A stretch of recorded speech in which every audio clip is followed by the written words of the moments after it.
Only during his journey back earlier did Mingshi carefully consider it.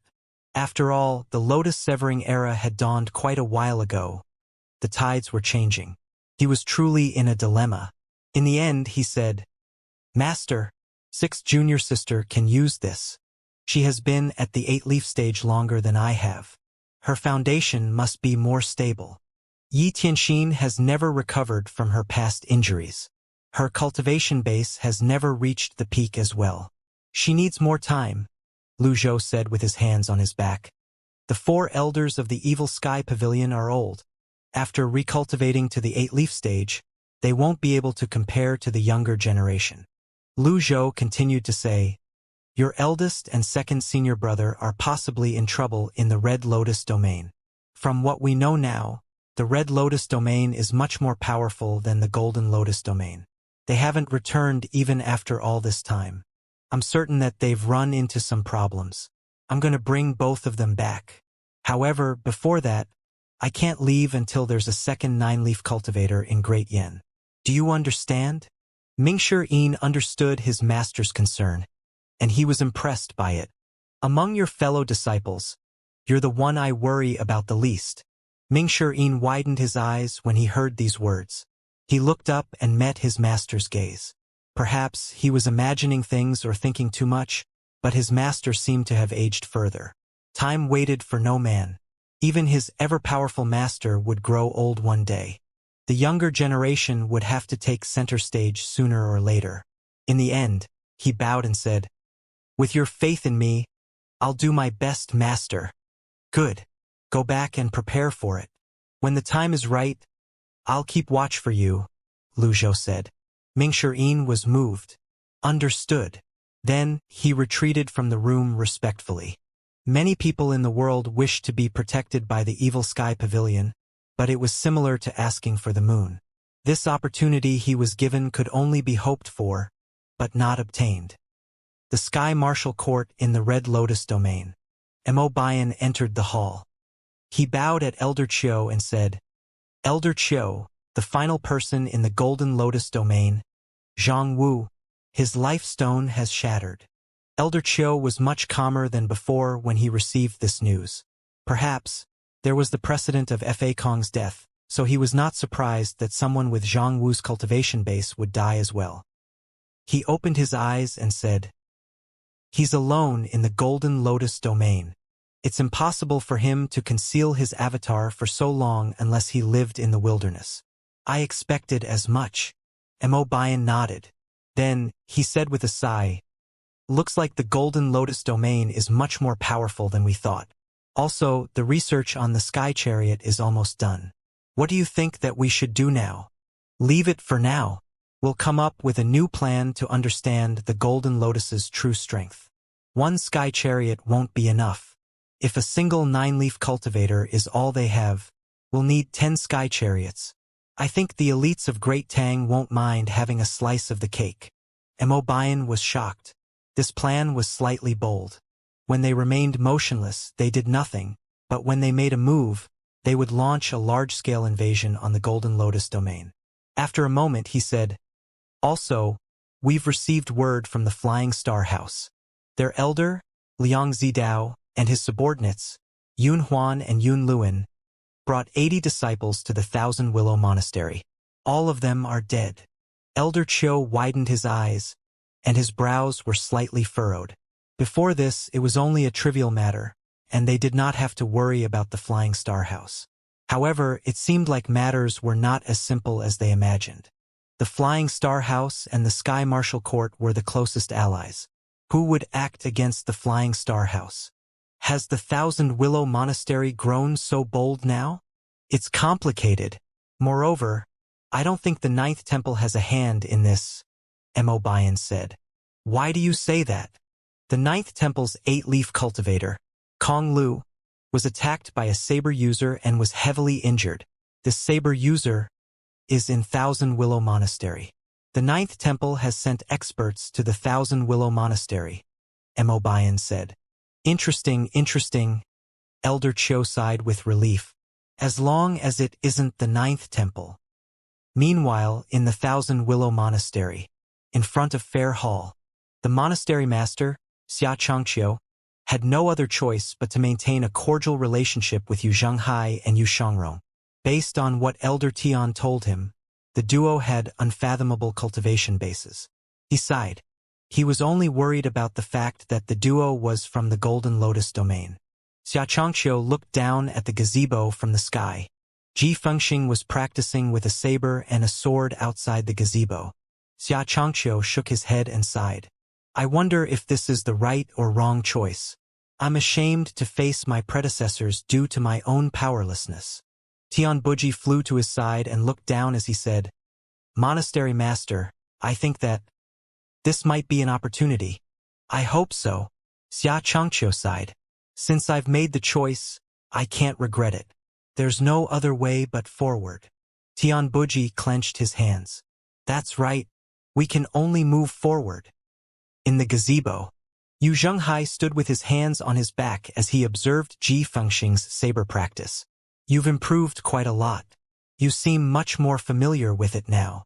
Yu Shangrong nodded and said, Your swordplay is rather good as well. You'll surely achieve something if you keep at it for a decade. A decade? Ji Fengxing wanted to cry. Yu Zhenghai no longer looked at Ji Fengxing. He said, Second junior brother, we've killed the members of the Flying Star House without giving it much thought. How are we going to deal with them if they send a 9-leaf cultivator our way? What do you think we should do, eldest senior brother? We're both stuck at the 8-leaf stage for many years. Especially you. You've recultivated to the 8.5-leaf stage. There are many dangers in the Red Lotus domain. The Black Water Mystic Cave itself has a high mortality rate. If we want to return safely, we must reach the 9-leaf stage, Yu Zhenghai said. Do you have a way to reach the 9-leaf stage, eldest senior brother? Yu Shangrong asked. Yu Zhenghai patted his pocket and said, Master has given me Qi Yao's heart. It grants a person 1,200 years of life. With it, I can reach the 9-leaf stage. Yu Shangrong glanced at him wordlessly. Yu Zhenghai said, Master has also given me the desolate gray jasper saber. If I become a 9-leaf cultivator, I can surely bring you safely back to Great Yen. It was clear he was trying to show off. However, when he saw Yu Shangrong remaining silent, he thought, perhaps he had gone overboard.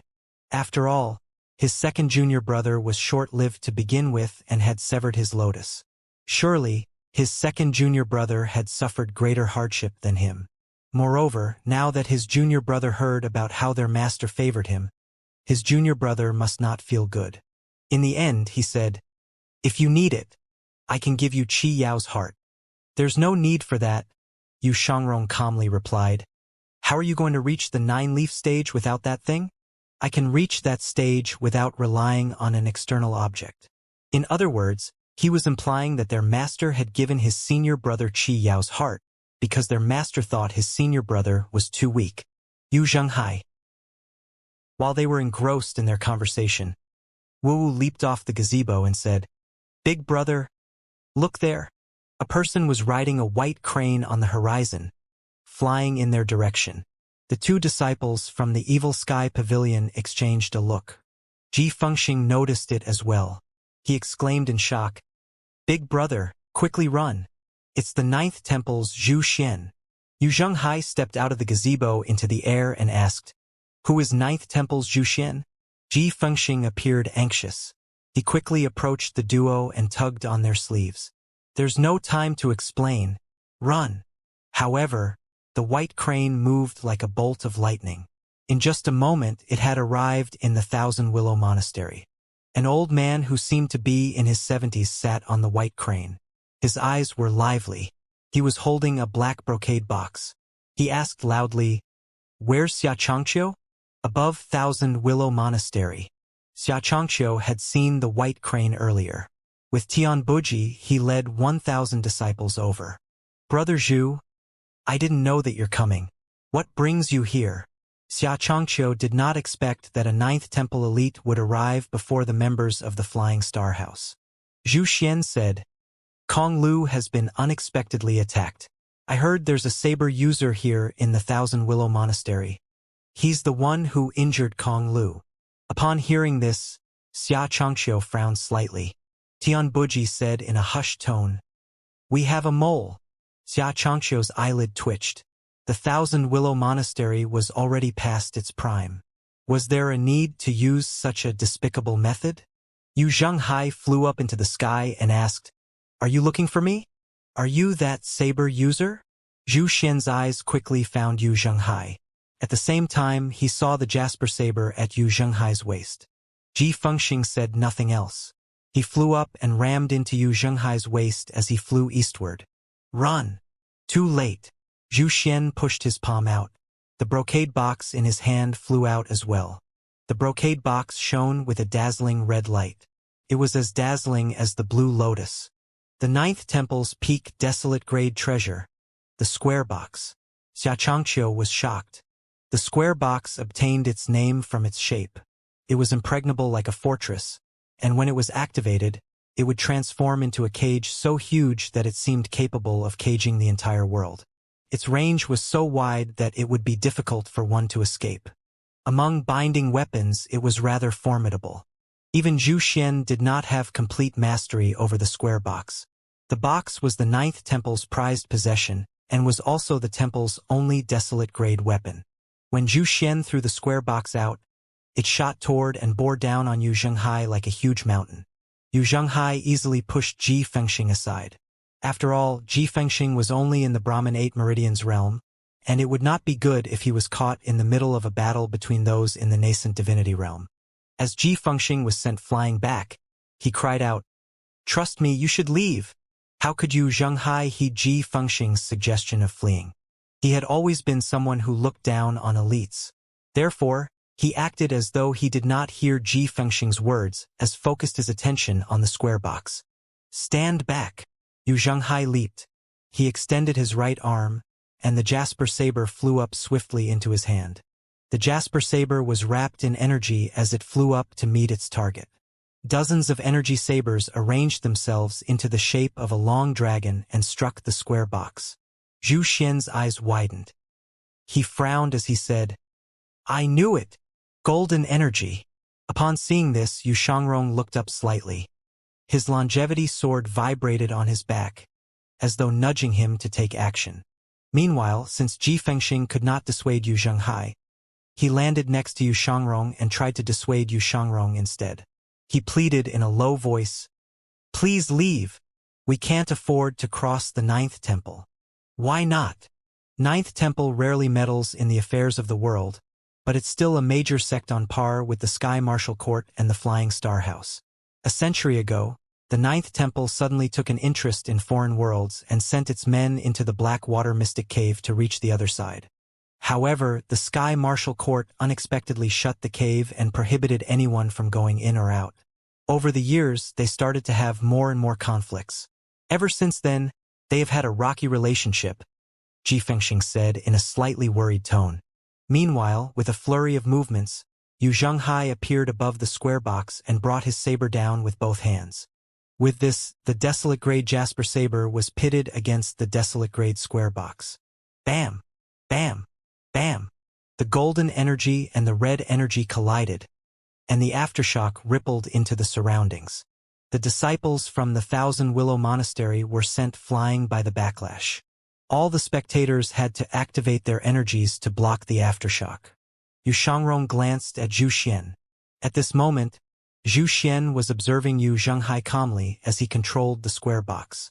Indeed, his strength and cultivation base was something to contend with. He was not any weaker than the Flying Star House's Liang Zidao. Does this mean that the Thousand Willow Monastery has offended everyone? Yu Shangrong asked as he calmly watched the battle in the air.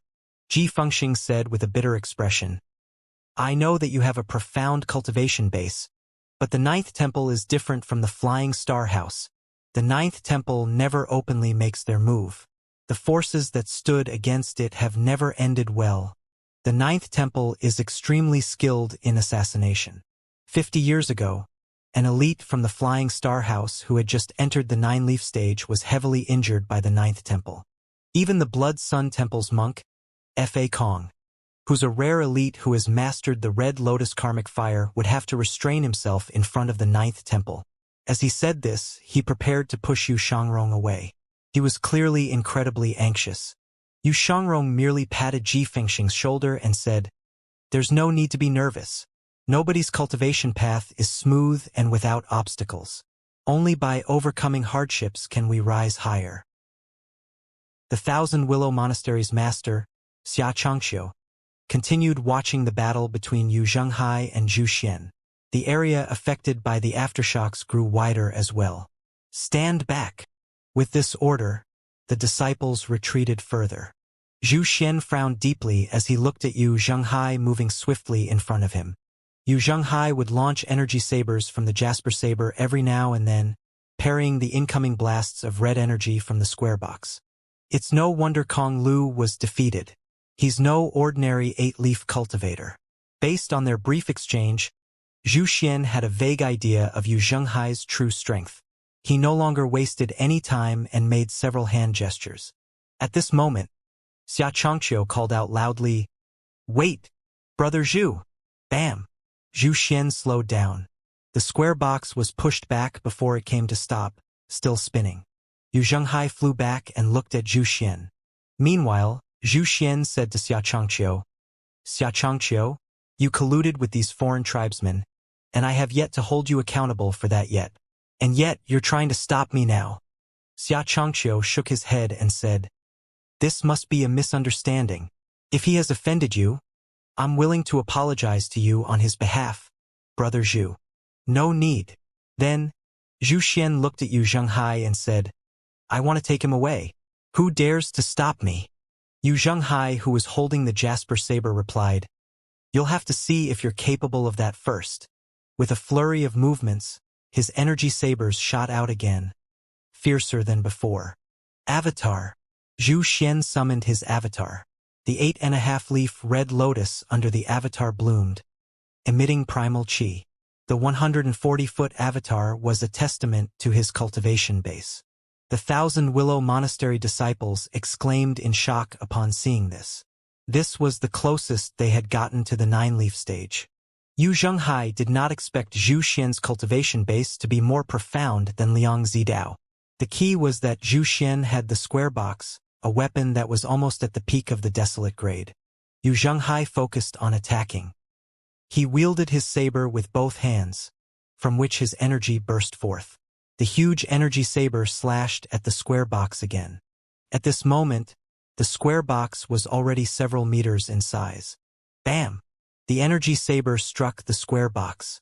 The box was sent spinning back.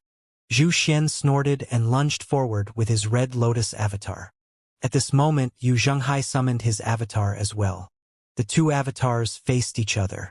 The 100-foot avatar stood before the 140-foot avatar as the red energy and golden energy collided. Boom! A halo of energy rippled out vertically. "Take cover!"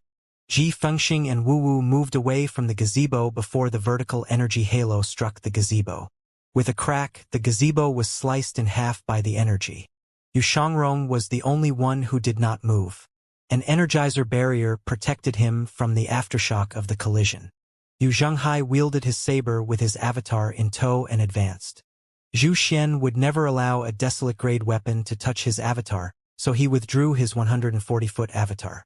At this moment, the square box emerged from behind him, its size larger than before. Bam! Bam! Bam! At this moment, the square box blocked several energy sabers. It created some distance between the two opponents as it continued to spin in position as it increased in size. Zhu Xian and Yu Zhenghai both launched their attacks again. One used palm seals while the other used energy sabers. Their attacks collided above the square box. The impact of the collision pushed both of them back. Xianxia led the others and went after the two opponents. Yu Shangrong took flight as well. Meanwhile, Ji Fengxing and Wu Wu tried their best to keep up with the others. After flying past a mountain, they found the opponents battling in a valley. "I didn't expect our friend to be able to hold out for so long against Zhu Xian." Xianxia was greatly shocked. Tian Buji nodded. However, Zhu Xian has yet to strike with all his might. Moreover, the square box isn't an easy weapon to deal with. Similarly, Zhu Xian did not expect an 8-leaf cultivator was capable of holding up against the square box as well. He raised a palm. The square box hovered in the air and moved swiftly. Like a red square lantern, it shot toward the space above Yu Zhenghai. Zhu Xian made several hand signs again. Impurities scattered in the natural world. Unfathomable mysteries in the deep cave. Mighty gods of the 8 directions, grant me the power to become one with nature. Chenluo, Dana, Donggang, Taixian. The square box instantly increased its size to that of a large mountain and bore down on Yu Zhenghai. Yu Zhenghai glanced at the box as he summoned his avatar and unleashed his grand technique. However, the square box flew out, unimpeded, toward the space above Yu Zhenghai. Zhu Xian pushed both palms out. With his 140-foot avatar, he controlled the square box. Yu Zhenghai tossed his jasper saber up. He chose an unexpected method. He chose to advance instead of retreat. He attacked the bottom of the square box. Yu Zhenghai pushed a palm out. The great dark heaven palm. Bam! The square box was struck by the huge palm strike and was pushed up. Yu Zhenghai launched another palm strike. Bam! Meanwhile, the jasper kept spinning around the palm seal as energy sabers materialized around the golden avatar. Zhu Xian frowned. This child's strength exceeds my expectations. Kong Lu, you did not lose in vain. However, if I can't take him down, I would tarnish the 9th Temple's reputation. The red lotus flew up. With a burst of movement, Zhu Xian appeared above the square box with his red lotus avatar. Boom! With his avatar, Zhu Xian stood on top of the square box before it dropped down. Meanwhile, Yu Shangrong looked up.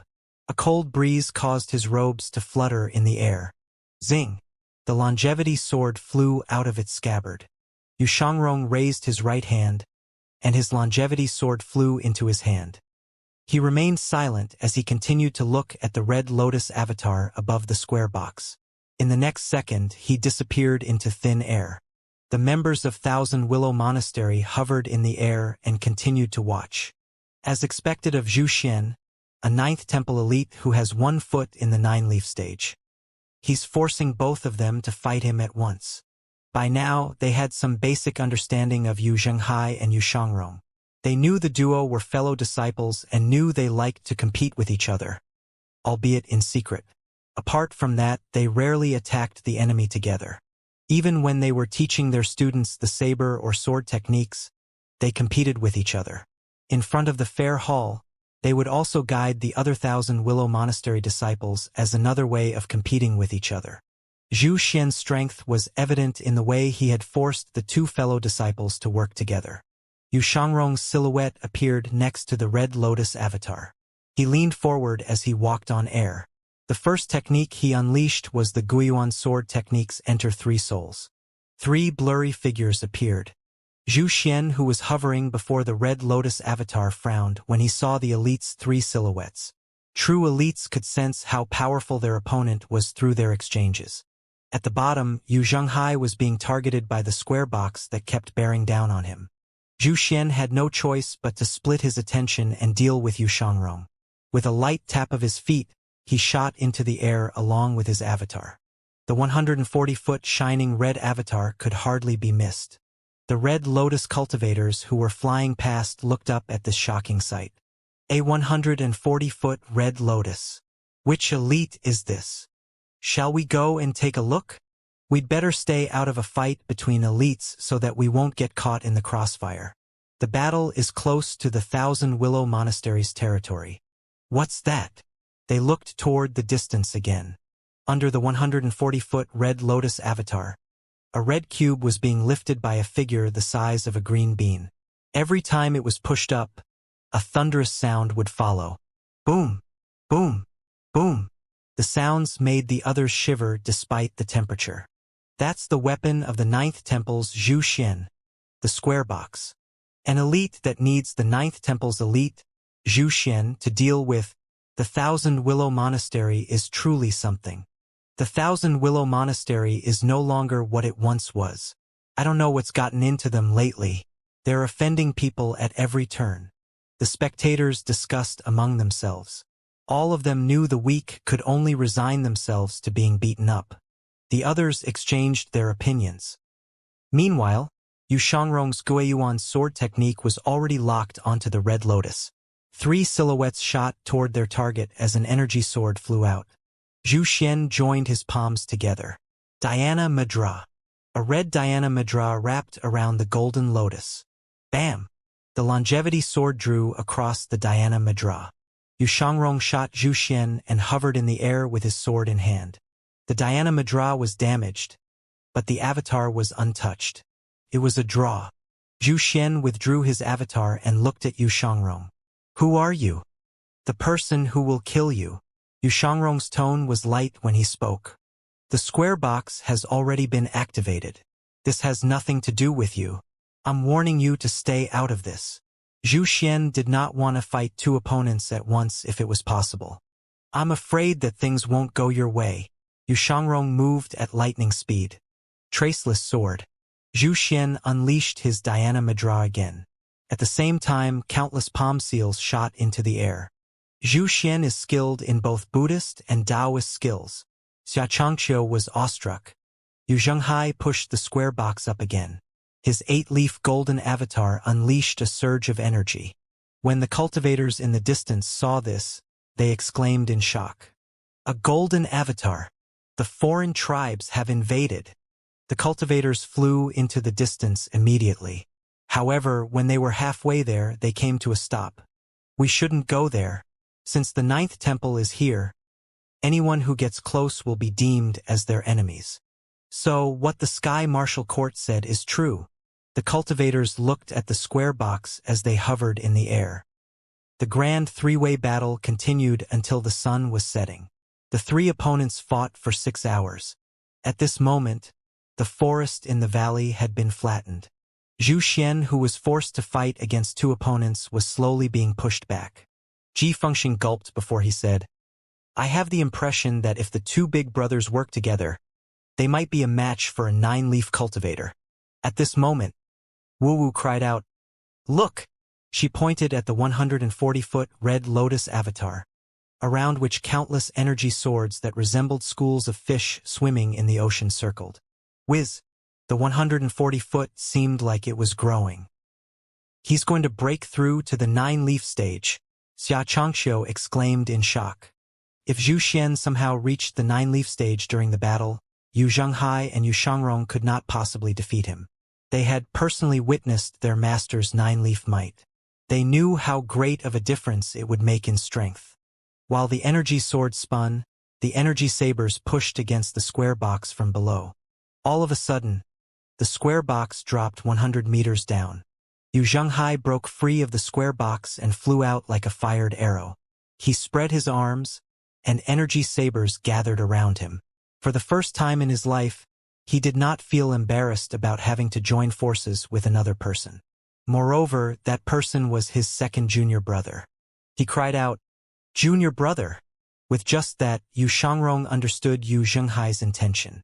With his Guiyuan sword technique, he controlled his energy swords that flew along with the energy sabers. The 2 fellow disciples hovered close to each other. At this moment, they were at both sides of the avatar that was close to 150 feet in height.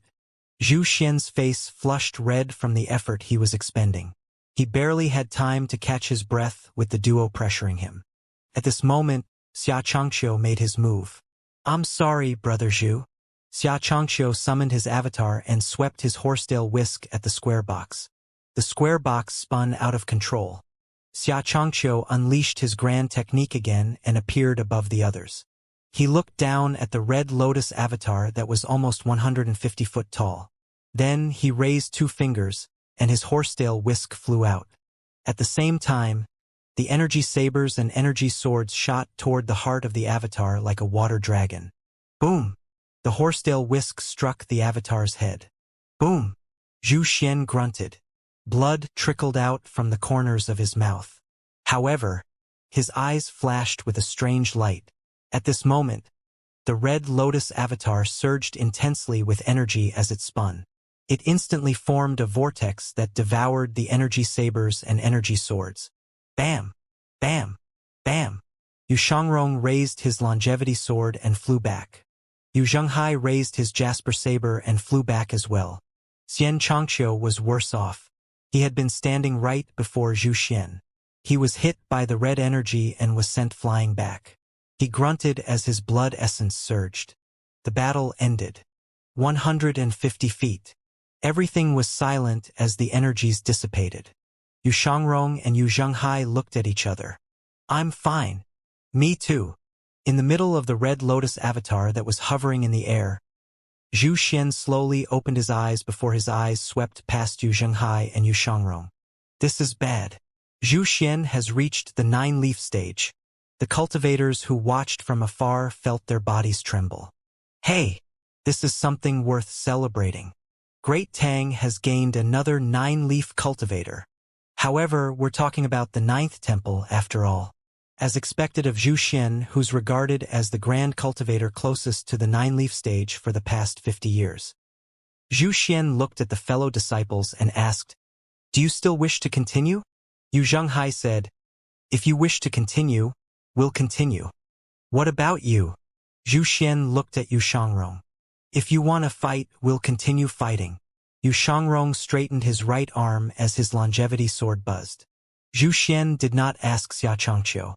Instead, he shook his head and asked, "What do you say to leaving it at this?" The two fellow disciples were briefly puzzled by these words. Realization dawned on the duo when Zhu Xian looked at Yu Zhenghai and said, "However, you must come with me." Yu Zhenghai tightened his grip on his jasper saber. "What if I refuse?" Zhu Xian waved his right hand. His avatar vanished. The square box shrank and returned to its pouch. The white crane flew up and carried him. Then he looked at his arms. His veins were popping on his arms, and his thumb was numb and still shaking. This battle had greatly exceeded his expectations. He wiped the blood off the corners of his lips before he said, "There are no eternal enemies in the world. I'm already at the 9-leaf stage. If I die in this battle, we'll both suffer great losses." As the saying went, the friend of an enemy is a friend. After witnessing the duo's might, Zhu Xian had changed his mind. The 9th temple had always been on bad terms with the Sky Martial Court and the Flying Star House. However, if these two elites were to join the 9th temple, it would surely improve the temple's strength. Yu Zhenghai smiled and repeated, "There are no eternal enemies?" The 9th temple has always been on bad terms with the Sky Martial Court and the Flying Star House. Since the two of you have such profound cultivation bases, why don't you join the 9th temple? Yu Zhenghai sheathed his jasper saber. He stood with his hands on his back and said, "Apart from the Evil Sky Pavilion, I have no interest in joining any other sect. I decline your invitation to join the 9th temple. However, I can consider a collaboration."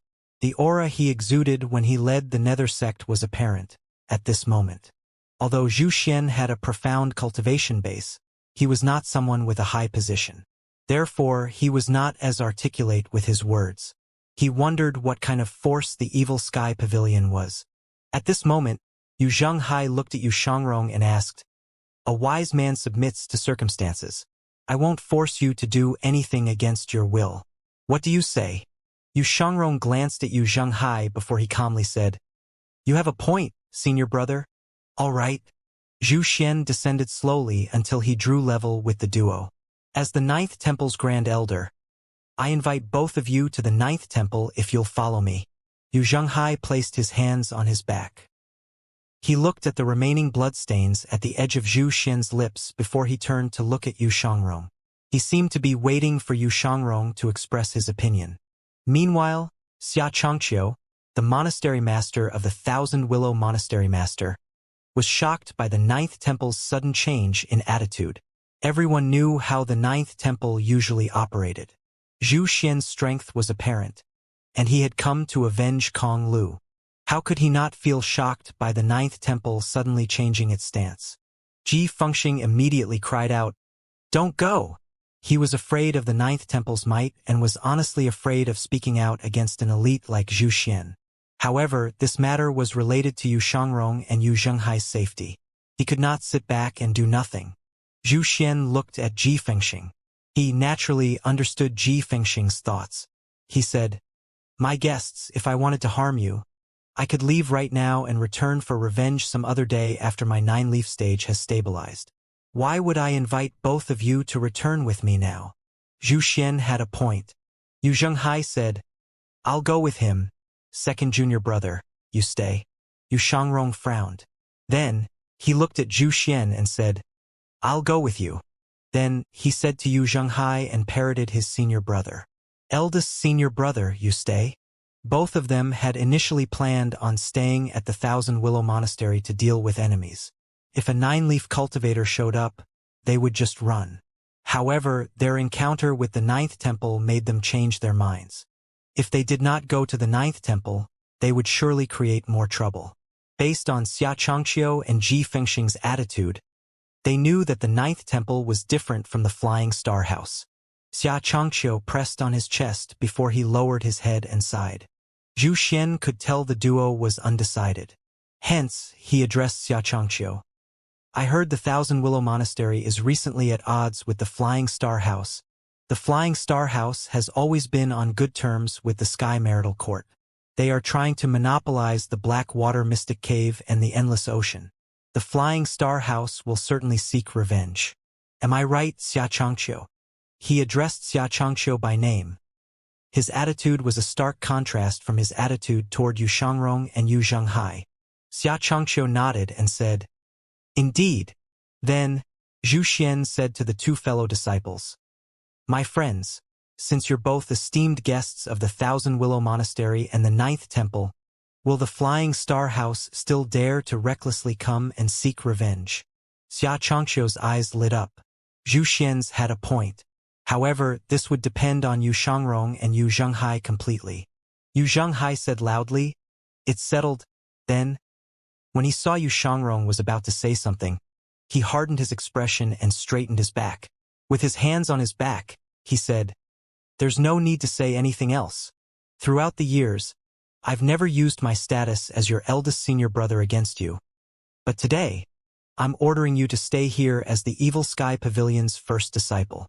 Yu Shangrong's brows were knitted together tightly. 300 years have passed, and these two disciples had competed in silence. Sometimes they even fought openly. They had fought intensely in the cloud-radiant woodlands as well. Up until now, the outcome of their battles had never been apparent. However, seniority was important. Moreover, it was true that Yu Zhenghai had never used his seniority against Yu Shangrong before. This was the first time. In the end, he remained silent. Zhu Xian nodded lightly. He motioned with his hand. "Shall we?" Yu Zhenghai flew forward.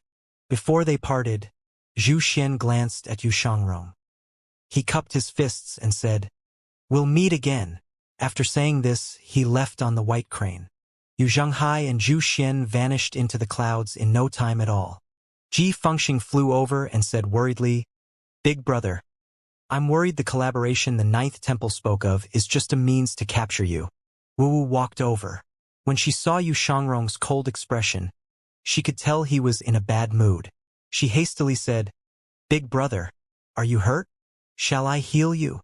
She did not wait for his reply as a red sphere of energy appeared in her hand before she tossed it out.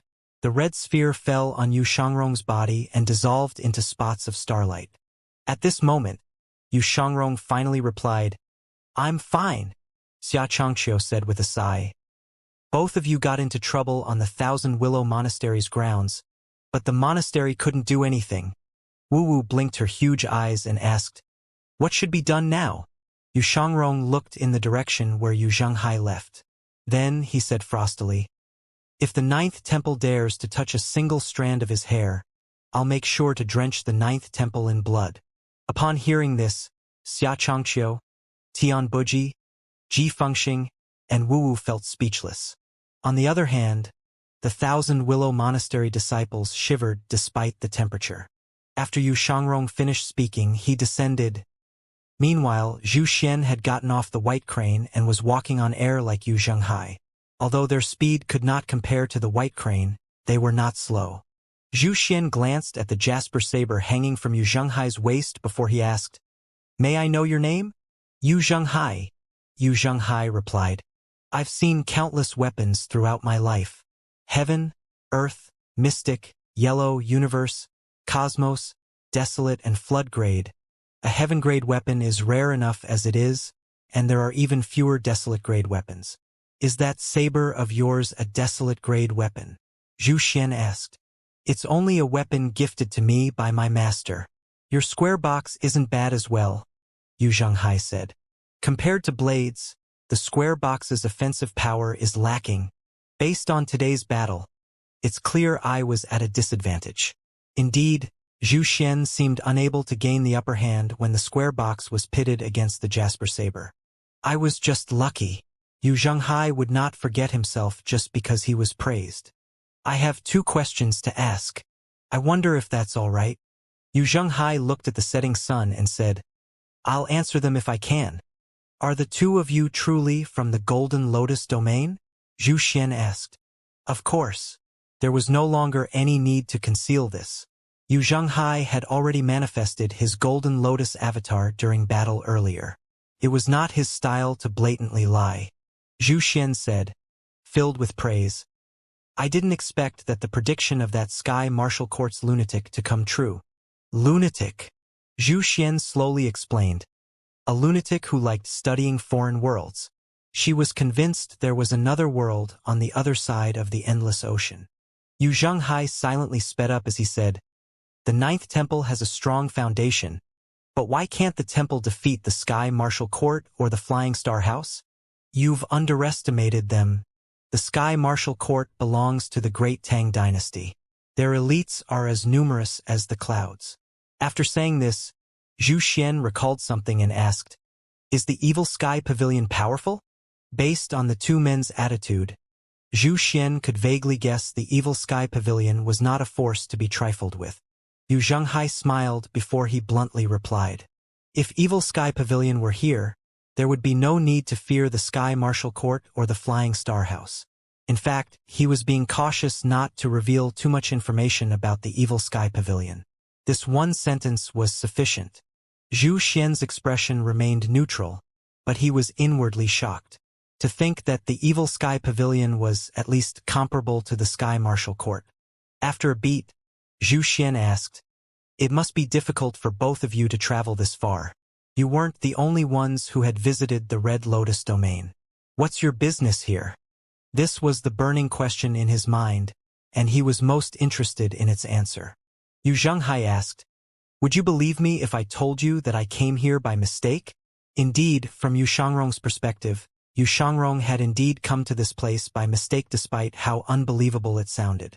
And yet, Zhu Xian said, I believe you. Yu Zhenghai nodded. Zhu Xian asked carefully, Is your master in the Red Lotus domain as well? Yu Zhenghai shook his head and said, He's focused on cultivation and rarely meddles in worldly affairs.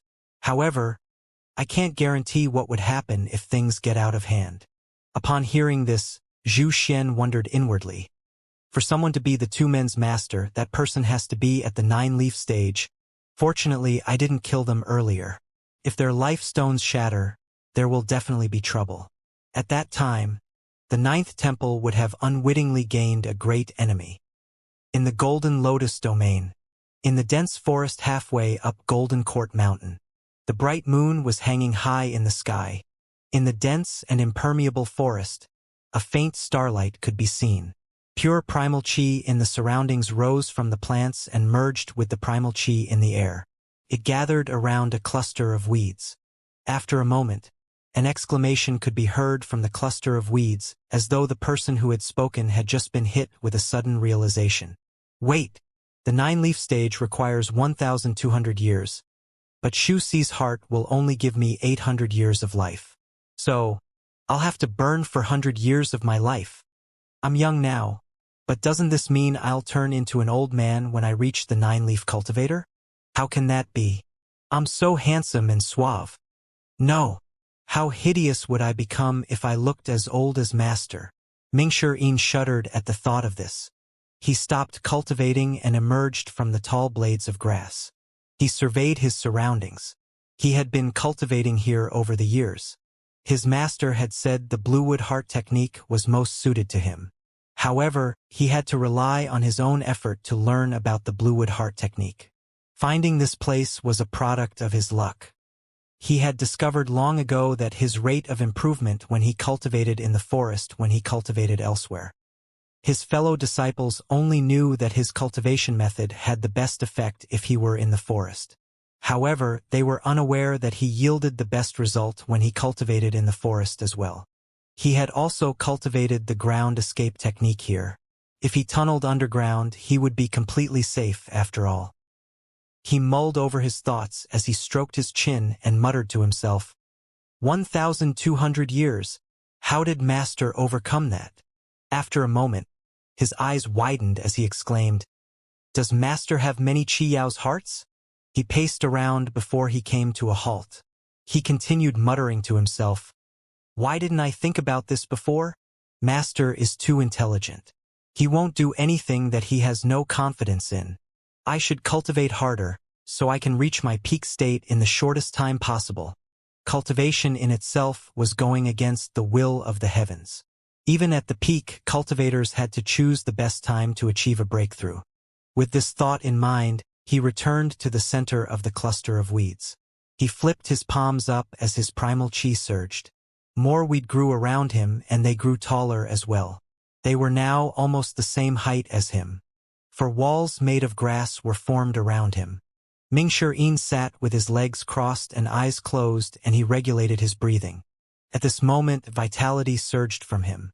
However, the primal chi inside the forest was quickly gathered by him before it was absorbed by his Dantian sea of chi. Several days passed in just a blink of an eye. In the Evil Sky Pavilion's eastern pavilion.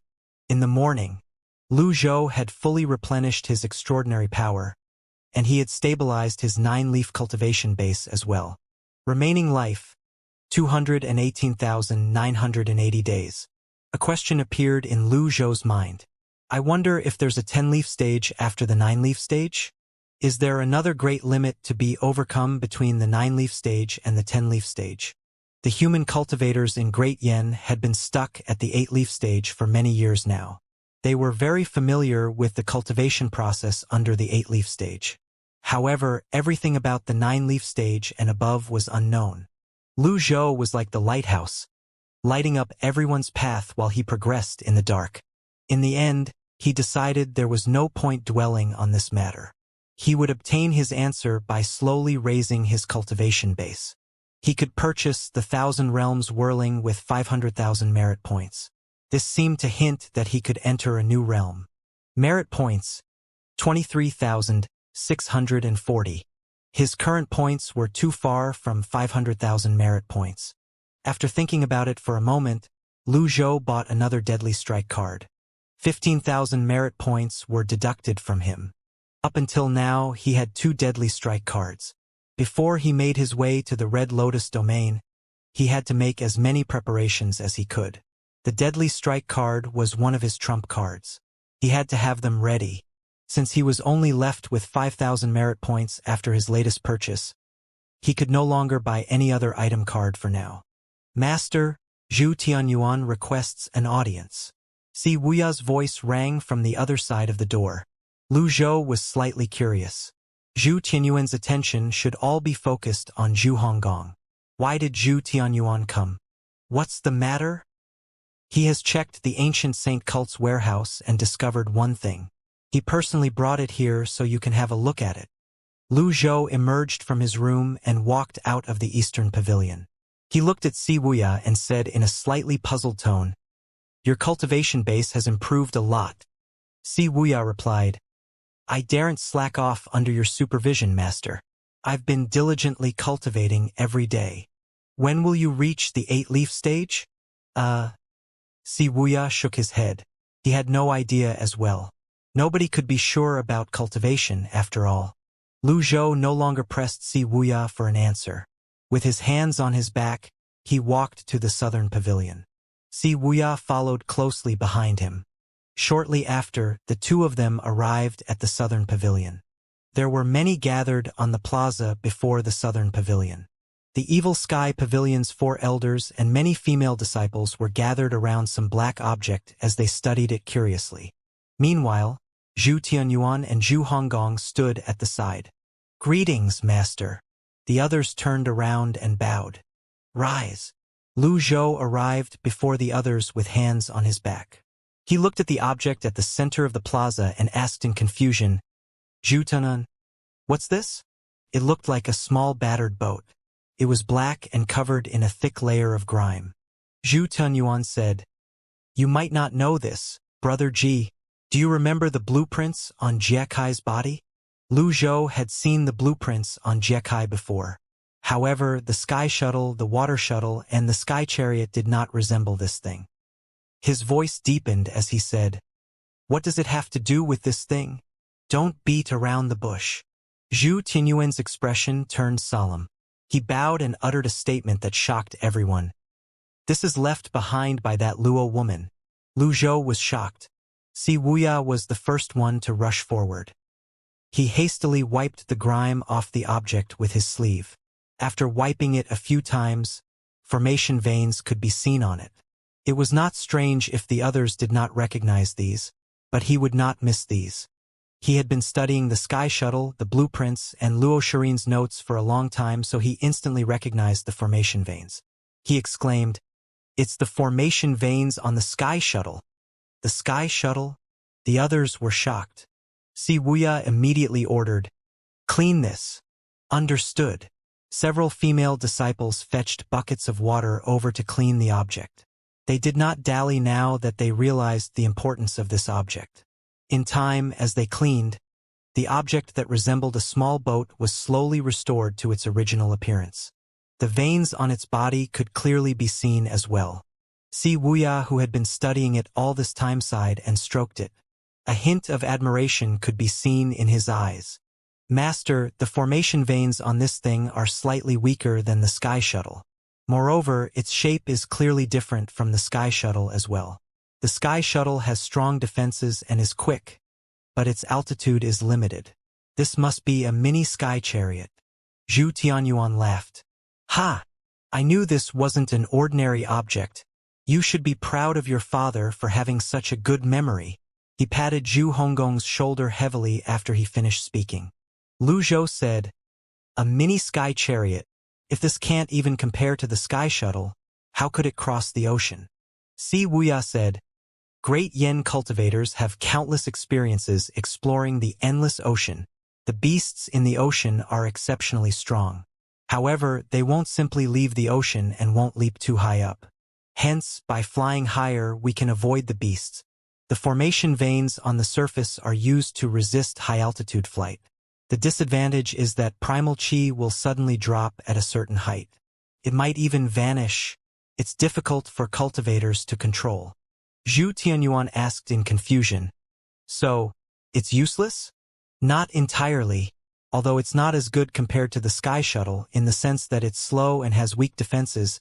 It has a higher capacity compared to the sky shuttle. With this size, it can carry 3 to 5 passengers," Si Wuya said. At this moment, he pushed the little boat. "Whiz!" Si Wuya exclaimed in shock. It had been used. Lu Zhou looked at Zhu Tianyuan and said, "Luo Shirin has been to the ancient saint cult before. Do you know where she is now?" Luo Shirin might still be alive. It was also possible that she rode this mini sky chariot as she traveled back and forth between the Red Lotus domain and the Golden Lotus domain. This discovery was indeed surprising. Zhu Tianyuan shook his head and said with a sigh, "I don't know about that. The former cult master knew her. She vanished at some point. After inheriting the position of cult master, I inherited the notes and this broken boat." The others seemed disappointed to hear this.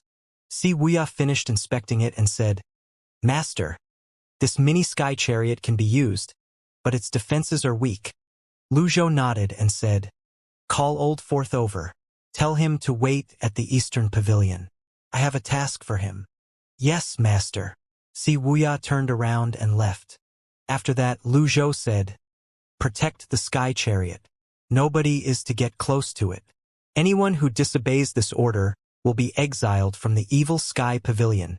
Lu Zhou studied the sky chariot for some time. The formation veins inscribed on it were indeed exquisite formations used to control flight. After confirming that there were no mistakes, he left the southern pavilion. Zhu Honggong nudged Zhu Tianyuan with his elbow and said, I thought you couldn't bear to part with me. I see now that you're only here to send a package. It's true foolishness to meet your master empty-handed, Zhu Tianyuan said. Zhu Honggong scratched his head as he said, You have a point, son. How's your cultivation progressing recently? Everyone under the heavens is competing to become a 9-leaf cultivator now. Your old man is a coward who loves his life too much. I'm not brave enough to sever my lotus. I'm proud that you're so courageous. When you're attempting the 9-leaf stage, I'll personally keep watch for you, Zhu Tianyuan said. Zhu Honggong cleared his throat before he solemnly said, Well, severing the lotus is just a trivial matter. It's not worth mentioning at all. At this moment, Duanmu Shang hoisted his overlord spear over his shoulder and stepped forward. He said, 8th junior brother, who's planning to sever their lotus? And no one's severing their lotus. Zhu Honggong shuddered as he quickly waved his hand. At the same time, he moved to stand behind his father. Duanmu Shang looked at the father and son in confusion before he finally said, In that case, come and train with me. I've made some improvements in my spear techniques recently. A bitter expression appeared on Zhu Honggong's face as he instinctively took a step back. Zhu Tianyuan asked in confusion, Practicing with the spear is a good thing, right? Son, you don't look so good. Forget it, I'll spar with your senior brother. Let's go. Since he was in the Evil Sky Pavilion, he had nothing to do anyway. All right. Thank you, uncle. Duanmu Shang cupped his fists together. Don't mention it. Zhu Tianyuan was an 8-leaf elite. If he could not even suppress an Evil Sky Pavilion disciple who had barely recultivated to the 5-leaf stage, he would be better off resigning from his position as the ancient cult master and go into farming. Father, you mustn't go. I don't mind. Your father isn't kicking the bucket just yet. Zhu Tianyuan stepped forward and grabbed Duanmu Shang's wrist. Let's go. I'll train with you. Even if it's for the entire day, I won't mind. Zhu Honggong. Duanmu Shang was greatly moved. He said, In that case, I'll have to thicken my face and accept your kind offer, uncle. It'd be best if I could train in this manner every day. After he finished speaking, he pulled Zhu Tianyuan along with him as he walked away. An ominous feeling rose in Zhu Tianyuan's heart immediately. He stammered, Every day. Duanmu Shang nodded and said, Elder Hua was my training partner before this. When we first started, it was once every 3 days. However, he began avoiding me after that. Perhaps I'd made a mistake and unknowingly irritated Elder Hua. Uncle, you don't look so good. Are you all right? I'm fine. That's great. Time waits for no man. Let's go. He continued pulling Zhu Tianyuan to his training spot halfway up the mountain. He was worried this high-level training partner would escape. Oh no, I think I've fallen into a trap. When Lu Zhou returned to the Eastern Pavilion, Mingshi was waiting respectfully inside the Eastern Pavilion. When he saw his master had returned, he followed his master into the hall after he greeted his master. After they entered the room, Mingshi bowed and immediately said, Master, I'm ready. Lu Zhou nodded, pleased. He said, Good. Master, do we really need 1,200 years of life to reach the 9-leaf stage? Mingshi asked. Lu Zhou answered, Yes, you'll need 1,200 years of life. In that case, please give me Qi Yao's heart. Master, I can't wait, Mingshi said with a smile. Lu Zhou's pitch rose at the end, making him sound stern and imposing. An uneasy feeling rose in Mingshi heart. He quickly lowered his head and said, I'm just kidding. Don't joke about this matter. You should treat this important matter seriously, Lu Zhou said. I understand. Since you're ready, let's try it tomorrow, Lu Zhou said. Huh? Are we in a rush? It was completely out of Mingshi expectations that his master would ask him to attempt the 9-leaf stage so quickly. He was slightly shocked. Lu Zhou replied, Your eldest and second senior brothers are in trouble in the Red Lotus domain where dangers abound. We can't put this off any longer. Master, who's going to look after things in Great Yen when you leave? After all, until now, there was only one 9-leaf cultivator in Great Yen. I'll deal with everything here before leaving for the Red Lotus domain. Moreover, I'll only be gone for a short while, Lu Zhou said. I understand. At this moment, Lu Zhou extended his hand and said, Separation hook. Mingshi flinched instinctively. He seemed reluctant. However, when he saw his master's stern expression, he had no choice but to bring his weapon out before respectfully placing it in his master's hand. That will be all. Understood. After Mingshi left, Lu Zhou returned to the rush cushion and sat down. He took out the shining stone and tossed it out to refine the separation hook. After the shining stone's flames and the separation hook merged, Lu Zhou no longer bothered with it. It would succeed overnight. Then Lu Zhou looked at his merit points. Merit points. 8,640 merit points. It was not too practical to purchase item cards now. Instead, he decided to try and obtain them through lucky draws. Lucky draw. Ding! Spent 50 merit points and 18 luck points. Obtained. Reversal card X10. Lucky draw. Ding! Spent 50 merit points. Thank you for your participation. Early the next morning, Lu Zhou opened his eyes, emerging from his meditative state. When he heard the separation hook fell on the floor, he turned to look. The upgrading of the weapon had been completed. He raised his hand and brought the separation hook into his hand. He circulated his primal chi slightly. There was vaguely visible light gleaming off the hook's blade. Indeed, it was now a desolate-grade weapon. At this moment, Si Wuya's voice rang from the other side of the door. Master, everything's ready. Fourth senior brother is already waiting in the southern pavilion. I see.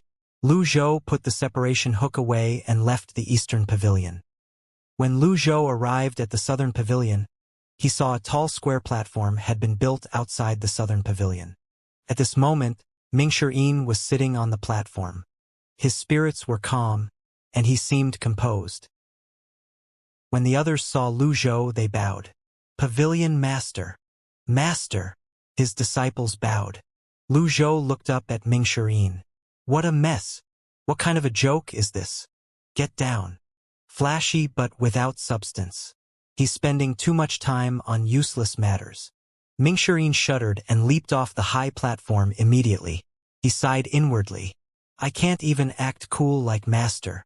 Lu Zhou pointed at a spot in a corner of the southern pavilion. Mingshi bowed and said, Understood. Then he walked over obediently. The female disciples covered their mouths and stifled their giggles. Little Yuaner waved her hands and said, Go for it, fourth senior brother. Go for it, fourth senior brother. Duanmu Sheng sighed. He did not expect his fourth junior brother, who had always been weaker than him, was about to attempt the 9-leaf stage. He could only blame himself for not working hard enough. Then, he turned to look at Zhu Tianyun with determination flashing in his eyes as he said, I'll have to trouble you to train with me again next time. Zhu Tianyun's fingers trembled slightly. With a slightly unnatural expression, he said, Sure, sure. Meanwhile, the 4 Evil Sky Pavilion elders were feeling emotional as well. Although they knew Mingshi Yin's cultivation base was profound and he liked concealing his strength, they did not expect Mingshi Yin to be the first to reach the 9-leaf stage. They planned to observe the leaf sprouting process to gain some experience. There was no harm for them to observe him. Lu Zhou stroked his beard and said, Begin. Understood. Mingshi Yin stepped into the center of the spot under the watchful eyes of the Evil Sky Pavilion's members. He sat down with his legs crossed. I feel slightly embarrassed with so many people watching me. Should we do this in the room? Mingshi Yin had always cultivated in secret. This was his first time having so many people look at him. He felt awkward, as though someone was peeping at him while he was showering. Lu Zhou frowned slightly. He said in a low voice, If you're not going to do this, I'll give this chance to another person. You're not the only one who wants to reach the 9-leaf stage. Don't. Master. I'll do it right away. Mingshi flipped his palm up. A miniature 8-leaf golden lotus avatar appeared above his palm immediately. Lu Zhou said, "Focus. Elders, guard the 4 directions." The 4 elders bowed in unison. Understood. They flew up and landed on top of the southern pavilion's great hall. Hua Yueshing. Here. Guard the highest point. Understood. Hua Yueshing wielded the falling moon bow and flew to the top of the evil sky pavilion. Everyone else, stand back. The others bowed and retreated. Mingshi focused his mind. Golden radiant energy rings slid down from his avatar's waist. Lu Zhou stroked his beard and nodded, watching Mingshi. He was the only one standing in front of Mingshi at this moment. Meanwhile, in the Red Lotus domain, in a dense forest in a valley several miles away from the Thousand Willow Monastery, Xianxia was sitting next to a huge tree. His 8-leaf avatar hovered above his palm while his other held the longevity sword. His expression was calm as usual. Without any hesitation, he raised his left hand slightly. The longevity sword buzzed before it flew out of its scabbard. It pierced through the heart of a flying beast above the forest. Bam! The flying beast was pinned to the tree. Meanwhile, radiant energy rings were sliding down from the avatar's waist. There were originally no roads in the world. Paths were formed when people walked over the same route over time. The question was, who was the first person to tread on the path? The answer was Xianxia. Even in the Red Lotus domain, based on what Xianxia knew, there was none who had severed their lotuses to reach the 9-leaf stage yet. There were no such records in the history books. Xianxia, the second disciple of the Evil Sky Pavilion, the famous sword devil in Great Yen, was the first person to tread on this path. He could only rely on himself without any external help. He did not believe Xianxia, and hence, he had chosen this isolated and silent place. The primal chi in the Red Lotus domain was denser. Unfortunately, there were more beasts, and he was more likely to be disturbed. However, these matters did not affect his determination to sprout a leaf. Having come this far, he had his fare of hardships, after all. Radiant energy rings continued sliding down his avatar as 8 leaves spun around it. The avatar shone with a golden light. At this moment, flying beasts were beginning to gather. It seemed as though they had picked up the scent of some exquisite delicacy as they landed on the branches and looked down at the human. A gust of wind blew through the forest, lifting Xianxia's long hair. A few birds flew down, trying to get closer. With a whistle, the longevity sword shot out and accurately pierced through the birds' chests. The birds' carcasses dropped to the ground immediately. Xianxia was unaffected, focused on sprouting his leaf. As the energy rings dropped with increasing speed, the birds of the forest increased in numbers, and their sizes increased as well. Xianxia placed 2 fingers on his leg. His longevity sword buzzed, as though it was warning the beasts away. He was an 8.5-leaf cultivator after all. Therefore, the first half of the leaf sprouting process went smoothly. He almost did not feel any pressure at all. As the energy rings picked up speed, the primal chi and vitality energy in the surroundings began to gather as well. The beasts grew by devouring vitality energy. Powerful humans were one of their most favorite foods. However, powerful humans were one of the foes they were most wary of as well. Energy continued to gather. Xianxia kept an eye on the beasts around him through the corners of his eyes. His avatar spun. Due to the lack of a golden lotus, there was naturally no spinning golden lotus. As it spun, the vitality energy in the surroundings seemed to be pulled in by a vortex as they swiftly gathered toward the avatar. This was Xianxia's method of sprouting leaves. Swoosh! A gust of wind blew, and the forest seemed to sway with it. In front of the Thousand Willow Monastery, Wuwu and Ji Fengxing looked ahead with blank expressions on their faces. Did Big Brother leave? Wuwu sounded reluctant to part. He won't. He's going to wait here for his eldest senior brother to return. Moreover, there's nowhere else for him to go, Ji Fengxing said. What's that? Wuwu pointed at a huge beast in the distant horizons. It was flapping its wings as it flew toward the Thousand Willow Monastery. A flying beast. Notify the elders and the monastery master. Quick! Oh! Wu swiftly flew toward the mountain and informed Xianxia and Tianbuji about this. Xianxia was not completely healed yet. Even with Wu healing him, he would need more time before he completely recovered. Upon hearing this news, he was shocked. It's not unheard of for beasts to attack human settlements, but beasts rarely appear in these parts. Why would they suddenly appear in the Thousand Willow Monastery? Tianbuji frowned and said, "Is somebody trying to harm us?" Many things have happened lately. The Thousand Willow Monastery had offended Flying Star House and the Sky Marshal Court. It was not impossible for them to resort to underhanded tricks. Xianxia shook his head and said, "It's unlikely. If they wanted to harm the Thousand Willow Monastery, they could just send their men over. They don't have to beat around the bush. Moreover, I've ordered for the news of our good relationship with the Ninth Temple to be spread. Although the Flying Star House is vexed, they won't go head-to-head with Ninth Temple." Tianbuji nodded and found that Xianxia's words made sense. Hence, he said, "In that case, there's only one other possibility. Someone is attempting the Nine-Leaf stage in the Thousand Willow Monastery. The Nine-Leaf cultivator has attracted the beasts." Zhu Xian was the only one who had sprouted the ninth leaf in the Thousand Willow Monastery recently. "I don't think so." Zhu Xian left the Thousand Willow Monastery after sprouting his leaf and returned to the Ninth Temple. "I think it's someone else." Upon hearing their words, Wu, who was standing next to them, exclaimed, "It's Big Brother. Big Brother is sprouting a leaf." Xianxia and Tianbuji exchanged a look. Naturally, they knew who Wu was referring to. "Pass down my order. Search the area within a 30-mile radius. We must find Yu Shangrong as quickly as possible." "Monastery Master, should we invite Elder Su to emerge from his secluded cultivation?" Tianbuji asked. "There's no need for that. Elder Su is a traditional man. It's unlikely that he'll be accepting of a foreign tribesman.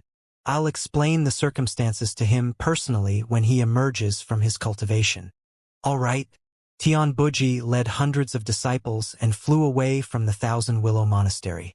When they saw the huge beast in the skies, they gathered together.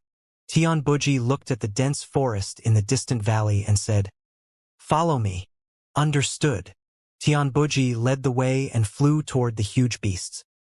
Yu Shangrong's leaf-sprouting process was at the crucial stage at this moment. His avatar was spinning at its highest speed. The vitality energy had gathered around him, causing the flying beasts above the forest to squawk in excitement and agitation. The flying beasts flapped their wings, causing leaves to fall. Yu Shangrong moved 2 fingers. The longevity sword split into 2, 4, and eventually split into 1,000 energy swords that shot toward the flying beasts. Boom! Boom! Boom! The flock of flying beasts fell from the air while the other beasts dove. The deafening squawks made Yu Shangrong frown slightly. However, his years of leaf-sprouting experience and methods of surviving dangerous situations made him exceptionally composed and determined. Swoosh! Yu Shangrong rose to his feet. His avatar was spinning on top of his palm while he held his sword with his other hand. The golden swords in the skies seemed to form a cluster of energy that slashed at the diving birds. Quick! Yu Shangrong focused on sprouting his leaf. The energy-radiant rings grew thicker. He could feel his 8 golden leaves were already at their peak. The smaller birds could not do anything about Yu Shangrong's energy swords. Swoosh! Yu Shangrong looked up. A pair of wings that spanned dozens of meters covered the sky overhead. Ordinary people would have been scared out of their wits if they had seen this. Only Yu Shangrong could still smile. "You think so highly of me. Interesting." He pushed 2 fingers down. His longevity sword moved, and the trees fell. Traceless sword. He pushed away from the ground with a straight back. He flew backward gracefully at top speed. His avatar continued to sprout its leaf. The huge beast flapped its wings, stirring up a strong wind. Pebbles flew in the air as well. Bam! Bam! Bam! Bam! Bam! The pebbles stirred up the wind swept through the forest. Yu Shangrong tapped his feet again as he activated his protective energy. The energy swords formed a wall in front of him. The huge beast sensed the surging vitality energy. Its eyes glinted as it dove with its shining red talons. At this moment, energy seals shot past Xianxia from behind. Soon after, energy sabers, energy arrows, palm seals, and script seals danced in the air. They were all red. Xianxia frowned slightly. Should I start my second plan? The people from the Thousand Willow Monastery were here. If they decided to seize the opportunity and worked with the beasts to kill him now, it would be difficult for him to survive. He had considered this possibility before, so he had come up with a countermeasure as well. He looked in the direction of the Thousand Willow Monastery. Even if he were to fail in sprouting this leaf, he would not allow his pride as the sword devil to be trampled on. He was about to leave when a voice rang in the air. "I'll help you." Tianbuji launched a wave of energy that struck the huge beast. Hundreds of disciples formed a wall. Xianxia flew lower and looked around him. Although Tianbuji had helped him, he was still wary. He stood with his back against a huge boulder as he absorbed the vitality energy from his surroundings at a higher speed. Boom! At this moment, the huge beast dove. Hundreds of disciples were sent flying. The eagle-like beast was unafraid of these inconsequential techniques. Tianbuji's ultimate technique was the only one that made it pause slightly. Occasionally, several of its feathers would fall off. "Form the formation," Tianbuji ordered. The disciples quickly gathered in the air and formed a formation. The Taoist formation seal covered 100 meters in the air. The beast screeched sharply. Its talons glinted in the light as it rammed into the huge formation. Boom! A deafening boom resounded as the formation was destroyed. The Thousand Willow Monastery disciples were sent flying back, throwing up blood. Tianbuji grunted. His blood essence boiled in his body. Such a powerful beast. Retreat! Tianbuji had no choice but to order a retreat. The disciples pressed on their chests as they bit back the pain and swiftly retreated all the way until they were in front of the huge boulder that Xianxia was leaning against. "What should we do?" Wu flew out from behind. She raised her hand and threw a huge red radiant circle out. She seemed like a fairy of the forest at this moment. As soon as the radiant circle touched the ground, it covered the hundreds of disciples. Everyone's injuries were visibly healing. This wide-range healing technique caused her to stagger and pant heavily. "Elder Tian, return to the Thousand Willow Monastery. No, the huge beast will follow us. Our barrier can't stop this huge beast. However, we can't keep this up forever. Without a 9-leaf cultivator leading the assault, the others would only end up as fodder." "Stop it!" Tianbuji made up his mind. He glanced in the direction of the boulder. At this moment, a person moved toward them with a burst of movements. "I have a plan. Should we give it a try?" "Elder Susu? Isn't Elder Susu cultivating in seclusion behind the mountain? This is great." He came just in time. The middle-aged man was the Thousand Willow Monastery's third elder, Susu. Elder Susu carried his sword as he ran forward. He did not fly. He was charging toward the boulder as his sword buzzed in his hand. "The problem will be gone if we kill this person." Susu's target was Xianxia, who was leaning against the boulder, not the huge beast in the air. Tianbuji was shocked. "Stop it, Elder Su. Don't do something that's going to harm the monastery. Stop him." Upon seeing this, the disciples were shocked as well. It was impossible to stop Susu at this moment. The sword in Susu's hand shone brightly with red light as it shot toward Xianxia's face. Primal Qi caressed Xianxia's face like a cold breeze. No matter how complicated or dangerous his environment was, Xianxia could always maintain his composure. It was the same at this moment. Xianxia did not dodge. Instead, a faint smile appeared on his face. He saw the radiant energy rings at the avatar's waist travel in the other direction. He said, "I see." The radiant ring reversed and returned to the waist. With that, his 9th leaf had sprouted. Xianxia moved swiftly and decisively. As soon as he saw the 9th leaf that was shining with golden radiance like the other 8 leaves, he clenched his hands. His avatar disappeared immediately. He only needed a glance to see it was a 9-leaf avatar without a lotus. He could sense there was something special about the avatar, but now was not the time to be studying his avatar, so he retracted it. Moreover, he did not want to expose his avatar yet. The dense vitality energy dispersed immediately. At this moment, Elder Susu was upon him. "Surrender yourself." An energy sword shot forth. Xianxia moved his right hand slightly. His longevity sword vibrated as he swung it forcefully. An energy sword swept out horizontally. Bam! Susu's energy sword was destroyed. There was a slight change in his expression. He was shocked. He pushed away from the ground and attempted to fly higher so that he could work with the beast to take down this cultivator who was attempting the 9-leaf stage. He was barely a few meters from the ground when Xianxia's silhouette shot past him. There was a flash of light. Swoosh! Xianxia did not even deign to look at Susu as he shot past. He gripped his longevity sword tightly as he shot toward the huge beast with a burst of movements.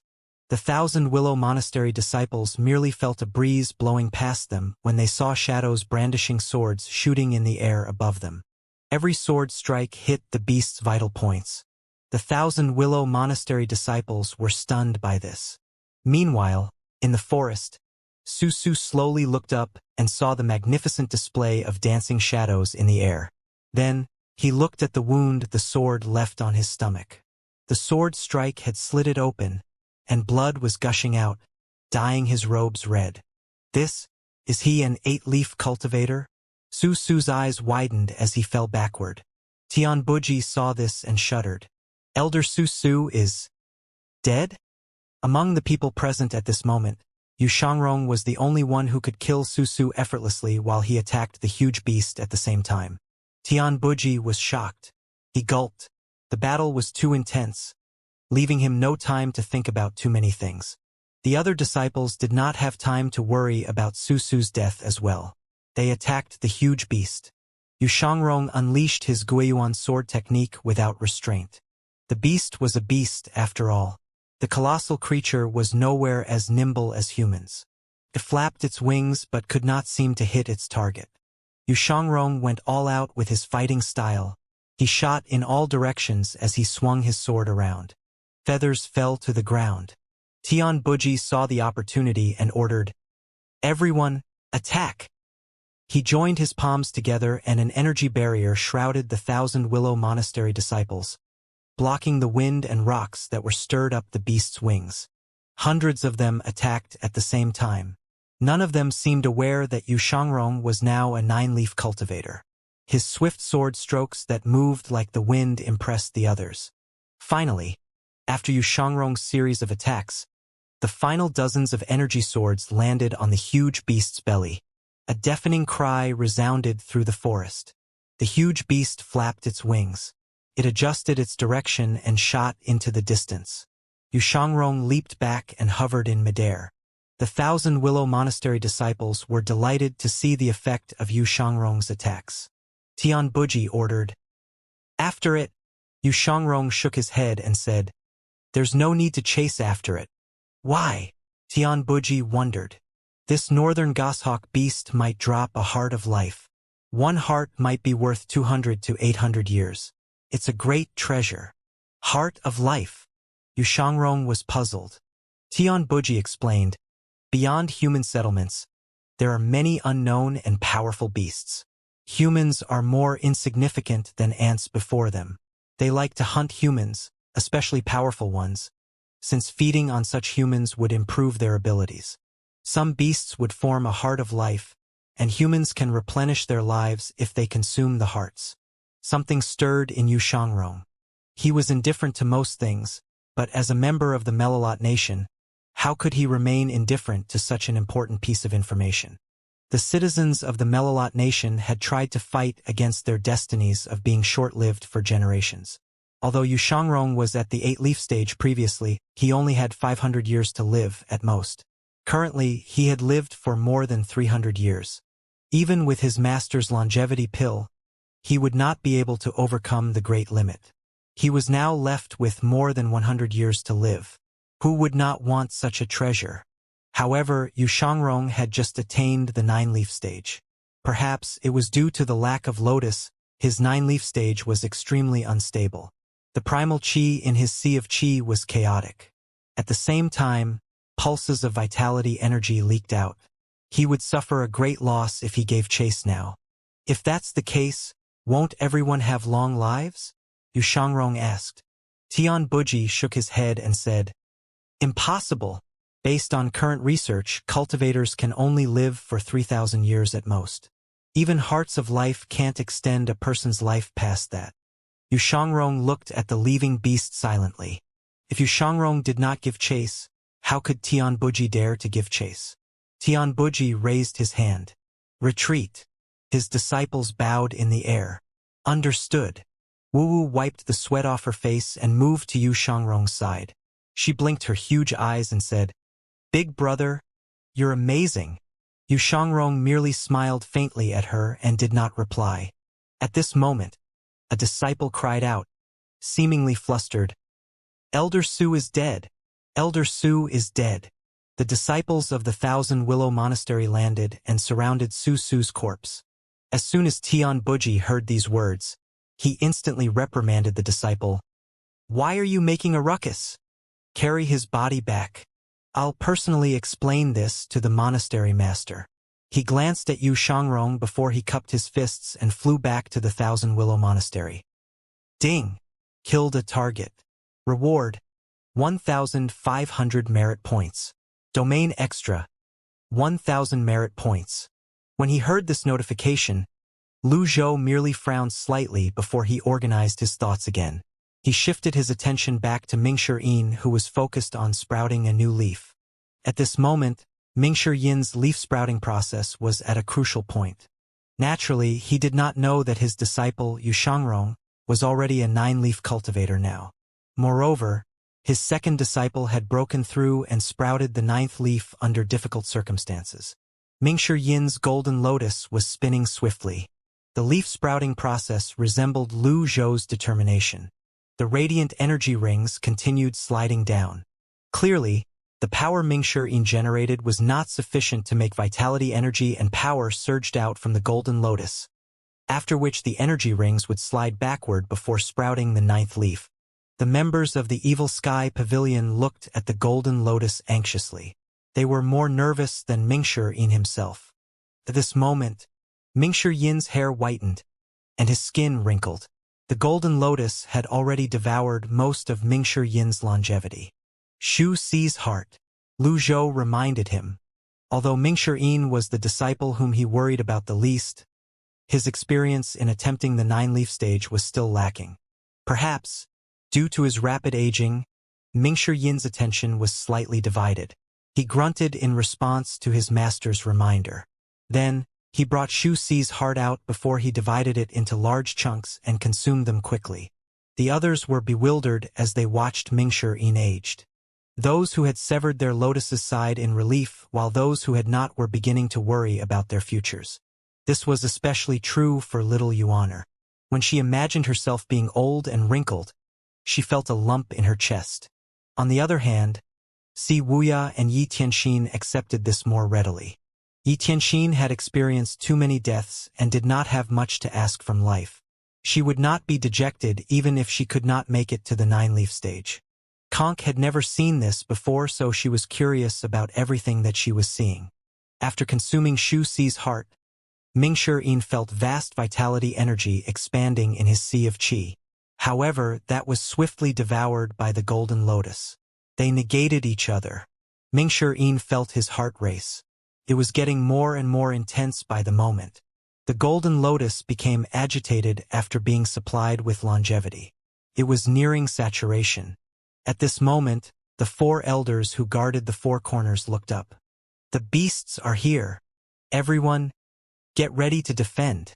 At the top of the Evil Sky Pavilion, the strong and healthy Hua Yuexing's expression was solemn as she pulled on her falling moon bow. Her bow and arrow were wrapped in energy, complemented her slender figure. The magnificent energy arrow shot toward a flying beast in the air. Lu Zhou's attention was caught by this as well. Hua Wudao nodded and said, As expected, the energy arrow of a 5-leaf grand cultivator is powerful. Hua Yuexing gave a rare smile. She knocked another energy arrow and attacked the flying beasts in the air. Zui Yushu said, "A huge beast might show up. The four of us will have to work together when it comes." All right. Hua Yuexing could deal with the small flying beasts on her own. Then, the four elders shifted their gazes onto Mingshi. Mingshi felt his golden lotus was at its peak. The speed of his improvement slowed drastically. "Clear your head of distracting thoughts and calm your heart," Lu Zhou said. His fourth disciple was young, after all. Mingshi drew a deep breath and stabilized his emotions. Lu Zhou nodded. "Vitality energy is flowing out. Sprout the leaf." Understood. Indeed, Mingshi felt the vitality energy flowing out. Hence, he tried to exert force on the energy rings. As expected, the golden radiant rings slid up from the golden lotus and moved toward the avatar's waist.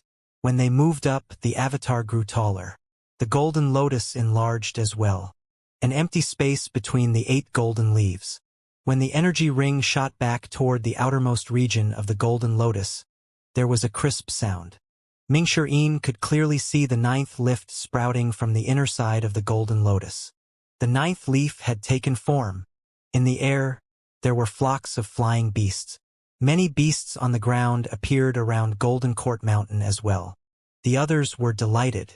"The huge beast is here." The 4 elders looked up at the same time. Mingshi had already completed the sprouting of the 9th leaf, so Lu Zhou stopped looking at him. He pushed away from the ground and shot into the sky. From up high, he saw the huge beast leading a flock of smaller beasts. Due to the distance, he could not tell what kind of huge beast it was. They flew over the forest and the mountain peaks. Golden Court Mountain was isolated to begin with. Where did these beasts come from? The 4 great forests? Moonlight Woodland was deep in the misty forest. Deep within Moonlight Woodland was a bottomless abyss.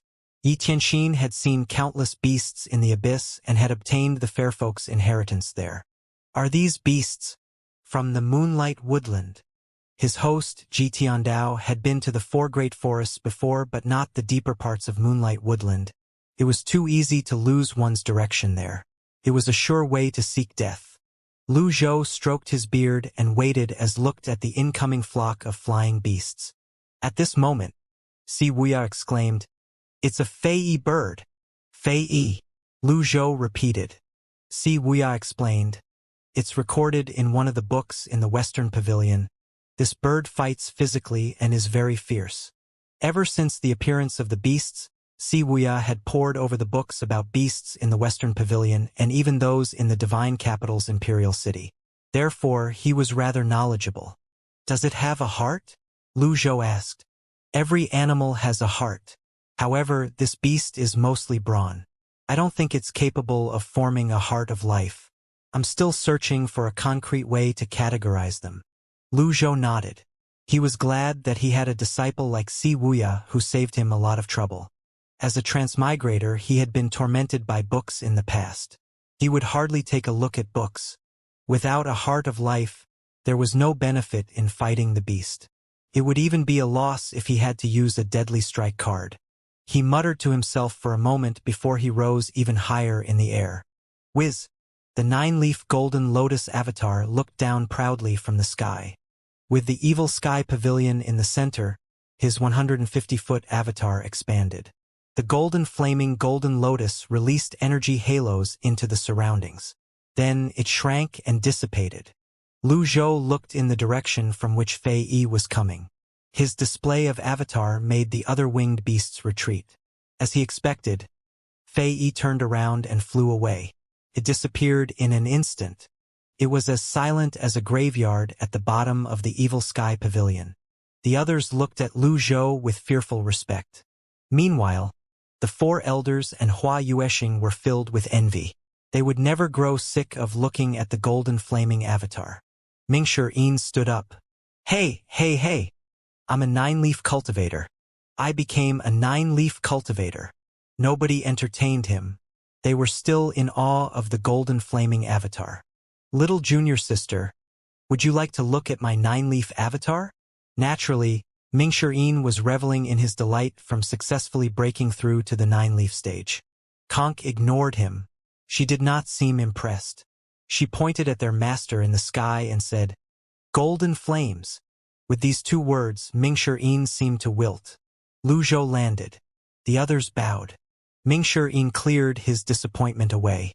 Then he bowed and said, "Master, I'm fortunate enough that I didn't let you down.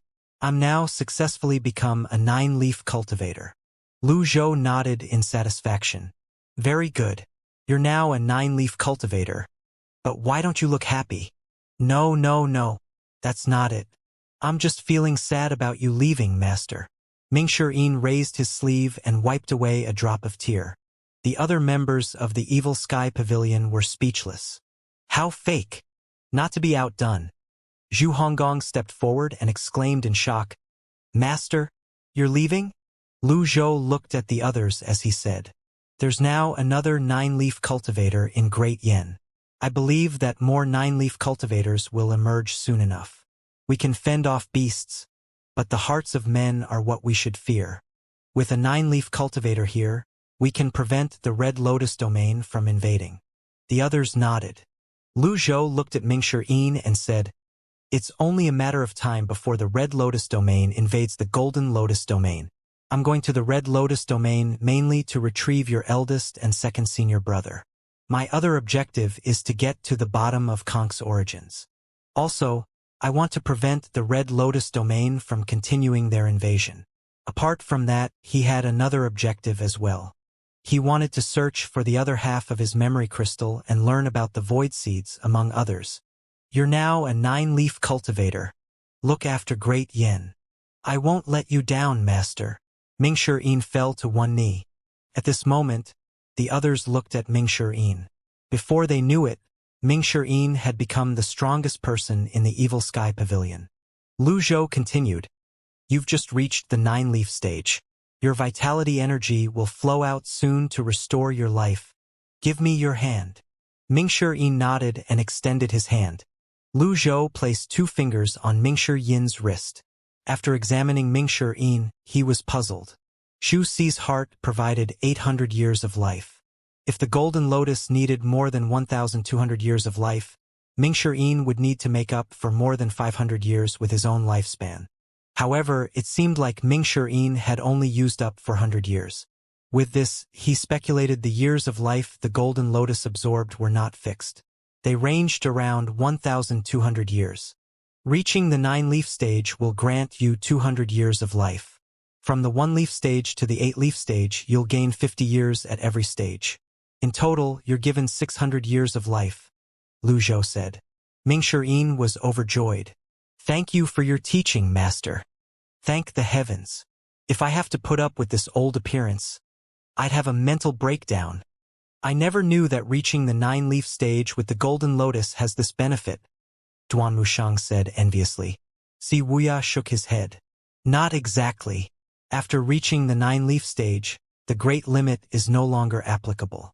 Since the beasts will drop hearts of life, those who severed their lotuses could hunt beasts to replenish their lives. There's not much of a difference between the two. It was more difficult to reach the 9-leaf stage with a Golden Lotus, and it was only natural for there to be some benefits. After severing the lotus, it was much easier to reach the 9-leaf stage, and it was only natural for cultivators to have to pay a higher price." Lu Zhou flipped his palm. The separation hook appeared in his palm, and he sent it toward Ming-Shi. "I'm giving you the Desolate Grade separation hook. I hope that you'll put it to good use." The instant Ming-Shi caught the separation hook, he sensed the changes in his weapon. He prostrated himself and worshipped his master as he said, "Thank you for the Desolate Grade weapon, Master." The others were so envious that their eyes nearly popped out from their sockets. Lu Zhou had 3 more shining stones. Upgrading a weapon would reward him with 1,000 merit points. Therefore, he would gladly upgrade weapons. Before he had to leave, he was thinking about who to use it on to obtain the greatest value. He decided to use it to increase his disciples' strengths. "You should go and stabilize your Golden Lotus now," Lu Zhou said. "Understood." The others cupped their fists at Ming-Shi. "Congratulations. fourth junior brother. Congratulations, fourth senior brother. Congratulations, Mr. Fourth. Mingshi cleared his throat and puffed his chest as he said, "There's no need to be so formal. I'm still an easygoing person. If any of you wish to see a 9-leaf avatar, all you have to do is tell me. By the way, did you manage to take a good look earlier? Should I manifest it again?" Lu Zhou frowned. Impudence. Usually, he did not have to worry about his fourth disciple. However, it seemed like his fourth disciples had already forgotten his place after his breakthrough. I'll return at once." Mingshi scurried back into his room. Si Wuya bowed and asked, "Master, when are you planning to leave?" Lu Zhou answered as he stroked his beard. "After 3 days. In that case, I'll check on the sky chariot." Lu Zhou looked at the others again. Is Evil Sky Pavilion strong enough? He felt their strength was far from sufficient.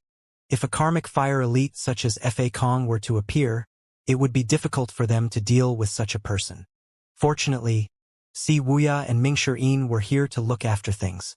They would not be so dumb as to go head-on with such an elite. As for the others, Pan Zhong, Lu Zhou said. "Yes, Pavilion Master." Pan Zhong stepped forward. "I'll give you Life Cutter. I hope that you'll put it to good use." Lu Zhou waved his sleeve. Life Cutter appeared in his hand and shot toward Pan Zhong. Pan Zhong trembled. His eyes widened as he fell to his knees. He said excitedly, "Pan Zhong thanks the Pavilion Master for the gift of a heaven-grade weapon." After receiving Life Cutter, he let it drink his blood to claim ownership over it. He was greatly moved by this bona fide heaven-grade weapon. Ding! Life Cutter has acknowledged its owner. Reward: 1,000 merit points. Zhou Jifeng, I'm giving you High Void. I hope that you'll put it to good use. Lu Zhou waved his sleeve again. High Void? That's a super heaven-grade weapon. The instant Zhou Jifeng was called, he felt as though he was electrocuted. He stepped forward and fell to his knees. He raised both hands and said, "Thank you for the heaven-grade weapon, Pavilion Master. High Void is actually a heaven-grade weapon. I've already destroyed the red runes, and it's no longer a super heaven-grade weapon. You shouldn't compare amongst yourselves," Lu Zhou said. There were many who would go all out just to get their hands on a heaven-grade weapon.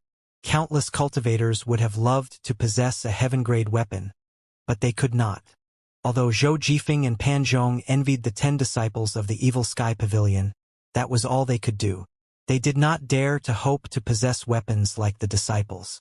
The closest they had come into contact with such weapons was when they entered the imperial family's inner warehouse when the divine capital was conquered. However, with so many weapons in the Evil Sky Pavilion, was there a need to take the weapons in the inner warehouse? Owning a heaven-grade weapon was something worthy of celebration itself. They would not dare compare among themselves. Zhou Jifeng received High Void respectfully. He was so filled with emotions that it took a lot of effort for him to string a coherent sentence together. "Thank you, Pavilion Master.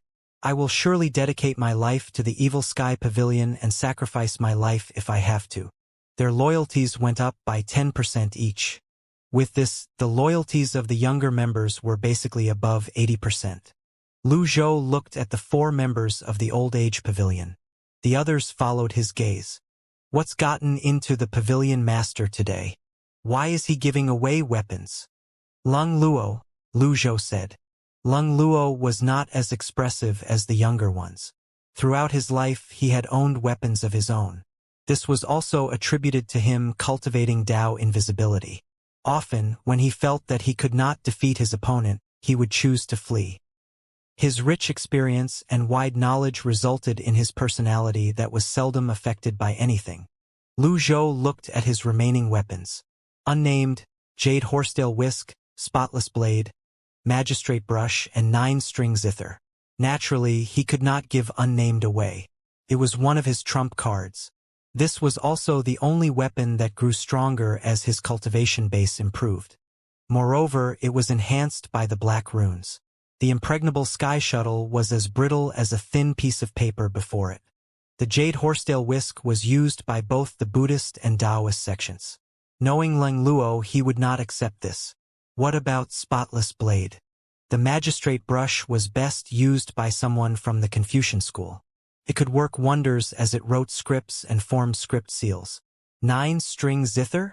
From the letter Jiang Wenshu left behind, this weapon most likely belonged to the Luo woman or Luo Shirin. However, this weapon was more suited for his 10th disciple, Conk. Lu Zhou once suspected that Conk was Luo Shirin since she shared similarities with her. It also explained her awakening state. However, her longevity was completely untouched. The imperial tutor, Jiang Wenshu, refuted that as well. Moreover, Leng Luo was not someone who would play the zither. By the process of elimination, the spotless blade was all that was left. I'll give you the spotless blade. I hope that you'll put it to good use. He waved his sleeve again. The spotless blade flew into Leng Luo's hand. Super heaven grade, spotless blade. Pan Litian looked at it enviously. Thank you for the gift of the super heaven grade spotless blade, Pavilion Master. When Leng Luo lifted the spotless blade, he could not help but feel excited despite his years of experience and knowledge. The others from the Evil Sky Pavilion had no opinions about this. It was only natural for the elders of the Evil Sky Pavilion to possess super heaven-grade weapons. Zhou Jifeng and Leng Luo let their weapons drink their blood. Lu Zhou was rewarded with 2,000 merit points. Then he stroked his beard and said, "If there's nothing else, we'll call it a day." After he finished speaking, he left with his hands on his back. The others bowed. Hua Wudao raised his arm weakly, swallowing the words on the tip of his tongue. What about me? Are there no more weapons? He sighed. He had no choice but to accept this reality. Pan Litian walked to Leng Luo and said with a hint of jealousy, "You're lucky. You got a super heaven-grade weapon out of now. I feel pressured now." Leng Luo retorted, "Haven't you always felt pressured? I have my wine gourd bottle, why would I feel pressured?" "The Pavilion Master sure is looking out for you," Pan Litian said. "The other elders possess weapons of their own. It's understandable that the Pavilion Master chose to give me the spotless blade." Nearby, Zhuiyushu held her coiling dragon staff. Similar to Pan Litian, even if she were given another weapon, she might not accept it. Hua Wudao was the only one who was sighing outside the southern pavilion. After returning to his room, Lu Zhou called up the system dashboard and checked his remaining merit points and longevity. Merit points, 12,040. Remaining life, 218,985 days. Item, Deadly Strike card X2, Critical Block card X138, Passive, Binding Cage card X5, Wizard, Bayan, Jiliang, Xianxia, Disguise card X2, Golden Taishu Mirror, Appearance Alteration card X3, Shining Stone X3, Reversal card X28. Weapon, Unnamed, Jade Horsetail Whisk, Magistrate Brush, 9-string zither. With his 9-leaf cultivation base, these items certainly seemed unpresentable compared to before. Problem occurred to Lu Zhou. The mount he obtained from the lucky draw had been brought to him by the system's power. When it came to Jiliang, it had to travel to him on its own. After that, in regard to Xianxia, he had to personally tame it. When traveling to the Red Lotus domain, how was he going to bring his mounts with him? Indeed, this was a problem. Unfortunately, there was nothing from the system. It was not very intelligent as well. Could not answer his questions. I'll just try and summon them from the other side when the time comes. It was useless for him to think about such matters at the moment. He was better off thinking about accumulating more things he could use to his advantage while dealing with the Red Lotus domain. Lu Zhou noticed that he had disguise cards among his items. Now that he was a 9-leaf cultivator, why would he need to disguise himself? He extended his right hand. A disguise card appeared in his hand. This time, a message popped up on the interface. May disguise the color of the avatar. Color. Realization dawned on Lu Zhou. You're worried that I'd be ganged up on when they find out that I'm a foreigner? Useless card. It can't even compare with the appearance alteration card. There were not many usable item cards left. The Thunderblast card had always been useful since he could often use it to intimidate others. It was priced at 5,000 merit points. Purchase one. He purchased another Thunderblast card just in case. He was left with 7,040 merit points. Lu Zhou thought about trying the lucky draws. However, when he looked at his 100 luck points, he shook his head. I should save them. Even the European Emperor won't be able to handle this. I have 3 shining stones left. Who should I use them on? Yi Tianxi now had the Desolate Grade Amorous Hoop, and Ming Shi'in had his Desolate Grade Separation Hook. Among his remaining disciples, Si Wuya was the most stable cultivator. Although Duan Mushang was not as talented as the others, his redeeming virtue was his diligence. Lu Zhou decided to only give him a Desolate Grade weapon when he was close to the 7 or 8 leaf stage. Zhao Yu's cultivation base had always been lagging behind. She might be busy governing the country. Moreover, she was far away in the divine capital. Little Yuaner? Lu Zhou made a decision. He called Si Wuya and Little Yuaner over. The two of them seemed puzzled when they arrived at the Eastern Pavilion. They entered the room and saw their master sitting on the rush cushion.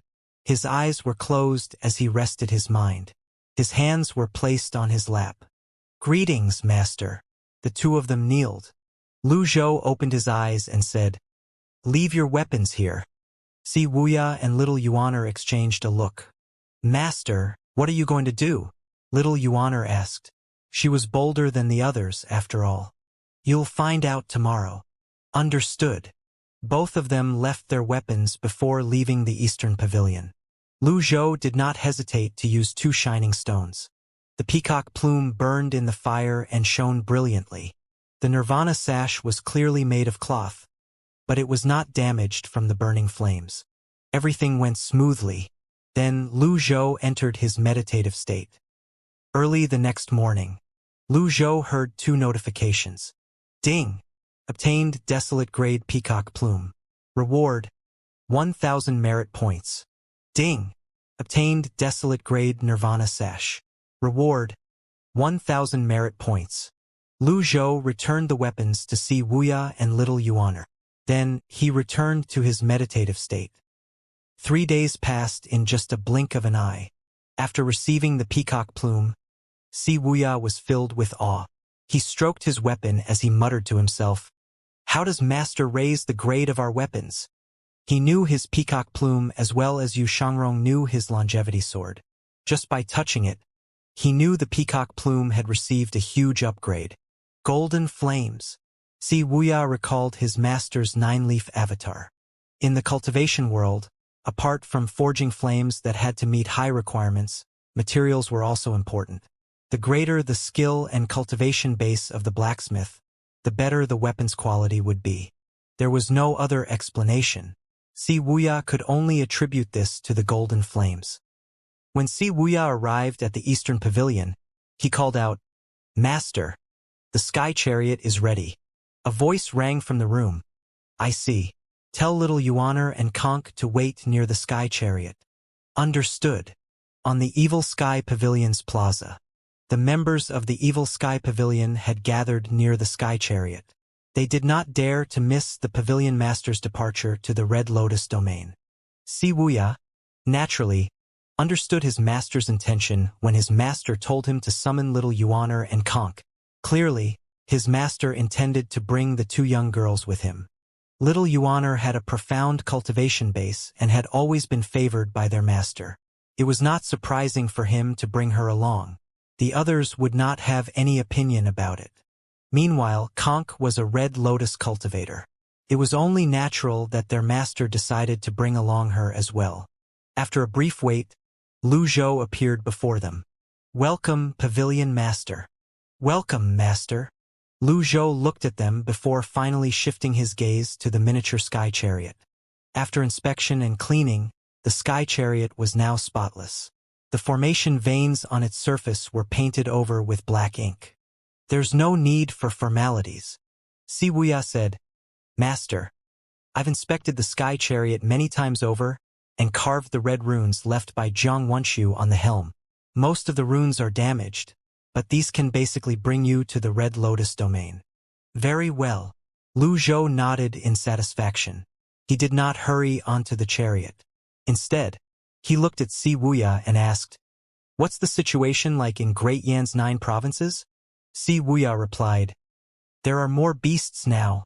Many flying beasts are disturbing the human settlements, but the new formations are in effect now. On top of that, we have ballistae. We have no problem dealing with flying beasts and land beasts. For now, huge beasts are rare, but with 4th senior brother here, we shouldn't have a problem." Lu Zhou nodded and turned to look at Mingshi Yin. Mingshi Yin's appearance had almost completely reverted to its original state. This meant that the outflow of vitality energy and the years from the Golden Lotus were taking effect. "Show me your avatar." "Yes, master." Mingshi Yin chuckled inwardly. Finally, the moment to look cool has arrived. Mingshi Yin stepped forward and summoned his avatar. Whiz! His 150-foot avatar appeared in front of everyone's eyes. The others looked up. Lu Zhou initially intended for Mingshi Yin to show him the miniature version of his avatar. However, there was no helping it since Mingshi Yin had already manifested his full-size avatar. He noticed that Mingshi Yin's golden lotus leaves were not flaming. "There's no karmic power?" "All right, withdraw," Lu Zhou said. Mingshi Yin looked around himself surreptitiously. He saw the others were craning their necks to take a look. Some of them seemed envious as well. Hence, he said, "It's all right, master. I can maintain this for a while." Lu Zhou drew out the syllable to sound stern and disapproving. "Oh!" Mingshi Yin retracted his avatar. The others regained their senses. Lu Zhou said, "You should keep a low profile after reaching the 9-leaf stage. You mustn't brag about this everywhere you go." "I'll remember your teachings, master," Mingshi Yin said. Despite his words, Lu Zhou knew Mingshi Yin would only show off here. Mingshi Yin had always been dependable when completing missions, so there was no need to worry too much about him. Old 7th. "Yes, master. Although Zhao Yu is supported by the Empress Dowager, her cultivation base is on the weak side. You should assist her from the side after my departure," Lu Zhou said. "Yes, master." The 9 provinces were all under the Nether Sect's control. Si Wuya's reputation among the Nether Sect disciples was comparable to Zhao Yu. He was the best man for the job. Lu Zhou turned to look at the others and said loudly, "I'll leave the Evil Sky Pavilion in your care." The others bowed. "We'll await your return, Pavilion Master." Lu Zhou leaped onto the miniature sky chariot. Yuaner, Conk. Little Yuaner and Conk were already prepared for this. They boarded the sky chariot as well. Little Yuaner stood beside the helm and waved at the others. With a bright smile, she said, "Goodbye." The sky chariot rose into the air and left the barrier. The miniature sky chariot was much smaller compared to the cloud-splitting chariot. Could only carry a handful of passengers. However, since there were only 3 of them, it was rather spacious. Lu Zhou stood beside the helm and looked at the scenery below. The sky chariot was flying at an acceptable speed. It was comparable to the cloud-splitting chariot. It soon left Golden Court Mountains area and flew toward the northern border. 5 days later, the sky chariot crossed Rongbei and the desert, drawing close to the endless ocean at the northern border. "Master, we're at the endless ocean." Little Yuaner, who was manning the helm, looked at the boundless sea before them. To be honest, the vast ocean that seemed to go on forever was worrying. Little Yuaner, who had always been bold, felt slightly fearful as well. Lu Zhou nodded. "Higher. MHM." The sky chariot was now at the altitude where primal chi was the thinnest. Then it maintained the altitude and flew forward. Shortly after, the coastline of the Golden Lotus domain vanished behind them. They were now surrounded by water as far as the eye could see. "Master, the red runes are shining." Little Yuaner turned the helm. When she circulated her primal chi, the runes glowed with a faint red light. "Adjust the direction and increase the speed," Lu Zhou said. MHM. Although little Yuaner had little experience of flying a chariot, she had no problem maintaining the flight and altitude. "Ninth senior sister, you can do it. I can feel it. This is the right direction." Conk clapped her hands. Another 5 days passed in just a blink of an eye. The sky chariot continued flying above the endless ocean. They could not see anything. There were the occasional cloud drifting by and sea beasts circling under the sky chariot, but there was nothing else. In the beginning, little Yuaner had been excited about this new experience, but as time passed, she began to feel bored. At this moment, a low noise sounded from up ahead. Shocked, little Yuaner said, "Master, I hear something." Lu Zhou heard the low and unique sound as well. The deep sound was rather unique. It seemed to come from the endless ocean. Also, it sounded like it was made by a musical instrument. "There's a cloud of mist. I can't see a thing." Little Yuaner was slightly worried. Lu Zhou walked up to her and held the helm. He said faintly, "I'm right here. There's no need to worry." Little Yuaner and Conk were young, after all. It was understandable that they were frightened under such circumstances. The sky chariot entered the cloud of mist. They could hardly see their hands even if they held them in front of their eyes. Lu Zhou could only determine their direction from the red runes on the helm. The low and deep rang again from below. Splash! The mist seemed to roil as the sound of waves accompanied it. Little Yuaner and Conk held each other as they looked around anxiously. At this moment, little Yuaner's air as a little ancestor was completely gone. Lu Zhou frowned slightly. He raised his left hand. His fingers shone with blue radiance. The scripts of abandoned wisdom hung between his fingers. Abandoned wisdom. He pushed down. A palm seal several times larger than the sky chariot parted the mist below. As the palm seal dropped, the mist behind the palm seal gathered and obscured it from sight. Splash! Lu Zhou felt puzzled. What's in the cloud of mist on the endless ocean? He wanted to go down and take a look, but when he thought about the huge Qiao in the dark space, he gave up on that thought. He had killed Qiao because he was driven by his instinct to survive. If the deadly strike card did not work, and a 9-leaf cultivator could not deal with this unknown creature in the sea, would he not be rushing to his death? At this moment, a louder cry from before reached their ears. "Master! This monster seems to be chasing us. Don't fluster." Lu Zhou was calm and composed as he dealt with this. His attitude greatly boosted the two young girls' confidence. They calmed down as well. The sky chariot continued to part the mist and flew faster. Creak! The sky chariot made a strange sound. Lu Zhou frowned. He recalled Si Wuya had said the sky chariot could climb high enough, but defense was its weakness. Is it breaking? Lu Zhou slowed down. The strange sound stopped. However, a louder cry filled the air around the sky chariot. It was as though the colossal creature was right beside them. To gain the power to hear everything so that we can hear voices in all realms at will. This was the clear heavenly ears. Lu Zhou's ears glowed with a faint blue light that lit the surroundings. He heard the sound of the seawater, huge waves, and the snapping of the beasts. Lu Zhou stopped using his power. The 8 trigrams spread out from under his feet. 10 scripts emerged from his waist. Heaven, earth, life, death, water, fire, being, non-being, separation, and combination. The 10 shining golden scripts flew into the surroundings. This was the 6 compatible seal, an original technique developed by Hua Wudao. The 6 compatible seal formed a circle that continued to expand. The aim was not to inflict damage but to disperse the mist around them. Its range was good enough.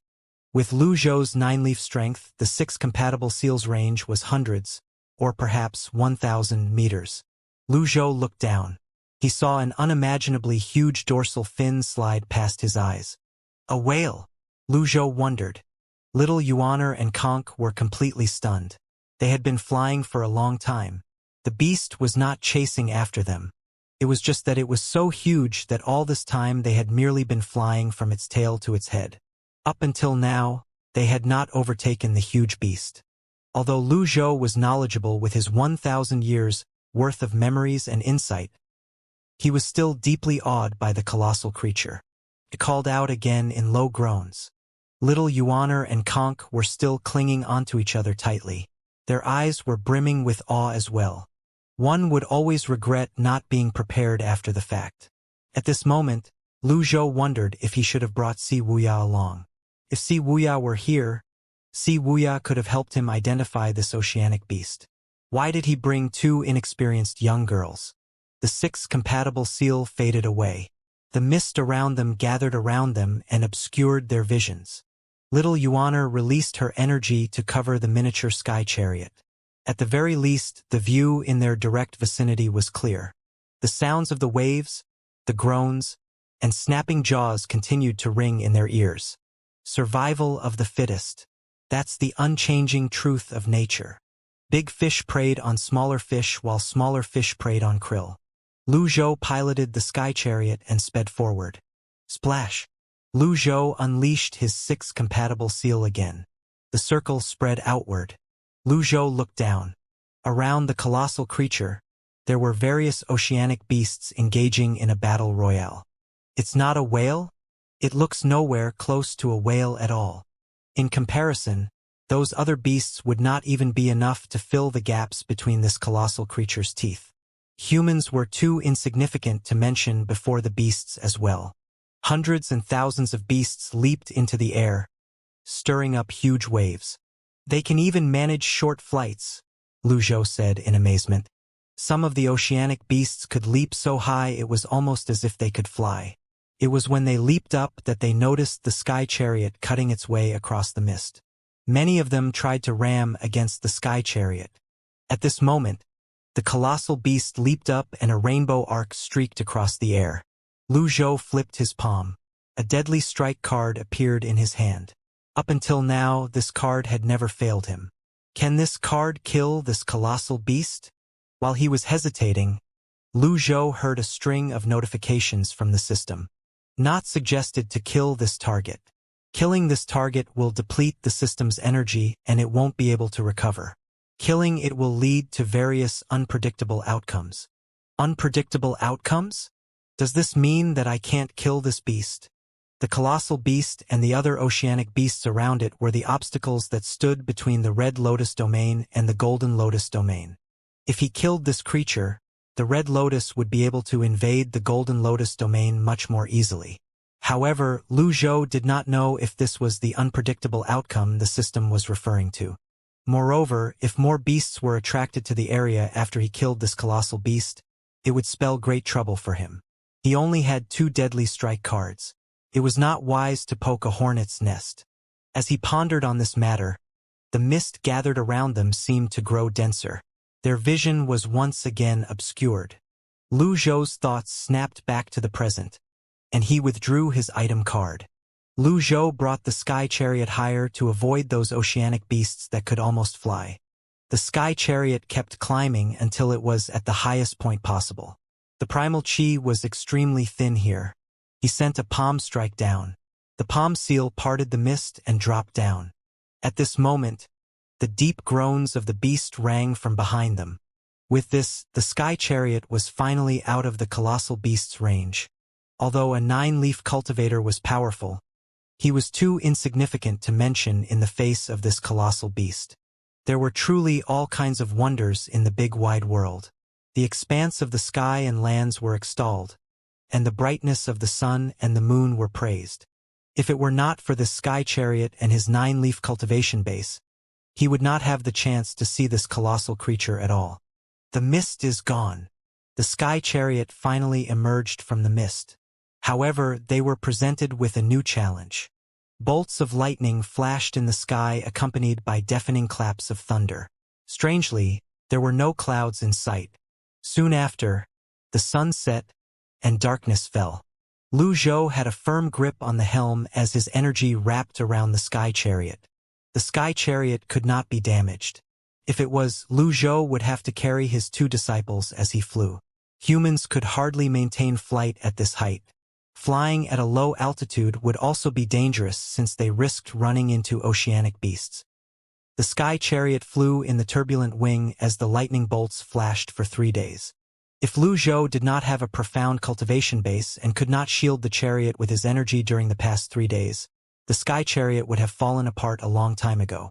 After difficult weather passed, the sky chariot was now flying in clear sky with nary a cloud in sight with the sea below it.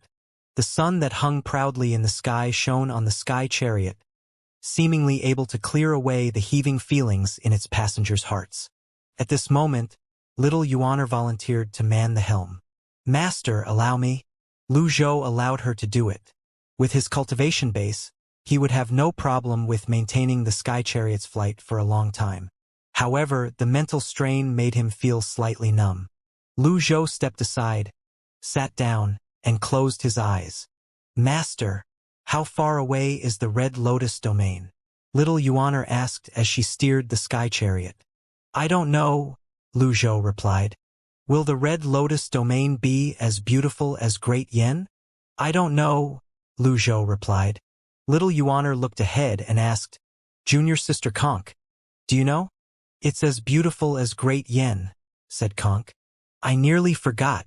You're cultivating the Red Lotus, and you're from the Red Lotus domain. In that case, do you still remember what the Red Lotus domain looks like?" Little Yuan asked. Although they could not see the shoreline yet, it was much more comfortable flying in such conditions compared to flying in the mist or in the dark. I don't remember," Conk replied timidly as she looked at the vast ocean and endless clear sky. "Don't worry, I'm here. If anyone were to bully you, I'll stand up for you. Moreover, Master is here as well. He'll stand up for you," Little Yuan said. "Thank you, ninth senior sister." The two young girls continued chatting merrily. The sky chariot continued flying for another 3 days. When the sun was once again halfway out of the horizon, little Yuan had completely lost all sense of direction. In her opinion, the spot from which the sun was rising was east. The shoreline would surely be somewhere where the sun was. Little Yuan squinted. She placed her hand on her forehead and looked ahead. At this moment, Conk woke up. When she saw little Yuan seemed slightly tired, she said, "Ninth senior sister, I can take over." Little Yuan stepped aside. When Conk took over, the sky chariot suddenly dropped. Swoosh! The intense swaying and rocking woke Lu Zhou up from his meditative state.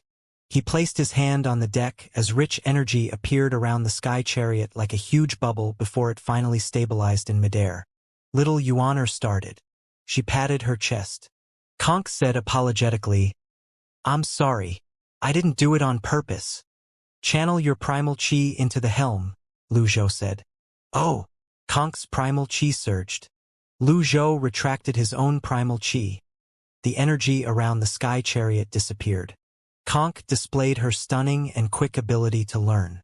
In the beginning, the flight of the chariot was unstable. However, she quickly mastered the technique to pilot the chariot. After a while, it was as though she had flown the chariot countless times before. "What's that?" Little Yuan pointed at a black spot on the horizon. Lu Zhou had been resting for a few days. He was refreshed. He stood beside the helm and looked down. A beast. There was a huge horde of oceanic beasts. They were like ants on land. Then these oceanic beasts leaped into the air toward the sky chariot. "Master," little Yuan's expression changed. "There's no need to worry." Lu Zhou glanced at the beasts and said, "Fly higher." The sky chariot rose. The beasts were getting closer. Some of them were as big as elephants. Conk took the conch from her waist and blew on it as she piloted the sky chariot. With the help of her primal chi, the sound from the conch spread downward. Countless oceanic beasts dropped back down into the sea, creating splashes.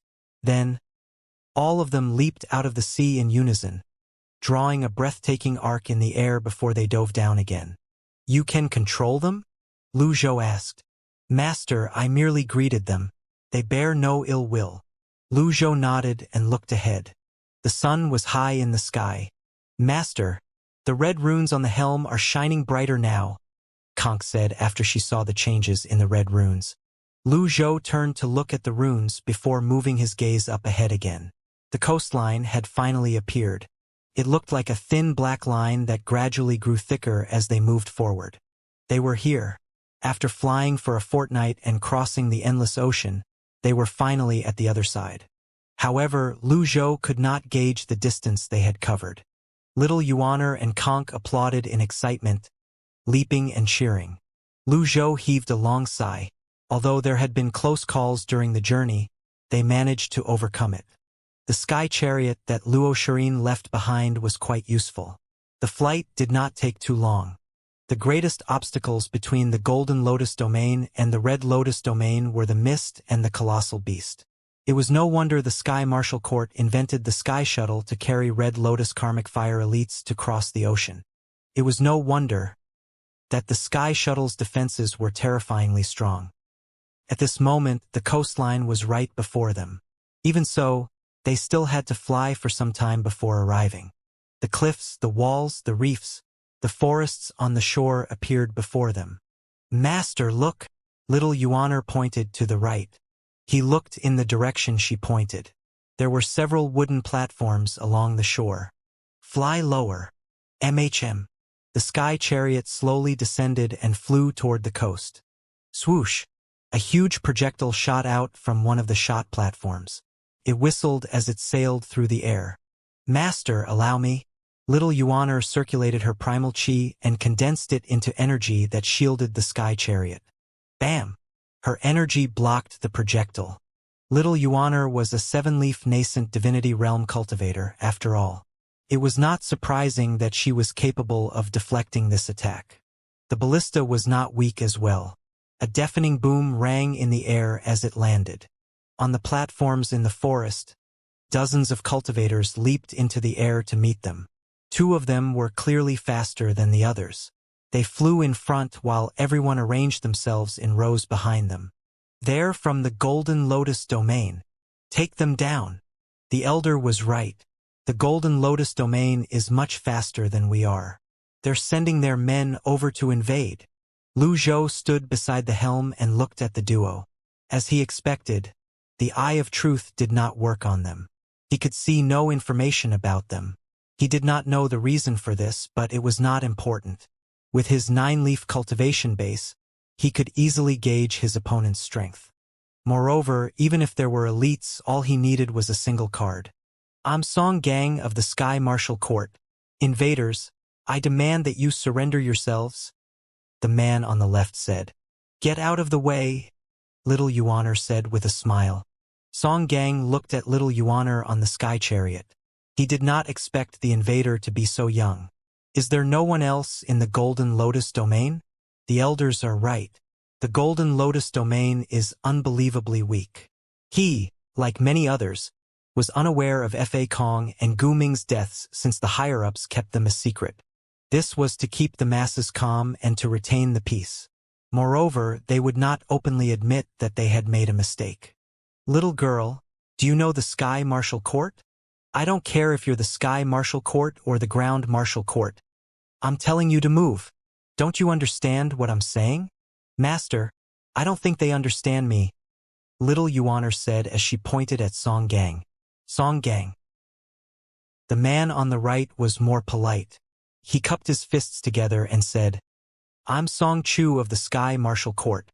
I'm in charge of guarding the endless ocean's shore. Are all of you from the Golden Lotus domain?" Lu Zhou raised his hand as a signal for Little Yuaner to step back. He looked at Song Chu and asked, "You're from the Sky Marshal Court?" "That's right. We're indeed from the Sky Marshal Court." "Old mister, it's only natural for you to not know about Sky Marshal Court since you've just arrived in the Red Lotus domain. The Sky Marshal Court is a direct subordinate of the Great Tang dynasty. It's the strongest sect there is, be it in Great Tang or in the foreign lands. We know about the existence of the Golden Lotus domain and are informed of some basic information. There's only one 9-leaf cultivator in the Golden Lotus domain. To tell you the truth, in the Sky Marshal Court alone, there are 2 9-leaf cultivators." After he finished speaking, he looked at Lu Zhou intently, hoping to see an expression of fearful respect on Lu Zhou's wizened face. Alas, he was destined to be disappointed. Lu Zhou said expressionlessly, "Are you one of them?" Song Chu shook his head. "I'm only an attendant in the Sky Marshal Court. I don't dare to compare myself to a 9-leaf cultivator." Lu Zhou shook his head, as though he found this was a shame. However, it was only natural that 9-leaf cultivators would not be a coast guard. It was a low-ranking post. "Are you going to stop us from landing?" Lu Zhou asked. Song Gang was not as patient as Song Chu. He said gruffly, "Enough talking. The Sky Martial Court has ordered for everyone from the Golden Lotus domain to be imprisoned and wait for the Elder's judgment." The Sky Martial Court disciples behind Song Gang flew forward and formed a line next to him. Song Chu said, "Old mister, to save yourselves pain, why don't you come with us?" Dozens of cultivators gathered around them, manifesting their 10 worlds avatars. Lu Zhou was puzzled. Why would the cultivation methods, avatars, and cultivation philosophies in the Red and Golden Lotus domains be similar? Back on Earth, even the languages and cultures on both ends of the Pacific Ocean were starkly different, let alone for places this far away from each other. Could it be that the Golden Lotus domain and the Red Lotus domain were once a single domain? The concept of continental drift appeared in Lu Zhou's mind again. At the bottom of the 100,000-foot deep abyss, they could reach the Red Lotus domain by traveling through the black water. Judging from the map Wuxia drew and the old parchment, the black water was where the two domains overlapped. There was a hollow and dark space there. This way. The voice pulled Lu Zhou back to the present. Lu Zhou looked at the unbelievably weak 10 worlds avatars before him. He was not interested in wasting his time on them. Hence, he asked, "Who has the highest authority in the Sky Martial Court?" Song Gang said loudly, "Are you someone who can speak to the courtmaster?" Song Chu said again, "Old mister, you're already surrounded. Even if the sole 9-leaf cultivator from the Golden Lotus domain were here, he couldn't save you." Lu Zhou frowned slightly. Just as little Yuaner had said, these men did not understand what was said to them. Lu Zhou waved his sleeve. "Yuaner."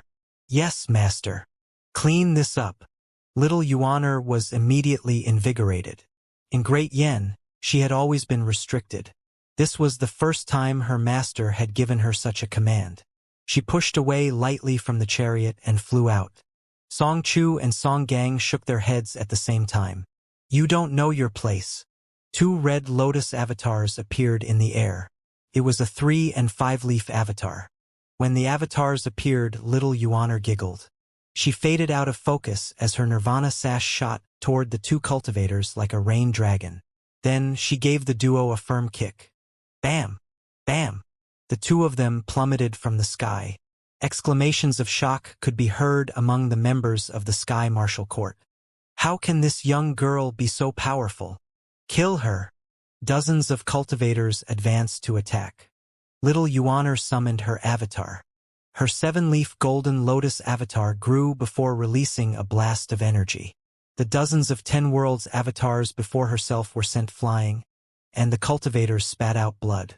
None of them was a match for little Yuaner. Little Yuaner did not trouble herself with the cultivators in the Divine Court realm and below. Instead, she shot toward the 2 nascent Divinity Realm cultivators.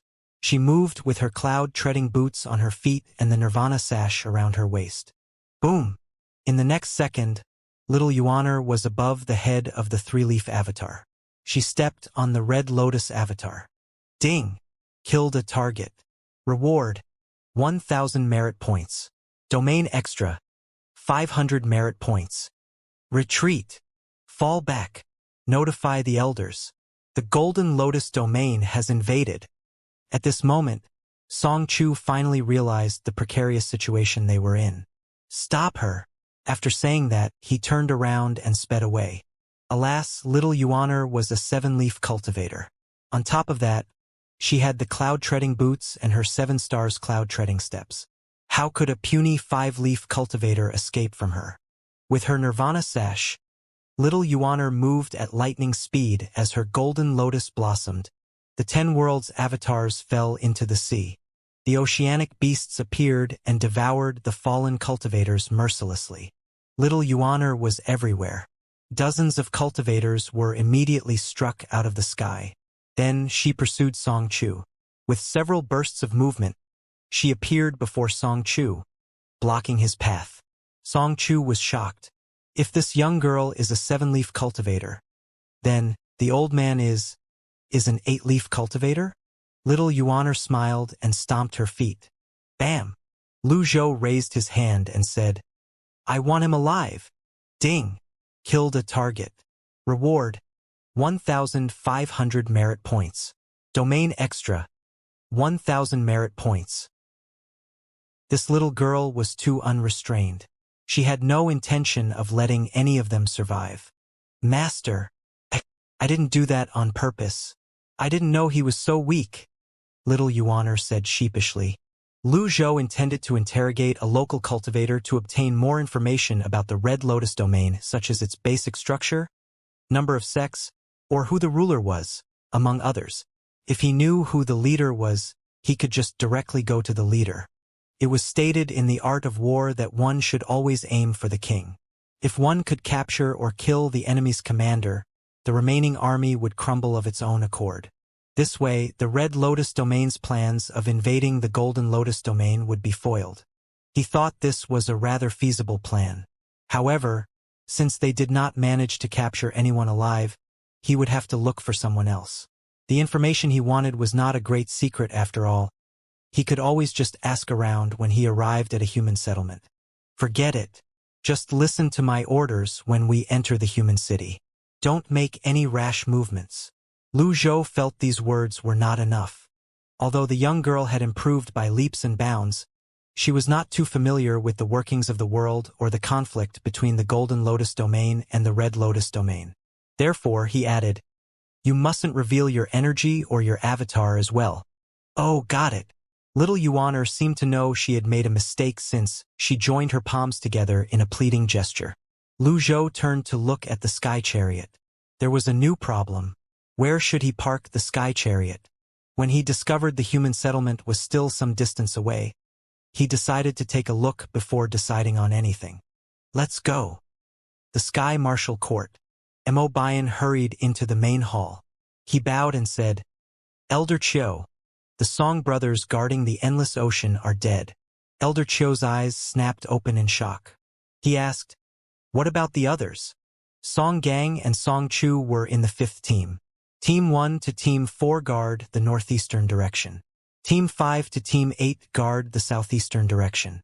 When the others hurried to the scene, Song Gang and Song Chu were already dead. Mo Bian seemed to have trouble accepting this as well. "Isn't General Zhua there?" Elder Chiu wondered out loud, puzzled. Zhuoxing is from the palace, after all. He'd wished for nothing more than for the sects to fight amongst themselves. The palace has always seized opportunities like this. If we haven't been supporting them in secret. Elder Chiu narrowed his eyes and raised a hand to cut him short. He said, "Don't spout nonsense. I've spoken wrongly. To be able to deal with Team 5 in such a short time and openly challenge the palace and the Sky Marshal Court, I can't think of anyone else apart from invaders from the Golden Lotus domain. Send someone to investigate this in secret. Also, notify the palace about this. Every cultivator entering and leaving the cities should be examined," Elder Chiu said. "I'll get to it immediately." Mo Bian left the Great Hall. Elder Chiu sighed. He looked at the door and muttered to himself, "Perhaps, the Golden Lotus domain is much more powerful than we expected. The invaders are here." Who was the invader? Lu Zhou remembered the outline of the map that Si Wuya had sketched. Moreover, Luo Shirin's notes mentioned that the Red Lotus domain and the Golden Lotus domain were similar. If that was the case, it would take some time before they encounter a human settlement. The sky chariot flew in the sky. At this moment, the sky chariot was slightly too slow for his liking. It was not spacious as well. It did not offer the best experience while crossing the endless ocean as well. However, this was their only sky chariot that would serve as their only means to return to the Golden Lotus domain. They could not destroy it, nor could they carry it everywhere with them. Considering the fact that Luo Shirin left this object behind 300 years ago, there would likely be more advanced sky chariots in the Red Lotus domain. The difficulty of building a sky shuttle would be much greater than that of building this miniature sky chariot. The three of them crossed several thousand miles of mountains, rivers, and forests before they saw the human cities, villages, and residential zones. After a while, Lu Zhou found a cave. He placed the sky shuttle inside the cave and sealed the entrance. Feeling assured, three of them entered the city and found an inn. Then, Lu Zhou sent Little Yuaner to obtain information about this city and its location. Little Yuaner returned around dusk. Master, I've asked around. Wait, let me have a drink of water. Little Yuaner poured herself a glass of water right after she entered the room. After quenching her thirst, she said, "This is a small city in Long Yu Circuit." Long Yu. Lu Zhou stroked his beard and pondered. I hate the name. Aside from the foreign tribes, everything is under Great Tang's control. Great Tang is divided into 10 circuits. There's the Guanyi Circuit, Jiangdong Circuit, Jiangbei Circuit, Jianan Circuit. The capital is in Guanyi Circuit. This is Long Yu. Little Yuaner drank some water again. Lu Zhou nodded slightly. He had a rough idea now. He asked, "Are there any major sects around here?" From what I heard at the relay station, the Flying Star House sounds powerful. They killed the Luan. There are many who wish to join the Flying Star House, Little Yuaner replied. The Flying Star House? What a small world. Lu Zhou remembered that Gu Ming, whom he had killed, mentioned that Great Yan's imperial tutor, Jiang Wenxiu, was from the Flying Star House. If they could kill the Luan, they were indeed powerful. However, he took these rumors with a pinch of salt. In Great Yan, the 10 great sects were said to be powerful as well, but they still paled in comparison to the 3 sects. The rise of the Fiend sects could not compare to Yu Zhenghai's Nether sect at all. Then Little Yuaner told him everything that she had learned. Lu Zhou nodded and committed the information to memory. Conk supported her chin and blinked as she listened to Little Yuaner's report. In the beginning, she managed to stay awake.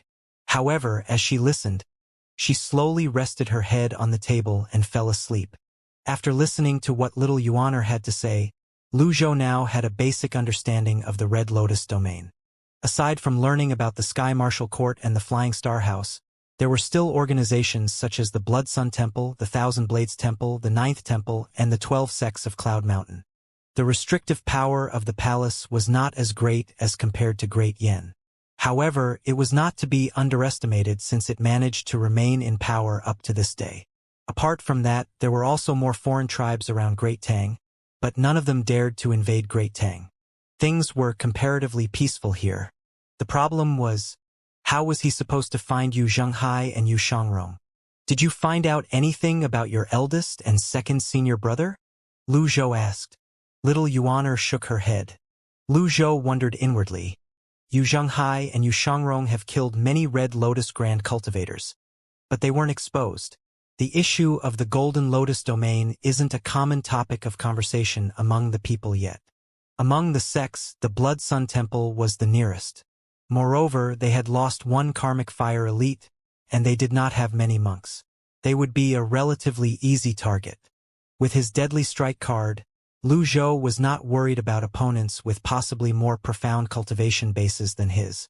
With this, he recalled the colossal creature in the endless ocean. He could not help but wonder if humans could reach the stage of that colossal creature through cultivating. The next morning, Lu Zhou and his 2 disciples left the inn. After they found out the Blood Sun Temple's location, they left the city. Upon their exit, they noticed that the process was stricter than when they had entered. However, it posed no problem to them. Outside the city, Lu Zhou tried to summon his mount, Witzard.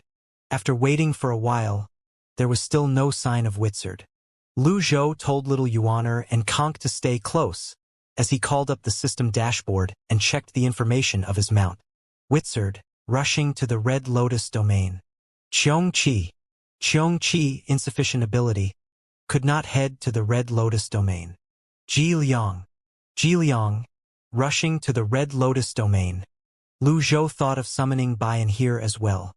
However, when he considered that they would have to return to the Golden Lotus domain again, he decided to not summon Baian to save it the trouble of going back and forth.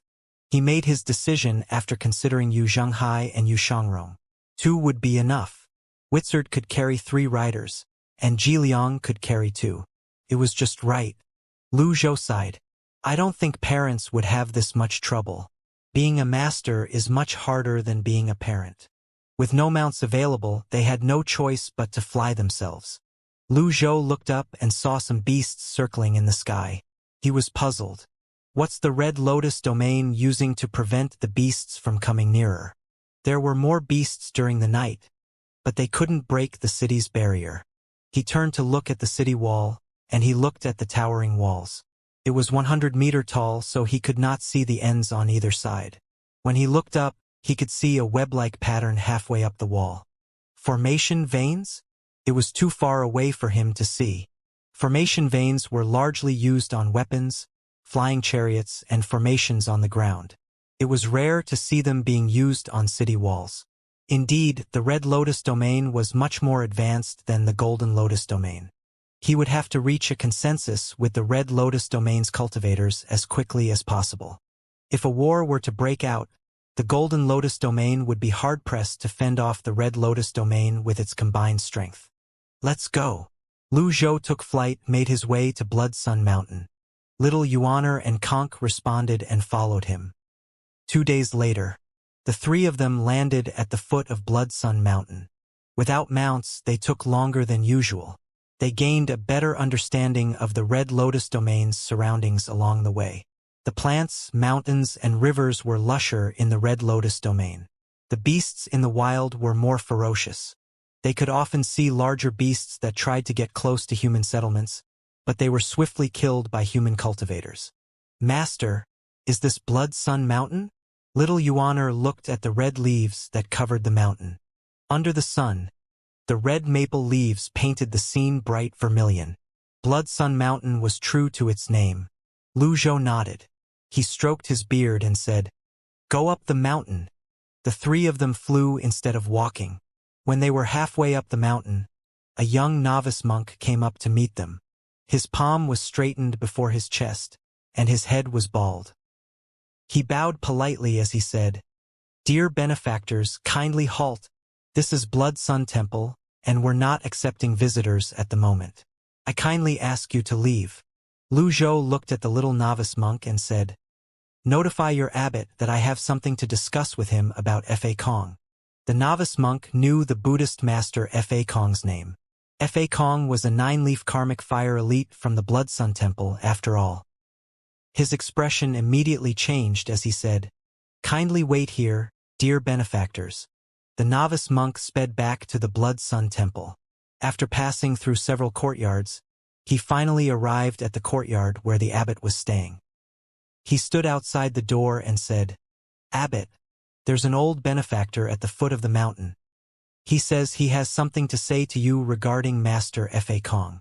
There was a long pause before a reply came from the room. "Fa Kong has already passed on. Why must we look for trouble? Tell this benefactor that I won't meet him." Understood. The novice monk returned to the foot of the mountain and relayed the abbot's message to Lu Zhou. When little Yuaner heard this, she was about to leap into a rage when Lu Zhou raised a hand to stop her. Then he said coldly, "If that's the case, I have no choice but to go up the mountain uninvited." Lu Zhou ignored the novice monk's protests and flew up. "Little monk, you're not discerning at all. Nobody under the heavens dares reject my master," Little Yuaner said with a smile. "Benefactors, please wait here." However, with his weak cultivation base, how could the little novice monk possibly stop them? Lu Zhou led the way. He placed one hand on his back and flew toward Blood Sun Temple's entrance. In front of the entrance, there were 100 monks armed with rods. They were shouting and training, but none of them were flying. When they saw the strangers, the monks armed with rods gathered around them swiftly. "Amitba, old benefactor, did you lose your way?" An older monk asked as he straightened his palm in front of him while his other hand held the rod. Lu Zhou ignored him and flew forward. With this, the monks with the rods determined the newcomers were hostile. They no longer hesitated and attacked with their rods. Lu Zhou seemed to vanish into thin air as he made his way through the group of monks. The monks who had charged out crashed to the ground. Upon seeing this, they were terrified. They had no idea this person had such a profound cultivation base. "Where's the Blood Sun Temple's abbot?" Lu Zhou's voice was loud. With the heavenly writing's extraordinary power, it was extremely clear but not deafening.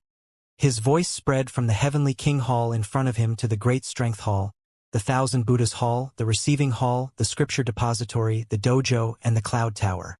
Within 1,000 meters of Blood Sun Mountain, winged beasts took flight and the beasts on land scampered away. The abbot, Fa Hua, who was knocking on the wooden fish, opened his eyes. The doors to his room were opened by a blast of energy, and he flew out with his legs crossed. Would a person capable of unleashing such a sound technique be a weakling? The monks flew out of the great strength hall. The 3 first seats and 12 Vajras flew over from the dojo on the other side of the chasm on the second peak. They reached the decorated archway swiftly enough before they finally arrived at the main entrance. These monks who came were Blood Sun Mountain's core disciples and cultivating monks. There were 1,000 of them hovering in the air. Abbot! The monks bowed. From the direction of the Heavenly King Hall, the abbot, Fa Hua, flew over and landed. When Fa Hua landed, the others followed suit as well. They dared not remain in the air when the abbot was on the ground. Fa Hua was dressed in simple monk robes, but there was a certain quality that the others did not have between his eyes. He looked at Lu Zhou and the 2 little girls. They were foreign faces to him. He straightened his palm and asked, "Amitba, what brings you to the Blood Sun Temple, old benefactor?" Lu Zhou nodded. "The leader of the Blood Sun Temple is here. Things are easier now. There's no need to waste my time on these small fries." "Are you the abbot of the Blood Sun Temple?" "I am the abbot Fa Hua," Fa Hua replied. "I have questions for you." Fa Hua shook his head and said, "Old benefactor, I don't know you. If you're here to worship Buddha, I would welcome you with open arms. However, if you're here for revenge, please forgive me for not being able to entertain you." The 12 Vajras stepped forward automatically. They wore red kasayas and carried prayer beads. As soon as they stepped forward, their prayer beads shone with red radiance. Lu Zhou gave them a cursory glance. In his deep eyes, there seemed to be vortexes churning. To gain the power of speech recognition, even about the unspeakable truths, and to understand the words spoken by the tongues of the beings in different worlds. This was the power of speech recognition. "I'm in a good mood today, and I don't feel like killing anyone. If you'd like to meet Buddha prematurely, I don't mind changing my mind." After Lu Zhou said this, the 12 Vajras felt their heads spin. They staggered backward and felt their blood essence surge. The other monks retreated. The abbot, Fa Hua, was the only one who stood in his position, unleashing flames. The karmic fire negated the sound technique. Lu Zhou did not look at the others. He merely looked at Fa Hua. He did not expect the Blood Sun Temple's strength to be so formidable. They had 2 karmic fire elites. The power of speech recognition was unleashed gently like a stream. There was no explosive might, but it caused fear to permeate and linger in a person. Abbot Fa Hua frowned. This was an elite who was comparable to himself. Now that Fa Kong's dead, are they trying to destroy the Blood Sun Temple? Is the major sect sending their hidden elites to do the job? The 3 seats stepped forward. "Stand down," Fa Hua gruffly said. "Abbot, stand down." Fa Hua raised his voice. "Understood." The 3 seats retreated obediently. Fa Hua looked at Lu Zhou. He straightened his palm and bowed. "Amitba, those who come are guests. Follow me." The monks made way for the guests. Fa Hua turned around and invited Lu Zhou to the Great Strength Hall. The other monks felt indignant, but there was nothing they could do. Lu Zhou waved his sleeves and placed his hands on his back. They crossed the decorated archway and entered the Blood Sun Temple. When they were on the steps, he stopped and said, "I have a word of advice." "What is it, old benefactor?" "You'd better not use someone else for your own ends. Even if Fa Kong is alive, I'd still think nothing of him." "Don't say you've not been warned," Lu Zhou said. The others were stunned. "He thinks nothing of Fa Kong? Who's this man?" Fa Kong glanced at Lu Zhou again. He really had no recollection of this person. There were less than 10 nine-leaf cultivators who had karmic fires in Great Tang. Every one of them was well known. So who was this man? The Blood Sun Temple had already lost a karmic fire cultivator. They could not afford to make a powerful enemy now. This way, Fa Kong maintained his composure despite his thoughts. They entered the Great Strength Hall. The other monks waited outside while the 3 seats and the 12 Vajras entered the hall at the same time. Little Yuaner and Conk stood by their master's side. The moment Lu Zhou sat down, Fa Hua asked, "May I know your name, old benefactor?" Lu Zhou stroked his beard and said, "Who I am isn't important. I'm only here to clarify several questions." Fei Hua nodded. "Ask away, old benefactor. Who ordered Fa Kong to attack me?" Lu Zhou's voice was calm and tranquil. The 3 seats exchanged a look. The Blood Sun Temple had 4 seats in the beginning. Their statuses were only second to the abbot. Fa Kong was one of the 4. However, Fa Kong was of the same standing as the abbot. Sometimes, the abbot would even have to show consideration to Fa Kong for the greater good. Fa Kong had always been an independent person, so the others seldom knew what he was up to. A deep frown appeared on Fa Hua's face as surprise briefly flitted past his eyes. He was the head of the temple, after all. Even when there was a problem, he could still maintain his composure. Moreover, he seemed to have a keen mind. He did not expose Lu Zhou's origins, as he said. Fa Kong has always been unbridled.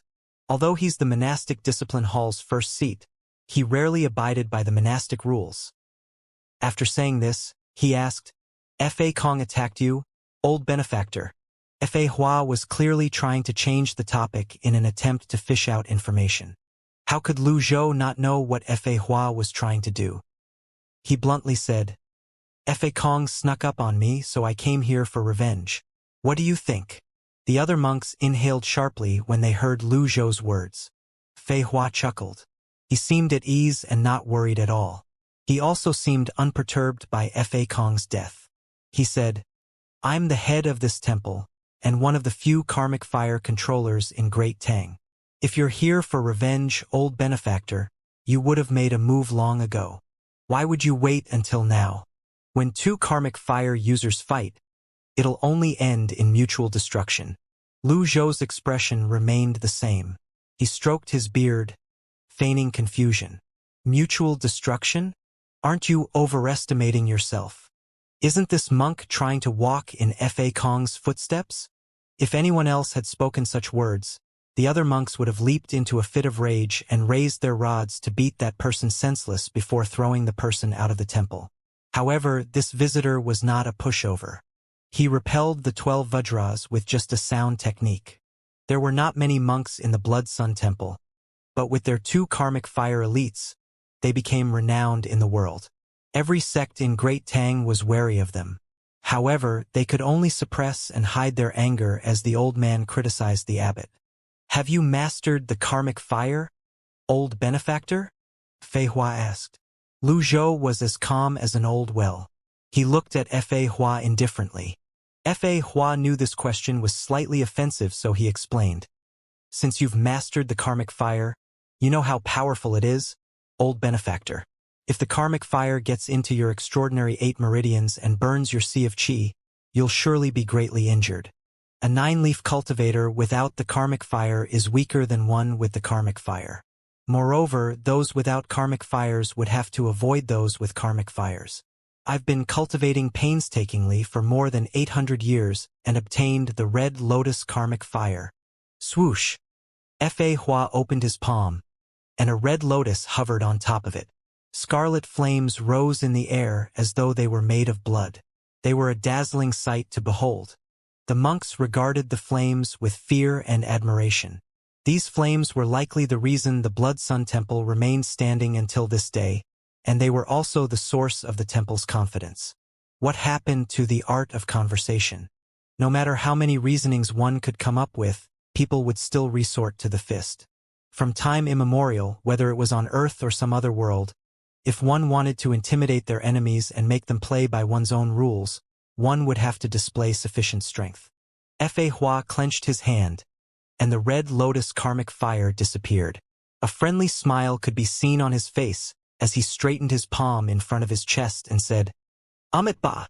With a slight hint of displeasure, Lu Zhou asked, "Compared to Fa Kong, Who's weaker? Fa Hua replied with a straight face. If we were to fight head-on, I'd be evenly matched with junior brother Fa Kong. If we were to drag it out and have a contest of zen and techniques, I'm more powerful than Fa Kong. Lu Zhou stroked his beard and nodded. He looked at Fa Hua and gruffly said, Since I can kill Fa Kong, I can kill you. Do you have one life more than him? The Great Strength Hall was as silent as a graveyard at this moment. The monks' eyes widened as an incredulous expression appeared on their faces. Fa Hua could hardly believe his eyes. He stopped fiddling with his prayer beads in his left hand. Shocked. You killed Fa Kong? Old benefactor?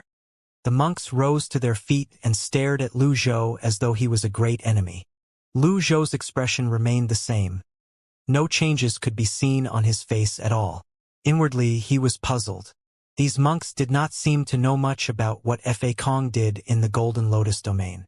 He asked tonelessly, Don't you know what happened to Fa Kong? Although I'm the abbot, I couldn't restrain junior brother Fa Kong. All I know is he had a good relationship with the Sky Marshal Court. He had said he was going to do something shocking. However, I didn't expect that he wouldn't return. After he finished speaking, he suddenly rose to his feet. His wizened face that seemed exhausted seemed energetic at this moment. He asked, Are you truly from the Golden Lotus domain, old benefactor? Upon hearing this, the monks rose up as well, ready to fight at a moment's notice. Lu Zhou continued to stroke his beard, ignoring the monks' reactions. He said, I've already stated my objective when I arrived. All you have to do is to answer my questions. Next to the second pillar of Great Strength Hall, a stocky monk in Xianxia attacked with his palm. He released red energy and moved his hands as though they were blades. He leaned forward before he charged toward Lu Zhou. Even Buddha can't save you today. The monks were frightened and taken aback. They did not expect the first seat of Palm Zen Hall would suddenly attack. The temple could not function without rules. The affairs and etiquettes of the temple were upheld by the Palm Zen Hall's Huineng. Lu Zhou remained seated. He did not move at all. Just as the palm strike was about to land on him, he suddenly waved his sleeve in a graceful and casual movement. It was as though he was shooing a fly away. The Buddhist Great Vajra will hand sign. Bam! At such close range, the golden palm seal and the red palm seal collided. There was no doubt about the outcome. The Palm Zen Hall's first seat, Buddhist Master Huineng, recoiled as his red palm seal was destroyed. The monks exclaimed in shock as they watched the palm seal push Huineng out as it continued sailing in the air. With a loud boom, Huineng crashed into the second pillar of Great Strength Hall. He was sent back to where he came from. The pillar of the Great Strength Hall cracked loudly. However, even if it was broken, it would not crumble easily. The monks had not recovered from their shock. The Great Strength Hall was deathly silent. This kind of difference could only be born from an extremely wide gap between strengths. The red palm's force seemed pitiably weak. Huineng grunted and spat out blood before he slid to the ground in a heap. Lu Zhou continued behaving as though nothing out of the ordinary happened. He stroked his beard with a calm expression on his face. The monks were speechless. Even Huineng's 8-leaf cultivation base could not withstand a single blow from the old man. Meanwhile, a grim expression appeared on Fa Hua's face. Golden palm seal. Great Vajra will hand sign. Sit. Lu Zhou raised his hand. It was as though Fa Hua was the guest and he was the host. Fa Hua forced himself to calm down as he sat down. Lu Zhou said, The light of the Buddha shines on all. I spared his life when I struck. Are you satisfied? If I may be so bold, I'd like to have a go as well, Fa Hua said. Without waiting for a reply, he smacked the table, and it shattered.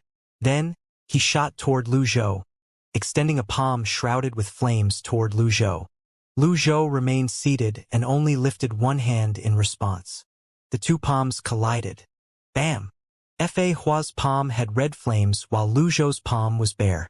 The monks were delighted upon seeing this. Nobody would dare to defend against karmic fire without energy. This seemingly simple palm strike was actually a powerful 9-leaf attack. Even the 12 Vajras and the 3 seats would not take this lightly. Fa Hua felt a chilling sensation on his palm. When he looked down, he saw a faint flash of blue before a golden palm seal suddenly surged out. Bam! Abbot! Fa Hua was sent flying back. He did a backflip in midair before he struck with his palm again. Karmic Fire Vajra Palm. Lu Zhou raised his palm again. Their palms collided once more. This time it was a contest of primal chi. The flames on Fa Hua's palm grew brighter. Creak, creak, creak. The great strength hall threatened to crumble at this moment. Suddenly, a red lotus bloomed under Fa Hua's feet. It was covered in flames. The 9 leaves were a terrifying sight. At the same time, an avatar slowly rose. Lu Zhou scowled. Is this bald donkey really going to force me to use a deadly strike card? The cards were too expensive. It was not worth it to use it on this bald donkey. Lu Zhou chose to use his heavenly writing power. Originating from nothing, from it comes everything. Living in samsara and learning from it. This is the power of past lives. Buddhist Great Seal of Fearlessness. His palm shone blue and golden at the edge. He unleashed 1/3 of his extraordinary power. Whiz! There was a strange resonance in the air. Fa Hua immediately felt his arm go numb and sensed a danger of it breaking. He trembled and swiftly retracted his hand. Bam! The Great Seal of Fearlessness power traveled along Fa Hua's arm to his chest. He reeled back as he spat out a mouthful of blood. Bam! Fa Hua crashed through a huge pillar. Rumble! Fa Hua crashed through the wall of Great Strength Hall with his karmic fire, flying out of the hall. Silence descended on the Great Strength Hall again. Lu Zhou withdrew his hand. He seemed unaffected and uninjured. Based on this palm strike, he could vaguely tell he would need at least half of his extraordinary power to kill a Red Lotus 9-leaf cultivator with a karmic fire. When he fought Fa Kong back then, Fa Kong was protected by the Sky Shuttle. A quarter of his extraordinary power could not break the Sky Shuttle. Based on that experience, it was clear just how powerful a Red Lotus 9-leaf cultivator with karmic fire was. Abbot! The monks charged out of the hall. Shortly after, they carried Fa Hua back into the hall. Fa Hua's face was covered in dirt, and blood stained the corners of his mouth. His robes were torn as well. Lu Zhou looked at the monks. Anyone else has a problem? His question resounded throughout the Great Strength Hall. Lu Zhou had always been a keen believer in striking the enemy's king first. If he could subdue Fa Hua, the others would not dare to resist him. He continued speaking in a voice that resounded in the hall. Those who have a problem can step forward now. Nobody stepped forward. Fa Hua coughed violently. Lu Zhou's performance had exceeded his expectations. In fact, Lu Zhou's strength seemed absurd to him. They were both karmic fire elites. The difference between them should not be this wide. Throughout his long history of being a 9-leaf cultivator, he had never lost so thoroughly like he did today. After his coughing fits subsided, he said, "Stand down, everyone." How could they not? Lu Zhou continued to stroke his beard. He looked at the moderately injured Fa Hua. 1/3 of his extraordinary power could only injure Fa Hua. If used against an 8-leaf cultivator, 1/3 of his extraordinary power could have reduced them to ashes. Indeed, the karmic fire was powerful. Old benefactor, whatever it is you want to know, I'll tell you. Fa Hua relented. Lu Zhou nodded in satisfaction. Why didn't you say so earlier? Fa Hua no longer had any intentions of resisting after the brief exchange. The other monks dared not say anything as well. Little Yuaner covered her mouth as she giggled. She pointed at Fa Hua and said, "You're a tough one. It's not every day I see someone survive my master's palm strike." "What are you looking at?" "I'm just telling you the truth." Little Yuaner was not afraid at all. She returned the glare the other monks were shooting her way. The monks dared not speak up, still greatly shaken. Lu Zhou looked at Fa Hua and asked, "Have you seen any other golden lotus cultivators apart from me?" Fa Hua waved his hand as a signal for the others to leave. Abbot! The 12 Vajras and the 3 seats would not leave. Hui Neng had suffered a hit and was heavily wounded. He was ghastly pale. "Get out," Fei Hua said sternly. The monks had no choice but to turn around and leave. Lu Zhou was not even worried about exposing his identity as a Golden Lotus cultivator, but Fei Hua was ordering his disciples to leave. After the monks left the Great Strength Hall, Fei Hua sighed heavily. "To tell you the truth, I disagreed with junior brother Fei Kong's actions. I'm also against the research about the other worlds that's being conducted by the Sky Martial Court. The Buddha is merciful and all lives are equal. Why must the strong trample on the weak? Not many know about the existence of the Golden Lotus domain. When I learned about it, I did all I could to oppose it. Alas, Fei Kong was stubborn. I'm both surprised and unsurprised by his death." Lu Zhou regarded Fei Hua with surprise. He did not expect Fei Hua to have such thoughts. The brigands of the world would not utter words like all lives were equal. Moreover, everyone had their own definitions of the word equal. In the end, he nodded and asked, "How much do you know about the Golden Lotus domain?" "All I know is that the Golden Lotus domain is weak. When Fei Kong was still around, he told me that. Fei Kong and I rarely saw eye to eye.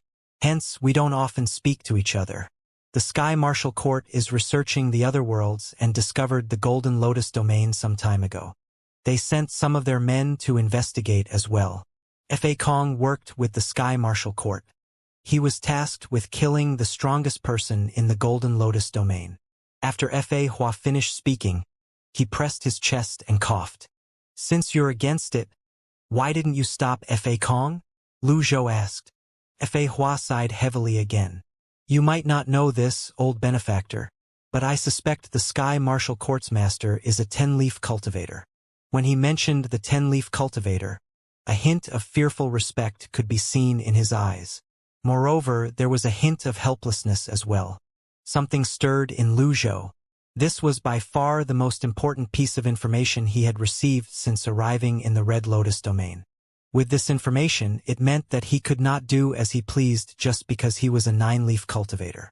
He could not stand against a 10-leaf cultivator at this moment. At the same time, he felt puzzled.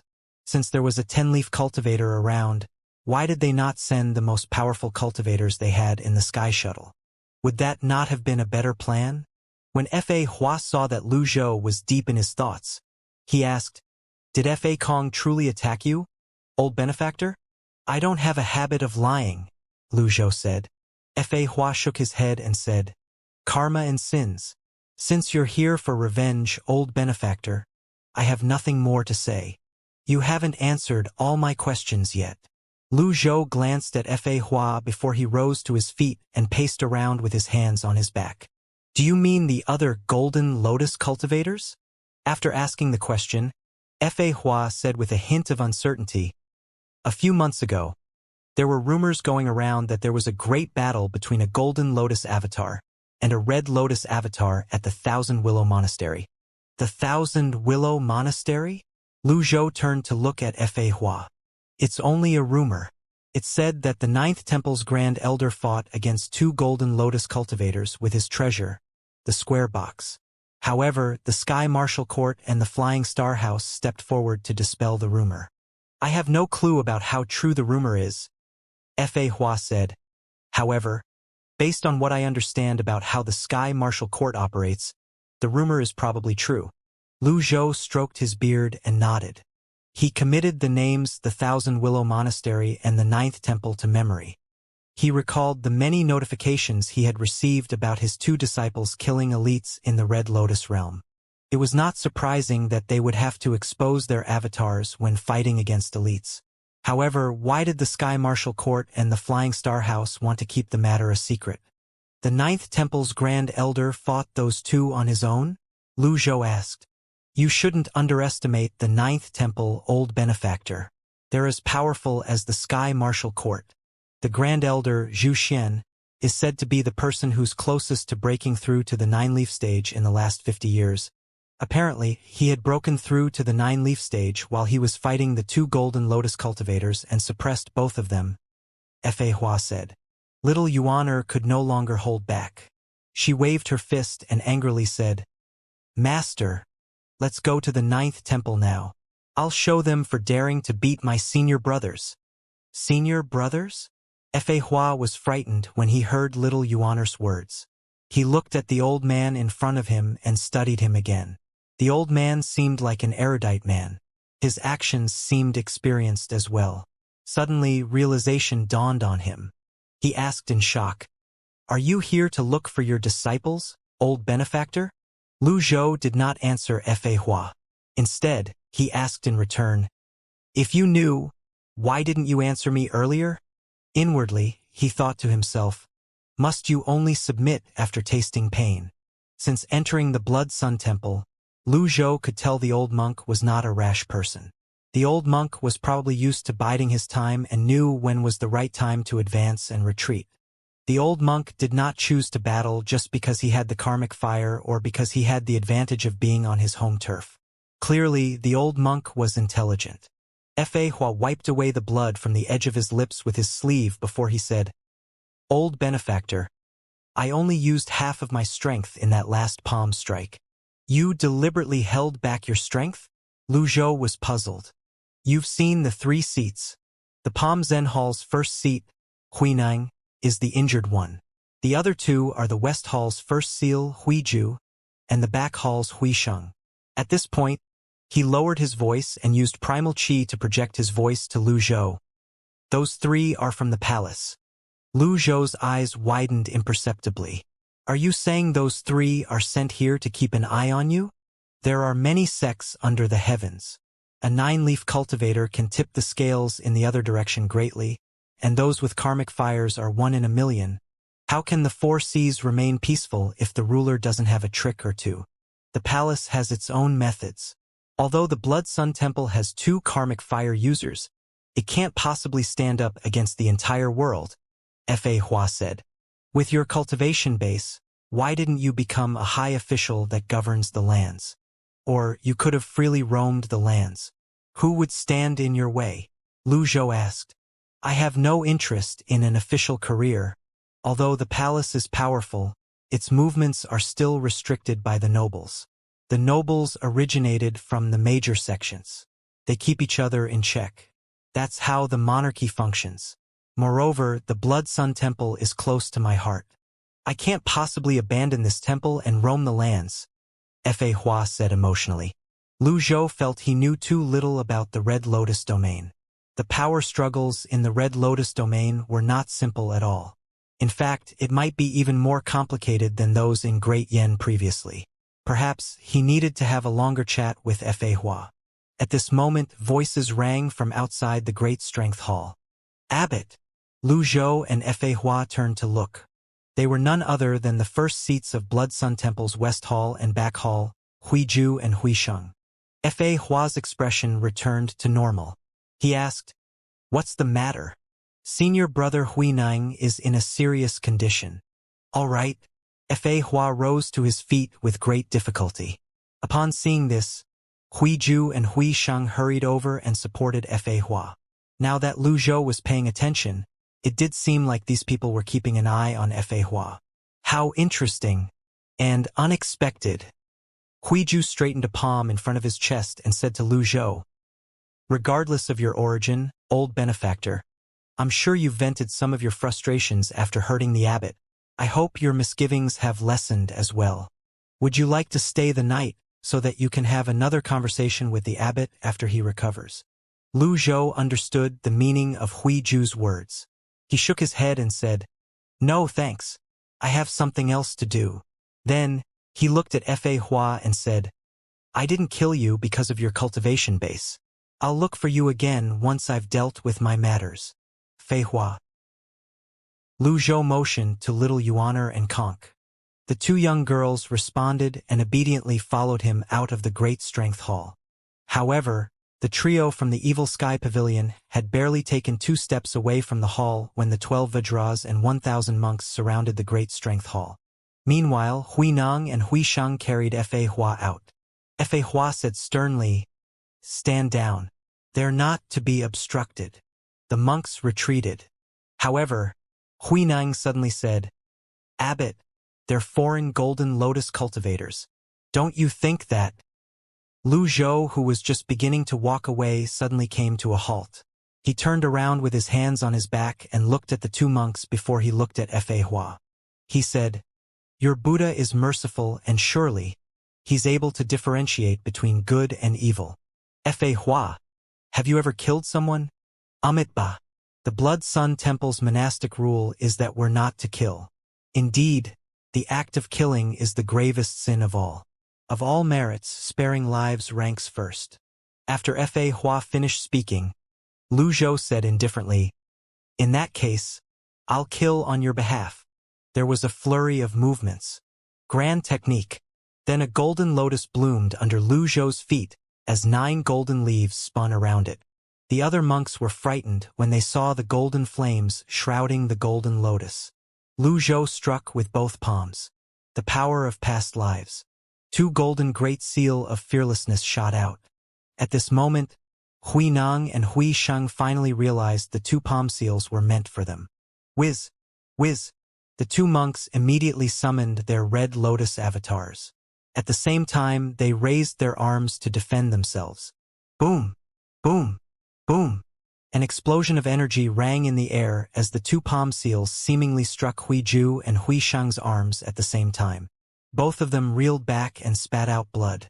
How could 2 8-leaf cultivators withstand the attacks of a 9-leaf golden lotus cultivator with karmic fire and extraordinary power? Bang! Bang! Hui Ju crashed onto a huge pillar to the left while Hui Sheng crashed against the pillar on the right in front of the Great Strength Hall. They broke the rhyming couplet engraved on the rock pillars. The first verse read, "The lotus from pure soil carries the weight of the world and Buddha." The second verse read, "Buddha, bright as the pearl, is the way to samadhi and enlightenment." Crack! The words shattered and fell. Hui Ju and Hui Sheng died immediately. The rhyming couplets were painted with gold ink and fixed on veined pattern boards. The weather did not and could not damage these golden words, but faced with the might of a 9-leaf cultivator, they were as fragile as paper. The Red Lotus domain wrote with golden ink and their Buddha had golden bodies. Did that mean they were red golden bodies? How ironic. The 12 Vajra's eyes burned with anger. Meanwhile, the 1,000 monks hovering in the air were stunned, at a loss over what to do. The abbot, Fa Hua, a karmic fire user, was shocked. It was apparent from his slightly widened eyes. The monks wielding rods in front of the Heavenly King Hall filed in at this moment and formed 3 rows in front of the Great Strength Hall. Not even a fly could get past them. However, nobody dared to lift a finger. Who would dare? Although they were brimming with fury, they were frightened and shocked by the flaming 9-leaf golden lotus under Lu Zhou's feet. The lotus from pure soil carries the weight of the world and Buddha. That's a nice poem, Lu Zhou said with his hands on his back as the golden lotus disappeared. Abbot! The monks exclaimed in unison. As long as the abbot gave the order, the monks of the Blood Sun Temple would fight to their deaths. The temple's pride had to be defended at all costs. Moreover, the abbot was also one of the few Red Lotus karmic fire elites in this world. If the abbot fought with all his might against this 9-leaf foreign tribesman, the monks could cooperate with him. With that, they might have a chance of winning. The armed monks prepared to chant their Brahmic verses. All they needed was for the abbot to give the order. The 1,000 disciples looked at Fa Hua. Fa Hua glanced at Hui Sheng and Hui Ju, who broke the stone pillars. He shook his head and said, "Old benefactor, why must you put me in such a difficult position?" With the notification of the reward of 5,000 merit points ringing in his head, Lu Zhou's expression remained as calm as a still lake. There was no fluctuation at all. "I solved your problem for you. You should be thanking me instead," Lu Zhou said tonelessly. "They were only early-stage 8-leaf cultivators, and they were young. I could still control them. Now that they're dead, I still have a problem.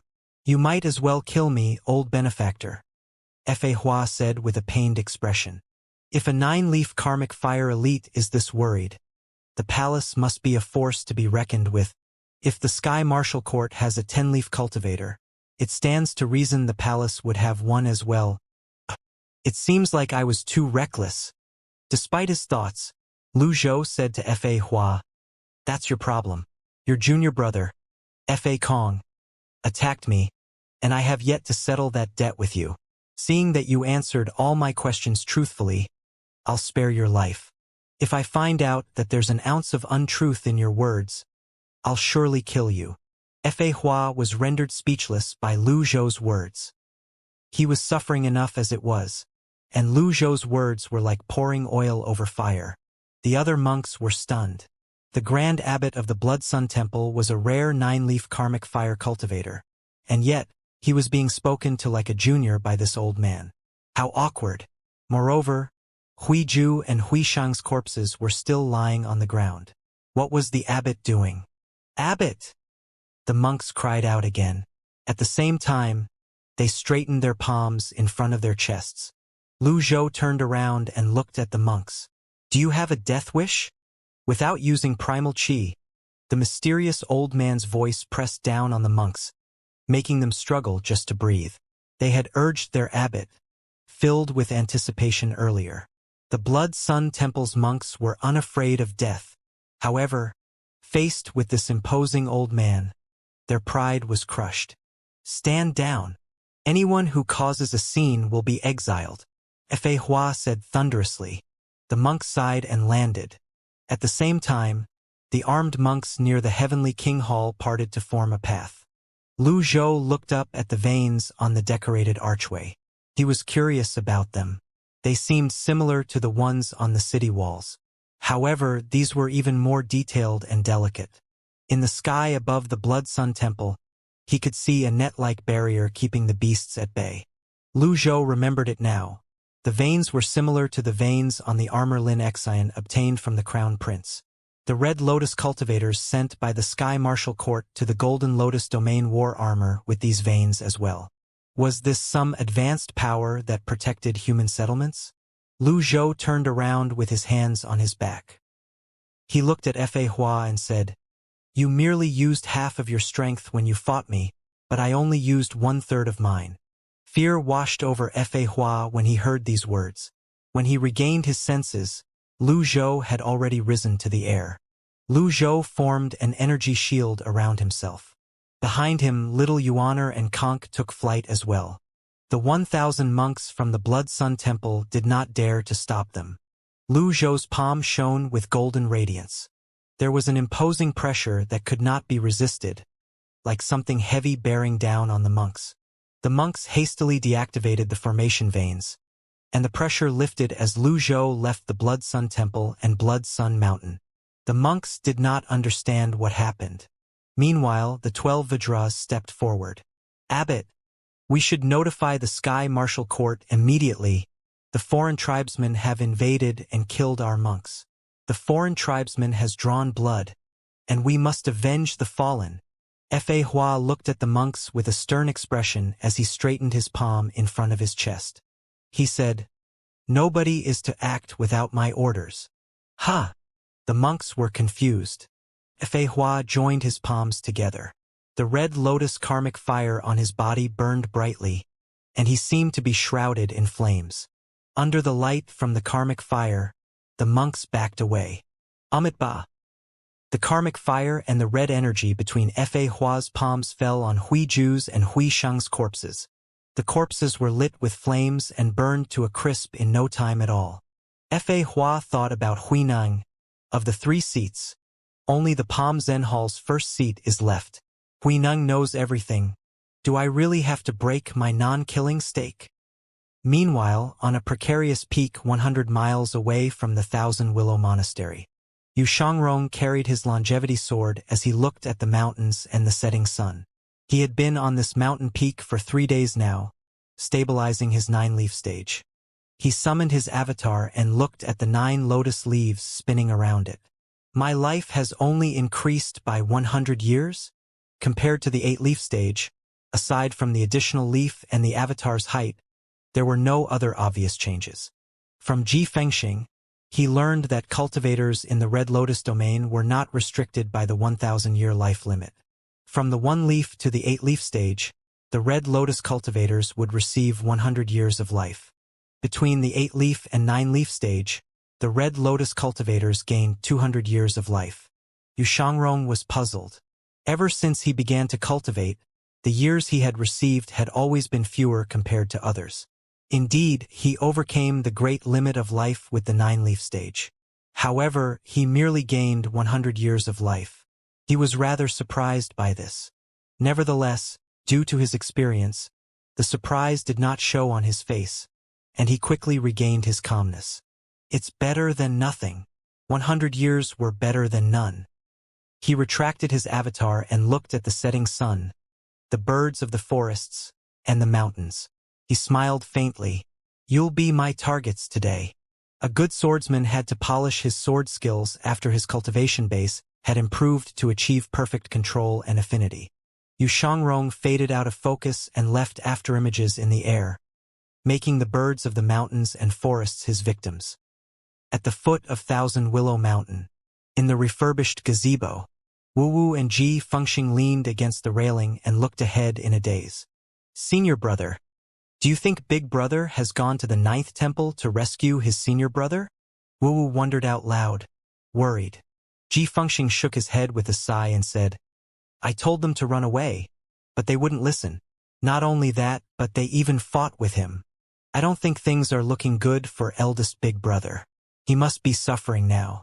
I think he'll be subjected to the whip and the rod. They might even break his fingers. Hey, don't scare me like that, Wu said. Ji Fengxing sighed again and said, we can't trust Zhu Xian. He's only an elder, what decision can he make? Eldest Big Brother is a golden lotus cultivator. A foreign tribesman. Maybe. Alright, I'll stop. I'm just worried that Big Brother, with his pride in his sword techniques, will really head to the 9th temple. That will be really bad. Wu nodded in agreement and asked, should I go to the 9th temple and plead for them? No. You're all taking the 9th temple too lightly. That's a place where they'll eat you whole. Big Brother has always spoken highly of his master. But even if that old man's here, the 9th temple would not back down. At this moment, Wu, who had keen eyes, pointed at the sky ahead and said, someone's here. An old man with completely white hair and 2 young girls were flying toward them from the mountains in the distance. Ji Fengxing frowned as he said, wait here. I'll notify the monastery master. Ji Fengxing flew up the mountain in a haste. Ever since Yu Shangrong and Yu Zhenghai sparred with the monastery master, Xianxia, Ji Fengxing had been promoted to an inner disciple. He now had sufficient authority to enter the fair hall. Is it someone from the Flying Star House? Xianxia's expression was grim. The last time the Flying Star House's Liang Zidao led his men here, they were all killed by Yu Shangrong and Yu Zhenghai. The 9th Temple's Zhu Xian had said that the Flying Star House would not dare to trouble the Thousand Willow Monastery. In truth, would the 9th Temple even step in to help if the Flying Star House came looking for trouble? I don't know. It's an old man, but he looks hostile, Ji Fengxing said worriedly. Tian Buji bowed. Monastery Master, this concerns the monastery's survival. Should I go to the 9th Temple? No, Xianxia walked down the steps and said worriedly, we can't trust the 9th Temple. Yu Zhenghai is in their hands now. Even if we're in a collaborative relationship, they won't care about us.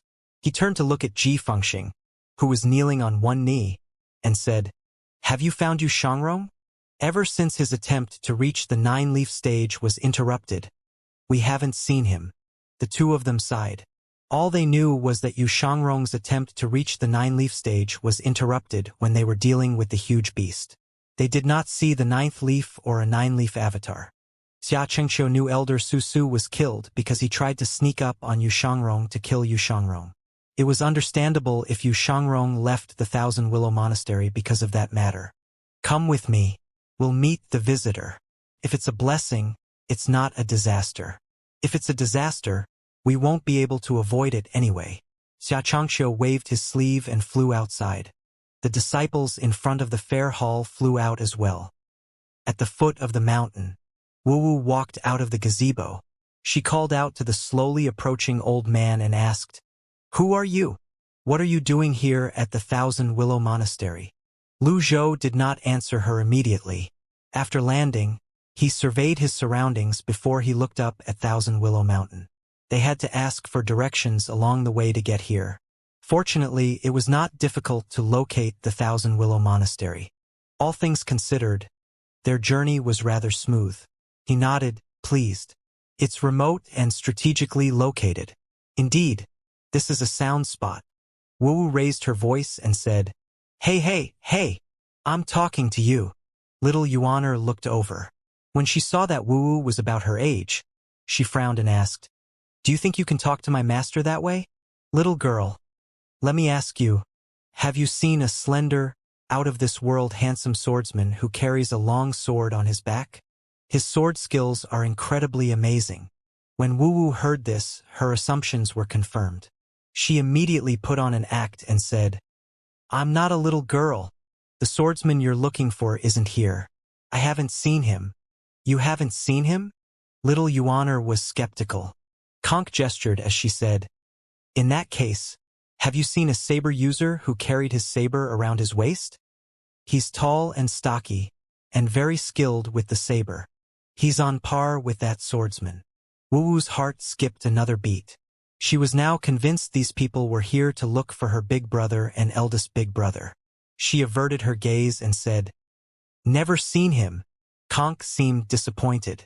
She turned around and said, Master, they're not in trouble, right? Lu Zhou shook his head and said, There's no need to worry. Little Yuaner was no longer the naive young girl she once was. When she saw that Wu seemed to be dealing with them half-heartedly, she grew annoyed. She asked, Master, should we force our way into the Thousand Willow Monastery? Force their way in? Upon hearing these words, Wu straightened her back instinctively. This sister is fierce. After little Yuaner finished speaking, many cultivators could be seen flying down from Thousand Willow Mountain. The leader was Xianxia, the monastery master of the Thousand Willow Monastery. Tianbuji, the elder, was next to him. When Xianxia saw Lu Zhou, he was puzzled. He had never seen this old man before. He bowed and asked, Old mister, may I ask what business you have here? Lu Zhou stroked his beard and looked at Xianxia. He said, I'm looking for someone. Are you looking on behalf of the Flying Star House or the Sky Martial Court? This was what Xianxia was most concerned about. Lu Zhou thought about it for a moment. Currently, he did not know much about the Thousand Willow Monastery. Yu Shangrong and Yu Zhenghai fought the Ninth Temple's elder around Thousand Willow Mountain, and it was impossible that these people had missed that. The Thousand Willow Monastery members were from the Red Lotus domain, after all. It was highly possible that they were involved in capturing Yu Shangrong and Yu Zhenghai. Let's dig out information from them before revealing my identity. In the end, Lu Zhou said, The two people I'm looking for are from the Golden Lotus domain. I'll be taking them with me. Upon hearing this, Xianxia thought to himself, As expected, they're not here with good intentions. This old man must be an elite from the Sky Martial Court or the palace. I'm sorry, I've never heard of the Golden Lotus domain before. Old mister, I'll have to ask you to leave. Xianxia made an inviting gesture. You've never seen them? They're foreign tribesmen. Lu Zhou did not believe Xianxia. Before Xianxia could reply, Tianbuji bowed and said, The monastery master is usually cultivating in seclusion. He doesn't know much about the affairs of the world. I, on the other hand, have heard some rumors. Let's hear it. It's said that the Ninth Temple has captured a foreign tribesman from the Golden Lotus domain. You might want to head over to the Ninth Temple, old Mr. Tianbuji said. He was akin to hitting two birds with one stone. He could redirect the calamity to the Ninth Temple, and at the same time the Thousand Willow Monastery would escape this calamity. The Ninth Temple? Lu Zhou had heard the name mentioned several times now. Why didn't you mention it earlier? Tianbuji was taken aback. This old man's manner. Lu Zhou pushed away from the ground and hovered in the air, as though he was as light as a swallow. He looked at Xianxia as he said, I'm going to ask you questions, and you'll answer them truthfully. If there's even an ounce of untruth in your words, I'll annihilate everyone in your monastery. His voice traveled far and loud. Xianxia was shocked. He's not just an 8-leaf cultivator. Is he a 9-leaf cultivator? Calm down, old senior. The Thousand Willow Monastery don't dare to conceal the truth from you. We've honestly never seen those two 8-leaf golden lotus elites, Xianxia explained hastily. I didn't say they are 8-leaf cultivators. How do you know that? Lu Zhou's voice deepened considerably. Xianxia's heart sank. This is bad. Lu Zhou faded out of focus for a moment before he shot forward. Xianxia's expression changed slightly. He folded his palms and pushed them forward. Lu Zhou appeared in front of Xianxia. His wrinkled hand was like a 5-fingered heavenly hook. He did not seem to be using any energy as he pushed his palm forward. When he broke through Xianxia's energy, his palm shone with a blue radiance. Bam! Xianxia was sent flying back. His arms went numb immediately, and his blood essence surged. The others were shocked. The Grand Monastery Master of the Thousand Willow Monastery was pushed back with what seemed to be just a casual strike. Xianxia was in great pain. His confidence and pride had taken a blow consecutively from Yu Shangrong, Yu Zhenghai, Liang Zidao, Zhu Xian, and now this old man. He could hardly accept this. All of them could easily bully him. How could he remain unaffected? Was there no longer any place for the pride of an 8.5-leaf cultivator? Lu Zhou looked at Xianxia and said with a hint of praise, "You're still standing after taking a hit from me. Your cultivation base isn't too bad." Xianxia's expression was gloomy. However, with so many people watching, he had to straighten his back. "Thank you for the kind words, old mister. We've never seen the two golden lotus cultivators. About them being 8-leaf cultivators, I've heard that from the rumors as well." Lu Zhou stood in the air with his hands on his back as he said, "I don't like liars." Tianbuji planted himself before Xianxia and said, "Old senior, your techniques are shocking and profound. Why must you bully us?" Ji Fengxing flew up and bowed at Xianxia. Then, he turned to face Lu Zhou and said, "This has nothing to do with the Thousand Willow Monastery. I was the one who started all this. I know the people you're looking for, old mister." After Ji Fengxing finished speaking, a figure shot toward them from the distant forest. Upon seeing this, his eyes widened immediately as he shouted, "Big brother, run!" With a burst of movement, he flew toward Yu Shangrong. Ji Fengxing was determined not to let Yu Shangrong make the same mistake twice. His instincts told him this old man was not easy to deal with. No matter who the old man was or where he was from, the old man was not someone the Thousand Willow Monastery could deal with. The best thing to do was run. His cultivation base and speed were no match for Yu Shangrong. He could only bar Yu Shangrong's way and said, "It's an elite. Run." Lu Zhou looked over. Ji Fengxing was blocking the person speeding toward them. He raised a hand and pushed his palm out. A shining golden palm seal sailed through the air. A Buddhist? Why is it golden? Tianbuji was greatly shaken. Xianxia was also shocked by the golden palm seal. He's not from the Sky Martial Court, the Flying Star House, or the palace? Wu looked at the old man. The old man was stroking his beard as he looked ahead with an indifferent expression on his face. The palm seal sailed forth swiftly. When a 9-leaf cultivator made a move, even the 8-leaf Ji Fengxing could hardly block it. When the palm seal was about to land, Yu Shangrong unleashed his grand technique and vanished out of sight. He appeared in front of Ji Fengxing and raised his longevity sword with both hands in front of himself. Bam! Yu Shangrong blocked the palm seal as he flew against Ji Fengxing. The two of them were sent flying at the same time. The palm seal had hit the longevity sword. They slowed down after they flew several meters back in the air. Lu Zhou did not strike again. He had seen the newcomer, and he understood Ji Fengxing's intention. The others were stunned. Ji Fengxing turned around, about to say something, when Yu Shangrong raised his hand, gesturing to him to keep quiet. Then, he looked at the old man in front of him before he placed the longevity sword on his back and respectfully kneeled on one knee. "Greetings, master." Yu Shangrong's expression was the same as usual. It was calm, gentle, and unshakably confident. It seemed like no matter the time or situation, he would always be the same. Xianxia, Tianbuji, Wu. Ji Fengxing. Since Lu Zhou had made his move, it meant he was no longer bothered with concealing his identity. Yu Shangrong's greeting had confirmed the old man's identity. Ji Fengxing was so shocked and speechless. When he was learning sword and saber techniques from Yu Shangrong and Yu Zhenghai back then, he had always heard the two bragging about their master. Both of them had different views on cultivation and could hardly beat each other. However, there was only one thing they agreed on. Their master was the strongest. The many grand pictures they painted all had one message. Their master was peerless.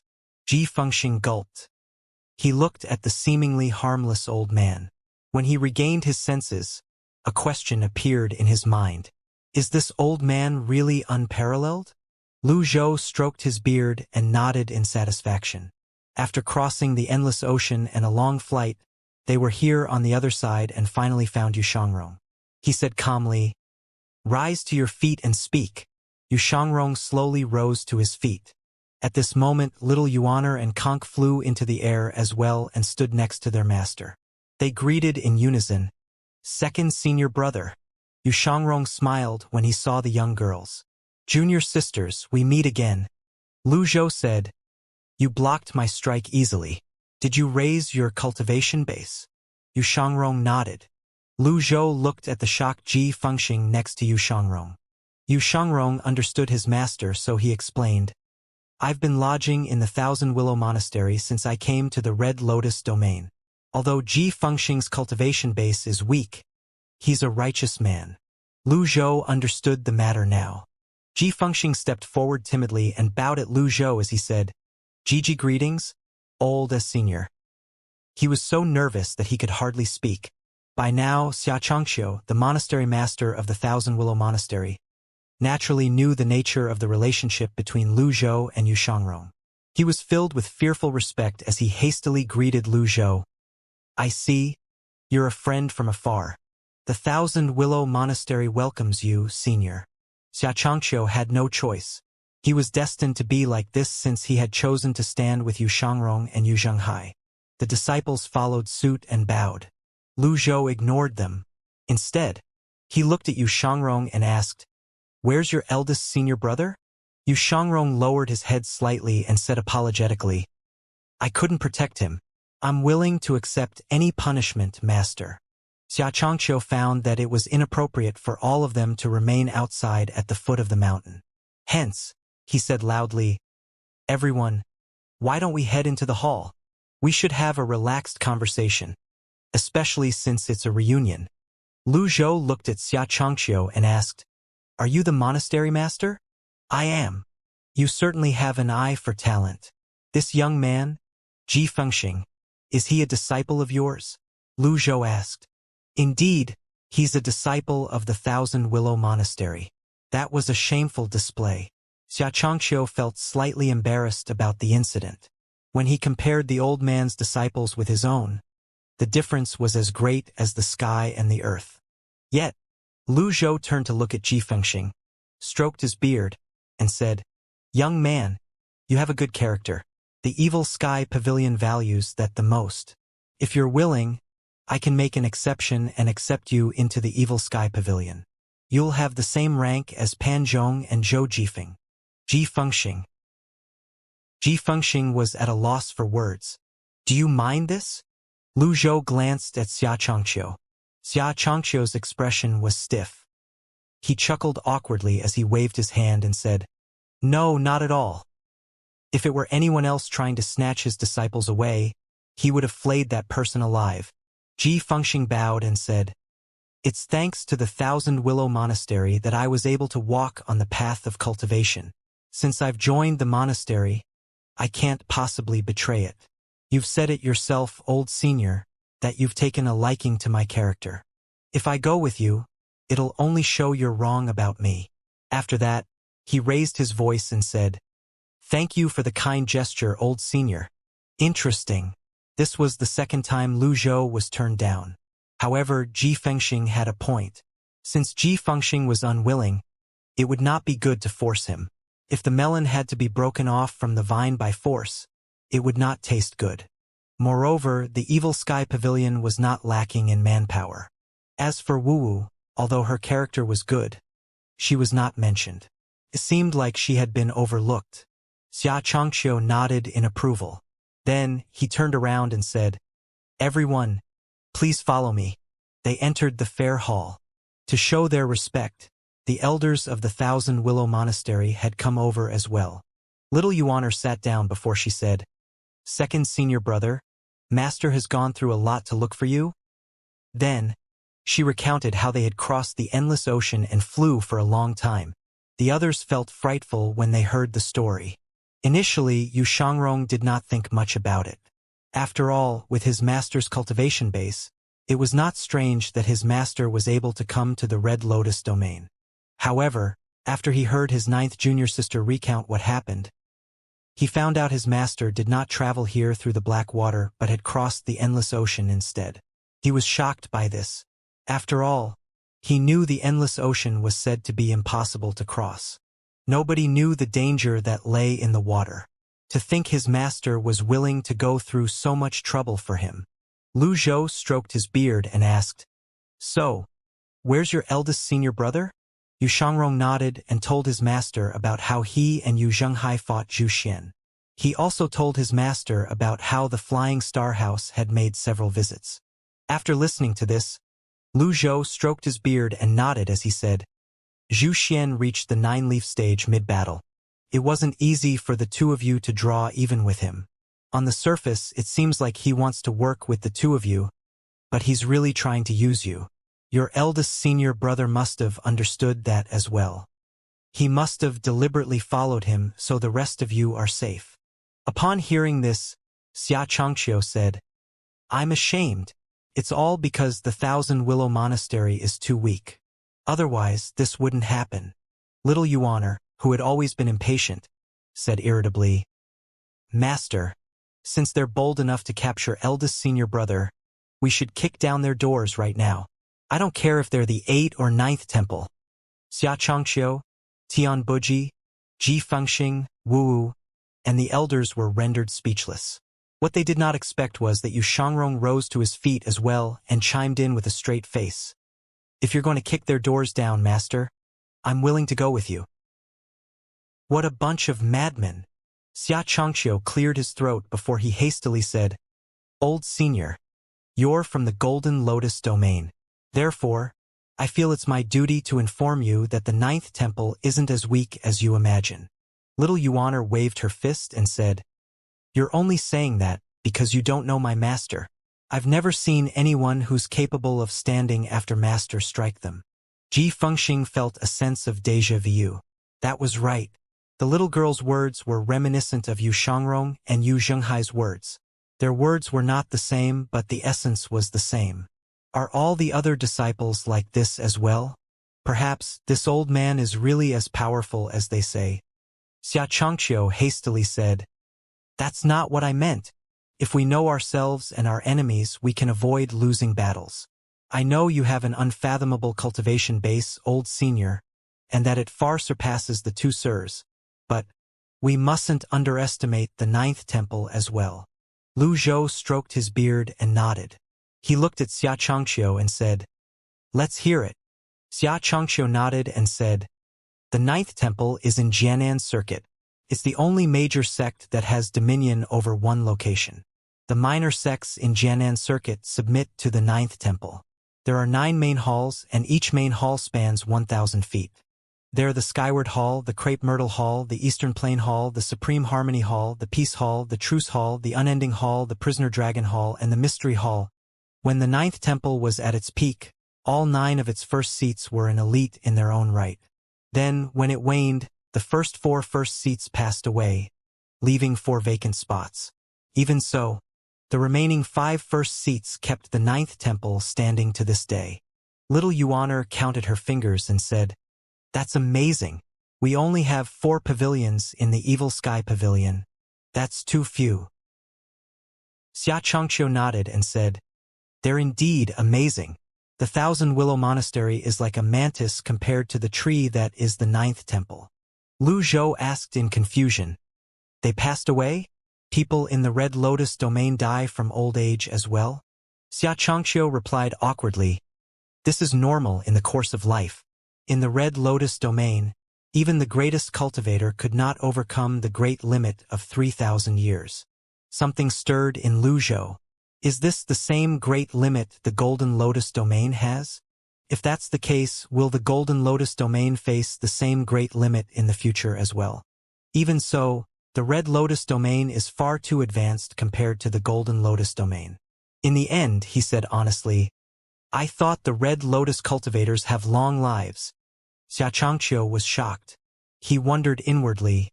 The old senior doesn't even think much of 3,000 years. Looks like the cultivation advancement in the Golden Lotus domain far surpasses that of the Red Lotus domain. Even his two disciples are so powerful. Is the old Mr. beyond the 10-leaf stage? The madmen at the Sky Marshal Court are known to lie. They said the Golden Lotus wants to invade. But it's clear that it's the Red Lotus domain that's doing the invading. Now that the men they sent had been defeated, the Golden Lotus domain has come for a reckoning. With this thought in mind, he was determined to cling on to this powerful potential backer. Continue. Lu Zhou gestured for Xianxia to carry on. Apart from the 5 first seats, there are also 18 elders. Every 3 years, a first seat will be selected among the elders to take charge of one hall. Zhu Xian broke through to the 9-leaf stage mid-battle the other day. My guess is he's planning to capture your capable disciple to claim merit and secure his bid for the position of a first seat. As for the cooperation, Xianxia shook his head and did not finish his sentence. Master, we must force our way in. Things don't look good for eldest senior brother. Little Yuaner exclaimed anxiously. Conk chimed in as she nodded like a chick pecking grains from the ground. 9th senior sister is right. We must force our way in. The elders looked at the 2 young ladies helplessly. Lu Zhou ignored little Yuaner and Conk as he asked, Who's the master of the 9th temple? The king of Jianan, Cultivation. Little Yuaner sounded curious as she said, He sounds strong. How many leaves does he have? Cultivation has never shown his strength for many years now. 1,500 years ago, he fought the 8 first seats and won, successfully becoming the new hall master. At that time, he was already a 10-leaf cultivator. 1,000 years ago was the last time he showed his strength. He repelled an army of 300,000 foreign tribesmen. His name became renowned in Great Tang after that, Xianxia said. Little Yuaner. The elders behind Xianxia sighed. They were all elders, but the other side's elders were elephants while they were just ants. They could not be compared at all. Yu Shangrong frowned slightly. If things were like Xianxia had said, it meant that his eldest senior brother had entered the lion's den. His eldest senior brother was in danger. Lu Zhou was inwardly shocked by this as well. So, there really is a 10-leaf cultivator in the 9th temple. Is he a mysterious heaven elite? Beyond the 10-leaf stage, the cultivator would have to form a 1,000 realms whirling avatar before entering the mysterious heaven realm. The 1,000 realms whirling avatar was unique to a mysterious heaven elite. Since the 9th temple is so strong, why do they need my disciple for? Isn't it better to kill them immediately? Lu Zhou wondered out loud. Xianxia was slightly stunned. He said, Over the past 500 years, the 9th temple has been declining. 4 of the 9 first seats passed away, leaving 5 who are also in their golden years. Moreover, the Sky Marshal Court and the Flying Star House are like the sun at high noon. They're on a meteoric rise. This especially true for the Sky Marshal Court. The improvement in their strength over the past 300 years was a sight to behold. The Sky Marshal Court? Lu Zhou muttered under his breath. The Sky Marshal Court invented the Sky Shuttle. Indeed, they're not to be taken lightly. Tian Buji added. We must begin from that lunatic 300 years ago. Lunatic. More than 3 centuries ago, there was a lunatic in the Sky Marshal Court. His name's Luo Xian. This person first came up with the idea of foreign worlds, which was a mad topic at that time. He was shunned and hidden by the Sky Marshal Court. Eventually, he went missing. The Sky Shuttle was one of his creations. Lu Zhou thought about Luo Shirin and the notes she left behind. From the handwriting, she did not seem to be someone who had lost her mind. Instead, She was a genius researcher with an adventurous spirit. However, the line between a lunatic and a genius had always been blurry. Nicholas Copernicus, who came up with heliocentrism, was a good example. When his student Giordano Bruno published his findings, he was burned at the stake. Therefore, I implore you to not be reckless, old senior. I don't think your capable disciple's life is in danger at this moment. Xianxia looked at Yu Shangrong. If they wanted to do something, they would have sent their men to look for this disciple of yours as well. The others nodded. Little Yuan pouted before she said, Master, are we going to save eldest senior brother or not? Yu Shangrong frowned again. Before his master could answer, he calmly said, Of course we must save eldest senior brother. If the 9th temple dares to touch a single strand of hair on his head, I'll drench the place in blood. I've always spoken my mind without beating around the bush. Please forgive my bluntness. The Thousand Willow Monastery elders shook their heads. Something stirred in Xianxia. He looked at Lu Zhou as he asked tentatively, Old senior, are you confident? He did not know how powerful the old man was. However, based on the old man's disciple's attitude, could the old man be a 10-leaf cultivator? This was also another burning question that was in the minds of the Thousand Willow Monastery members. After all, if the old man's disciples were so powerful, how could the master be weak? Lu Zhou stroked his beard calmly. He did not answer the question. Instead, he said, I'm tired. Xianxia, who had begun to feel excited, deflated as soon as he heard Lu Zhou's words. Naturally, he did not let his disappointment show on his face. He ordered, Prepare the rooms for our guests. Understood. Tianbuji led the people from the Evil Sky Pavilion out of Fair Hall. Lu Zhou stood up slowly with a straight back.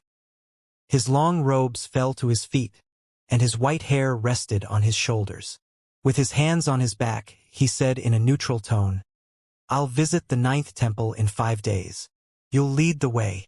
After saying this, he turned around and left. Xianxia was as stunned as a wooden chicken. The elders were similarly stunned as they watched Lu Zhou leave. At this moment, Ji Fengxing recalled Yu Shangrong and Yu Zhenghai's words again. He mumbled to himself, Is he truly unparalleled? Ji Fengxing continued muttering to himself in the fair hall. He was oblivious to the emotional roller coaster ride that the monastery master Xianxia had gone through. Xianxia turned to look at Ji Fengxing, who was still mumbling, and cleared his throat before he called out, Fengxing, monastery master. Ji Fengxing started when he snapped back to his senses. What did you say? I was saying the old senior might be truly unparalleled. Ji Fengxing answered honestly. Xianxia retorted, Watch your tongue. There are many experts in this world who can be truly unparalleled. You're too young and know too little. You must remember there's bound to be someone greater and more powerful than we are. I will remember that. Ji Fengxing could not say anything to defend himself. After all, he was not very popular in the past. No one really trained him for many years. He was only accepted into the monastery because of Wu, who was from the same village as him. After entering the monastery, he became an outer disciple. He had dreamt about roaming the land with his sword and becoming an elite swordsman. He had no parents, so he counted himself lucky for being accepted into the Thousand Willow Monastery. If the monastery master, Xianxia, was willing to teach him, he was willing to listen. Xianxia looked at Ji Fengxing and said, How's your relationship with that old mister's disciples? We're friends, I guess. After saying this, Ji Fengxing's face flushed slightly red when recalled the difference between their cultivation bases. Seemed like he was being rather shameless. That will be all. Work hard in cultivating. If you have any questions, you can come to me, Xianxia said. Understood. Shortly after Ji Fengxing left, Tianbuji, who had led Lu Zhou and the others to their rooms, finally returned to Fair Hall. He saw Xianxia pacing around with a deep frown on his face. He stepped forward and asked, Monastery master, you're unwilling to go to the 9th temple? Xianxia sat down and hit the chair's armrest before he said, Do I have a choice? In my humble opinion, there should be no problem with this trip, Tianbuji glanced outside as he said, "The old senior must be a 9-leaf cultivator, the kind that isn't ordinary." Xianxia looked at Tianbuji in confusion. Tianbuji said, "Monastery master, indeed, the 9th temple is a powerful force, but it's obvious the old mister isn't easy to deal with as well. Since Zhu Xian invited Yu Zhenghai to the 9th temple, this means the 9th temple has no intention of making more enemies. Moreover, it has been a millennium since Sikong Beichen last made an appearance. If I may be blunt, there's a chance Sikong Beichen might have gone on to the afterlife. Even if he's alive, how many years does he have left? If they had any brains, they wouldn't make more enemies. Instead, they'll try to entice people to their side." Xianxia grinned as he said, "You're right, Elder Tian. 5 days from now, let's make a huge ceremony out of our visit to the 9th temple. We can use this opportunity to keep the Flying Star House in check as well. Send someone to clear the Flying Star House's flying chariot away." "Understood."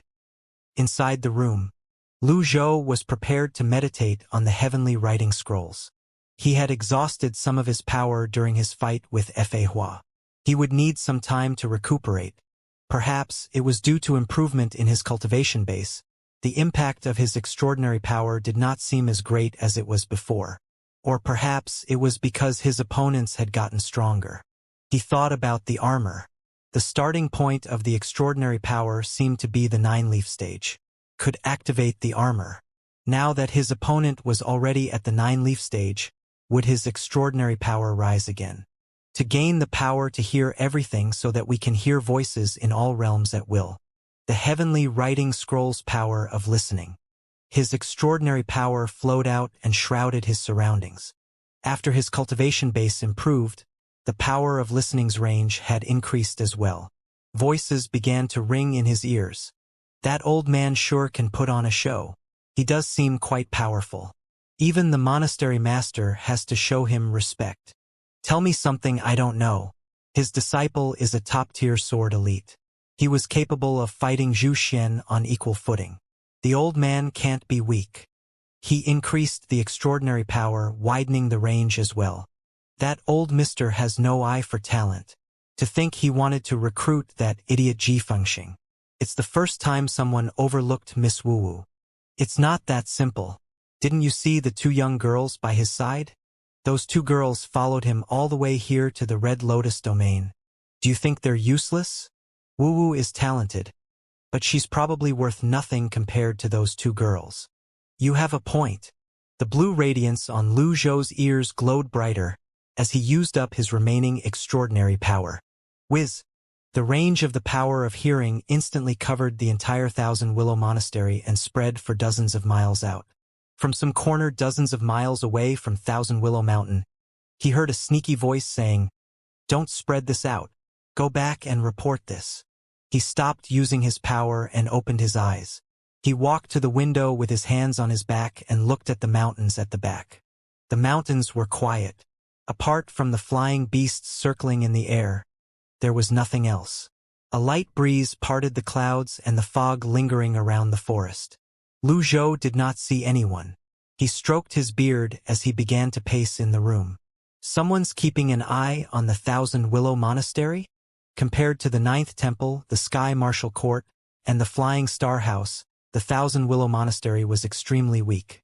Who would pay attention to a weak sect? Are they coming for me? Lu Zhou had many trump cards he could use. He had 2 deadly strike cards, which meant that he could confidently face 2 10-leaf cultivators. However, the 5 first seats of the 9th Temple were not weaklings. They were also veterans. Since he decided to go to the 9th Temple, he had to prepare for the worst. Worst-case scenario was if all the elites came at him at once. If his identity as a Golden Lotus cultivator was exposed, it was highly possible that the worst-case scenario would happen. He opened the dashboard. Merit points, 16,540. Should I buy another one? I should be more prudent. It's not easy to earn merit points right now. The people here would not worship him if they saw a golden lotus. Lucky draw. Ding! Spent 50 merit points. Thank you for your participation. Luck. +1. Nice. Now I have 101 luck points. I have a feeling that I'm going to create a new record. For a former European emperor, this is an insult. Lucky draw. Ding. Spent 50 merit points and 102 luck points. Obtained impeccable card X2. Calm disturbance. Lu Zhou felt this was a worthwhile draw with just the 2 impeccable cards alone. If he had purchased them, it would have cost him 15,000 merit points each. It was as despicable as a blood-sucking vampire. Lu Zhou muttered, "Why does this lousy system need that many merit points?" After complaining, he focused on the new item card, Calm Disturbance. Calm Disturbance? Calm Disturbance contains a possibility of gaining a new sword path. Lu Zhou looked at the description. Without much thought, he said, "Use." The Calm Disturbance item card shattered. It dissolved into specks of starlight and swirled around him. When they subsided, he flexed his limbs. There were no changes. He did not feel different. Well, it says there's only a possibility of gaining a new sword path.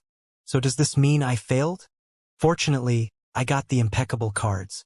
Otherwise, this would have been a loss.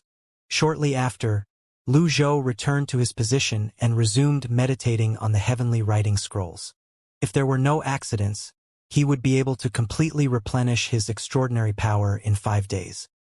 Meanwhile, in Jianan Circuit, where the 9th temple was located, on a balcony, Zhu Xian pointed at the main hall that overlooked the city and asked, "Sir, is everything to your liking here?" Yu Zhanghai had been treated well since his arrival. His meals and accommodation were taken care of. Apart from being escorted when he went out, he lived like everyone else here. Yu Zhanghai walked up to Zhu Xian. With his hands on his back, he looked down and said, "If you're sincere in seeking a collaboration, you should also invite the other first seats to meet me. Otherwise, I'd feel ashamed of myself for living off you without giving anything in return." Ever since he arrived at the 9th temple, Yu Zhanghai had never met any one of the rumored 5 first seats. Zhu Xian smiled and said, "The 9th temple isn't lacking in funds. You can spend it however you like. Since I invited you here, it's only natural that I'm sincere about working with you, sir. The first seats of the 9th temple are of high standing, and they aren't individuals whom you can meet on a whim. The Mystery Hall's first seat has just recently emerged from his cultivation in seclusion. I've already reported this to the higher-ups. First seat Zhang said we can collaborate, but it has to be sincere." Yu Zhanghai repeated the word, "Sincere.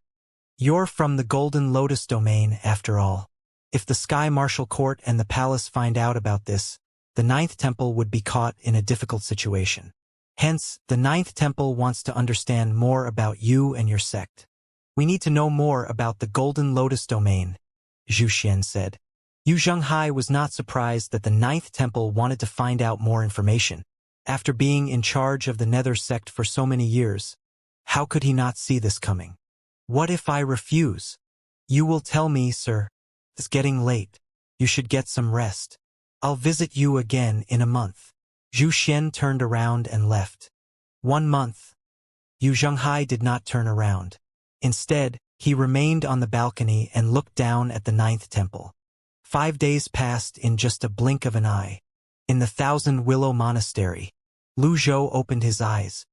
He had finally completely recovered the heavenly writing's extraordinary power. He raised his hand and looked at his palms. He felt as though he had aged further. He flipped his palm around and shattered a reversal card. Near Thousand Willow Mountain, the vitality energy in the forest gathered as though it was being pulled into a whirlpool in the ocean. The unique surge of power caught the attention of the Thousand Willow Monastery disciples. In the fair hall, Xianxia, the monastery master of the Thousand Willow Monastery, hurried out of the hall. When he was outside, he looked up and saw the vitality energy above Lu Zhou's courtyard. At this moment, Tian Buji had also hurried over, clearly shocked. "Monastery master, this is..." Xianxia frowned. He shook his head as he said, "The old senior is capable of mobilizing such powerful vitality energy?" Tian Buji said, "I've never seen anything like this before as well. Could this be a special ability that Golden Lotus cultivators possess?" As the two conversed, little Yuaner and Conk arrived outside the hall, holding hands. Xianxia disregarded his own status as he hurried over to the two young girls. He asked with a smile, "May I know what your master is doing?" Little Yuaner turned to look at the sky above her master's courtyard. She found it boring, so she said, "You're making a big fuss out of nothing. My master does this all the time." Xianxia had no retort. Lu Zhou looked at the system dashboard. Remaining life, 219,470 days. I managed to reverse 600 days. His expression remained unchanged despite being satisfied with the 600 days. Lu Zhou could feel the changes in his new surroundings.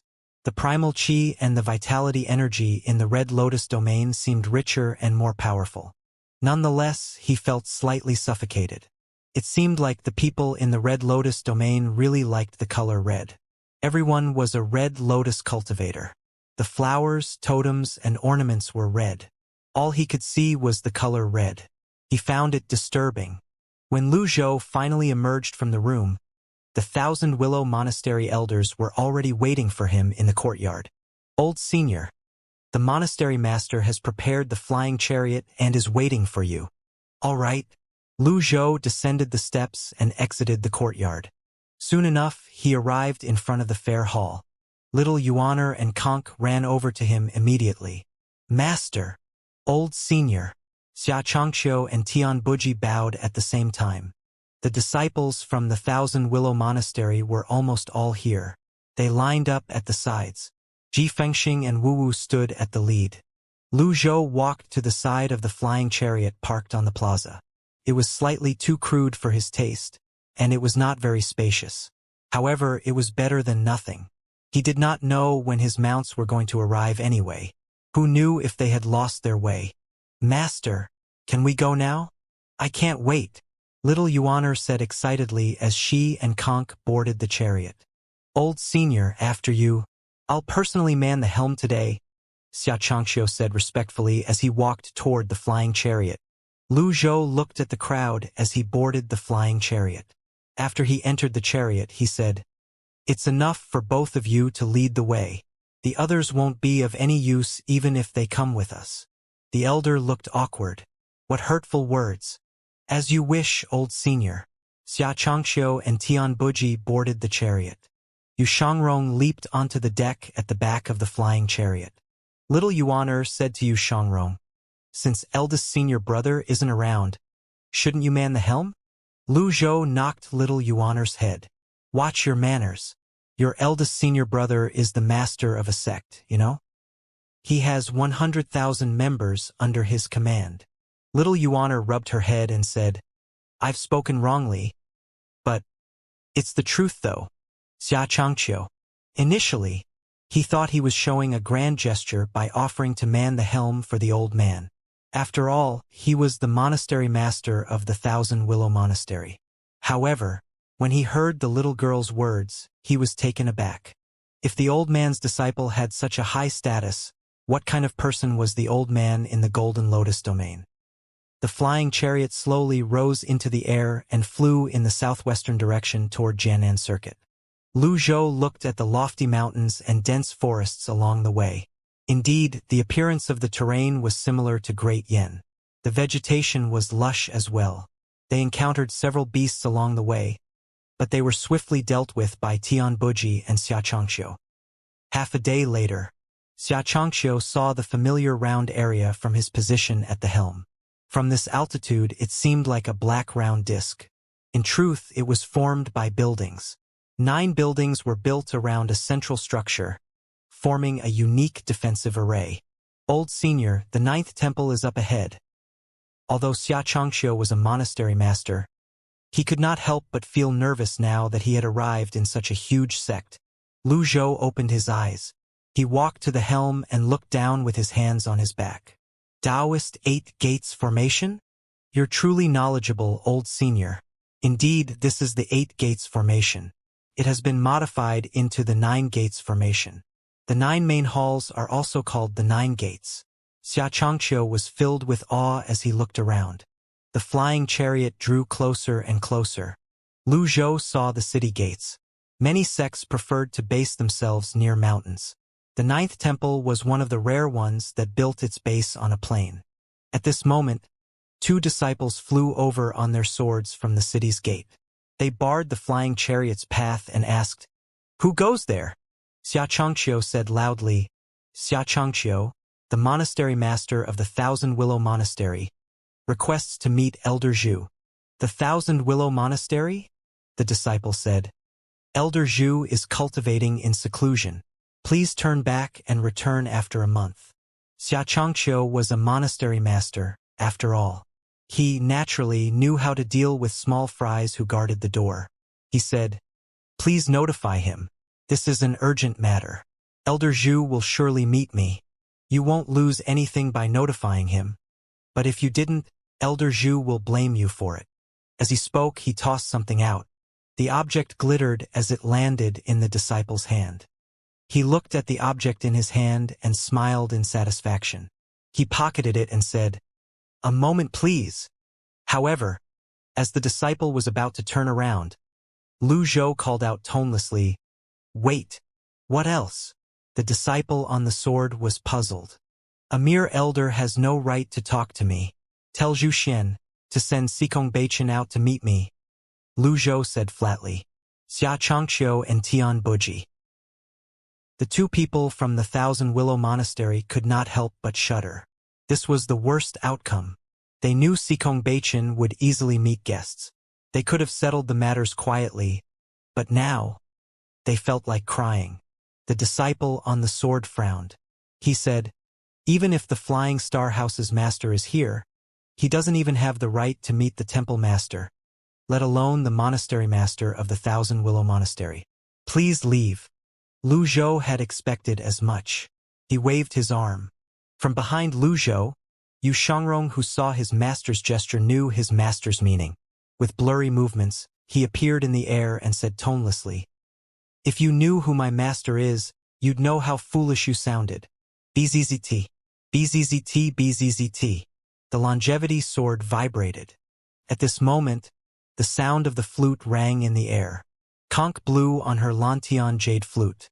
Nobody knew what suddenly spurred her on, but her melodious notes spread into the surroundings. The primal chi flowing in the air were like wisps of vivid red smoke that formed energy. The others turned back to look. Xianxia and Tian Buji were shocked. From the beginning, they did not pay much attention to this little girl. Conch played the flute calmly. It was a light and pleasant tune. The red energy surged out to the horizon like a gentle stream. Since she had begun to cultivate, she was now capable of controlling her tune. She condensed her chi into energy that blended together harmoniously and triggered the beasts in the vicinity. The beasts swarmed out of their hiding places and flew over in a majestic manner. There were so many beasts that it seemed they were capable of covering the sky. From Ninth Temple's main gates, a person flew over. He was shocked when he saw the red energy in the air. "The elder has approved. Follow me." There were only a handful of cultivators with such talents in the world. The chilly breeze seemed to soften the tune as they carried it to the clouds. Even after the mellow tune stopped, it still seemed to linger in the air before it seemed to drift off to the horizon. The flying beasts in the clouds cried out along with the flute's tone. When the tune stopped and the red energy dispersed, they scattered as well. There were only a few beasts that tried to get closer to the Ninth Temple. They were fallen by the ballistae on the platform. Xianxia and Tian Buji had forgotten that they were supposed to lead the way. They were shocked and puzzled. Were they not cultivators from the Golden Lotus domain? Why was there a red lotus cultivator in their midst? Moreover, she was a genius in music. Yu Shangrong turned to look at Conch and said with a faint smile, "That was amazing, little junior sister." "Thank you for the praise, second senior brother," Conch said, clearly happy that she was praised. Yu Shangrong returned to the flying chariot. He glanced at Xianxia and said, "Monastery Master Xia?" Xianxia snapped back to his senses and regarded Conch with a complicated gaze. He said awkwardly, "I'm sorry, I was out of it." Then he steered the flying chariot forward. In the end, he could not hold back his curiosity, so he asked, "Old senior, Are all of them your disciples? Although he knew the answer, he still wanted to confirm. Little Yuan giggled before she said, "This is my little junior sister." Little junior sister? Yes, my 10th junior sister. Xianxia. 10th junior sister. Does this mean this old senior has 10 shocking disciples? Xianxia had already met 4 disciples. Yu Zhenghai and Yu Shangrong were on par with a 9-leaf cultivator. The youngest disciple could control beasts. In that case, the other disciples, the flying chariot rocked at this moment. Lu Zhou glanced at Xianxia and said as he stroked his beard, "If you're afraid, you may leave now." "I'm not afraid as long as you're here, old senior. My piloting skills are just rusty from lack of practice. Please forgive me," Xianxia said. Little Yuan felt it was necessary to say, "My eldest senior brother doesn't have this problem. This little girl seems to have a knack for raining on someone's parade." Xianxia opted to remain silent. When the flying chariot entered the 9th temple's boundaries, it had to lower its altitude. When those on the flying chariot looked down, they were in awe. This place was big enough to be its own city. The area it occupied surpassed their imagination. Before this, they were looking down from high above and merely felt the scale and the formation were shocking. Now that they were inside, the magnificence of the buildings amazed them. The buildings formed a ring around the main building. The plaza extended for 1,000 meters while the 9 main halls towered around it. Land! A high-pitched voice like that of a palace eunuch rang in the air. The flying chariot slowly descended. 2 cultivators approached the flying chariot on swords. They cupped their fists together and said in unison, "Elder Kong welcomes you." "Elder Kong." Xianxia leaped out of the flying chariot.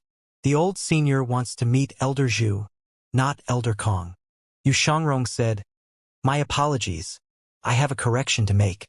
My master wants to meet Sikong Beichen, not Elder Zhu." The disciples of 9th Temple. The troubled Xianxia and Tian Buji. "Who gave you the guts to call the temple master by his name?" The disciples who came on their swords gripped their weapons. They were about to make a move when a voice from somewhere behind them rang in the air. "Stop!" The others looked in the direction of the voice. A middle-aged man seated on a wooden wheelchair that was being pushed by someone else appeared in their sight. Clearly, he was gravely injured and had yet to recover. The 2 disciples bowed and saluted him. "Elder Kong."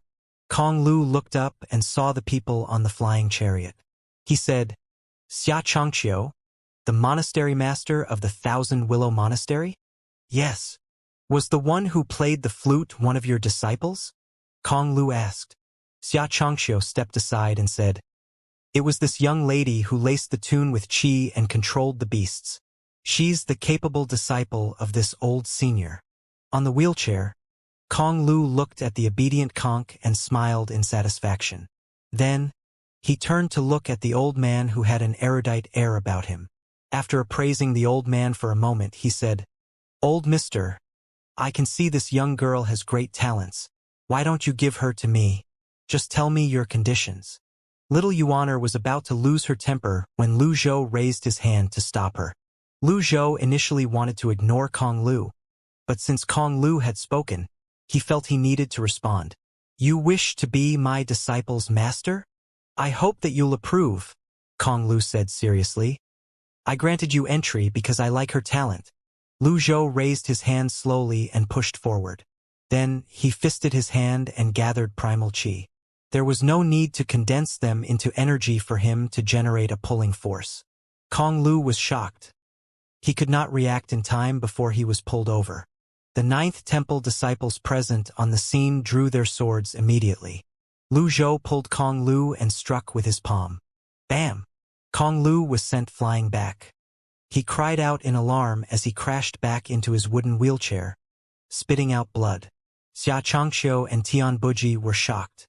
They did not expect Lu Zhou would suddenly attack without any warning. Lu Zhou stroked his beard and said apathetically, "You can't even withstand a single palm strike from me. How are you going to become someone else's master?" "You?" Kong Lu pressed his hand against his chest as he coughed. He spat out more blood. Elder Kong. Lu Zhou shook his head. I'll have to do something if I want to meet Sikong Beichun today. This is the problem with major sections. Kong Lu's face flushed from the palm strike. More than 10 disciples drew their swords. Energy swords buzzed. The commotion was too great. It naturally caught many people's attention. Many Ninth Temple disciples hurried over to the scene. Kong Lu, you're already injured to begin with. Why are you trying to act tough? The square box floated over from behind. The disciples bowed at once. Grand Elder. The square box grew several meters wide in just a blink of an eye as it sailed toward the flying chariot. Xianxia immediately cried out, Elder Zhu, have mercy. I can't spare you. How dare you? Zhu Xian could not possibly allow anyone to cause a scene in the Ninth Temple's domain. Although he disliked Kong Lu, it did not matter. When the square box flew over, Yu Shangrong pushed away from the ground. With a flurry of movements, he appeared above the square box and stomped his foot on it. Bam!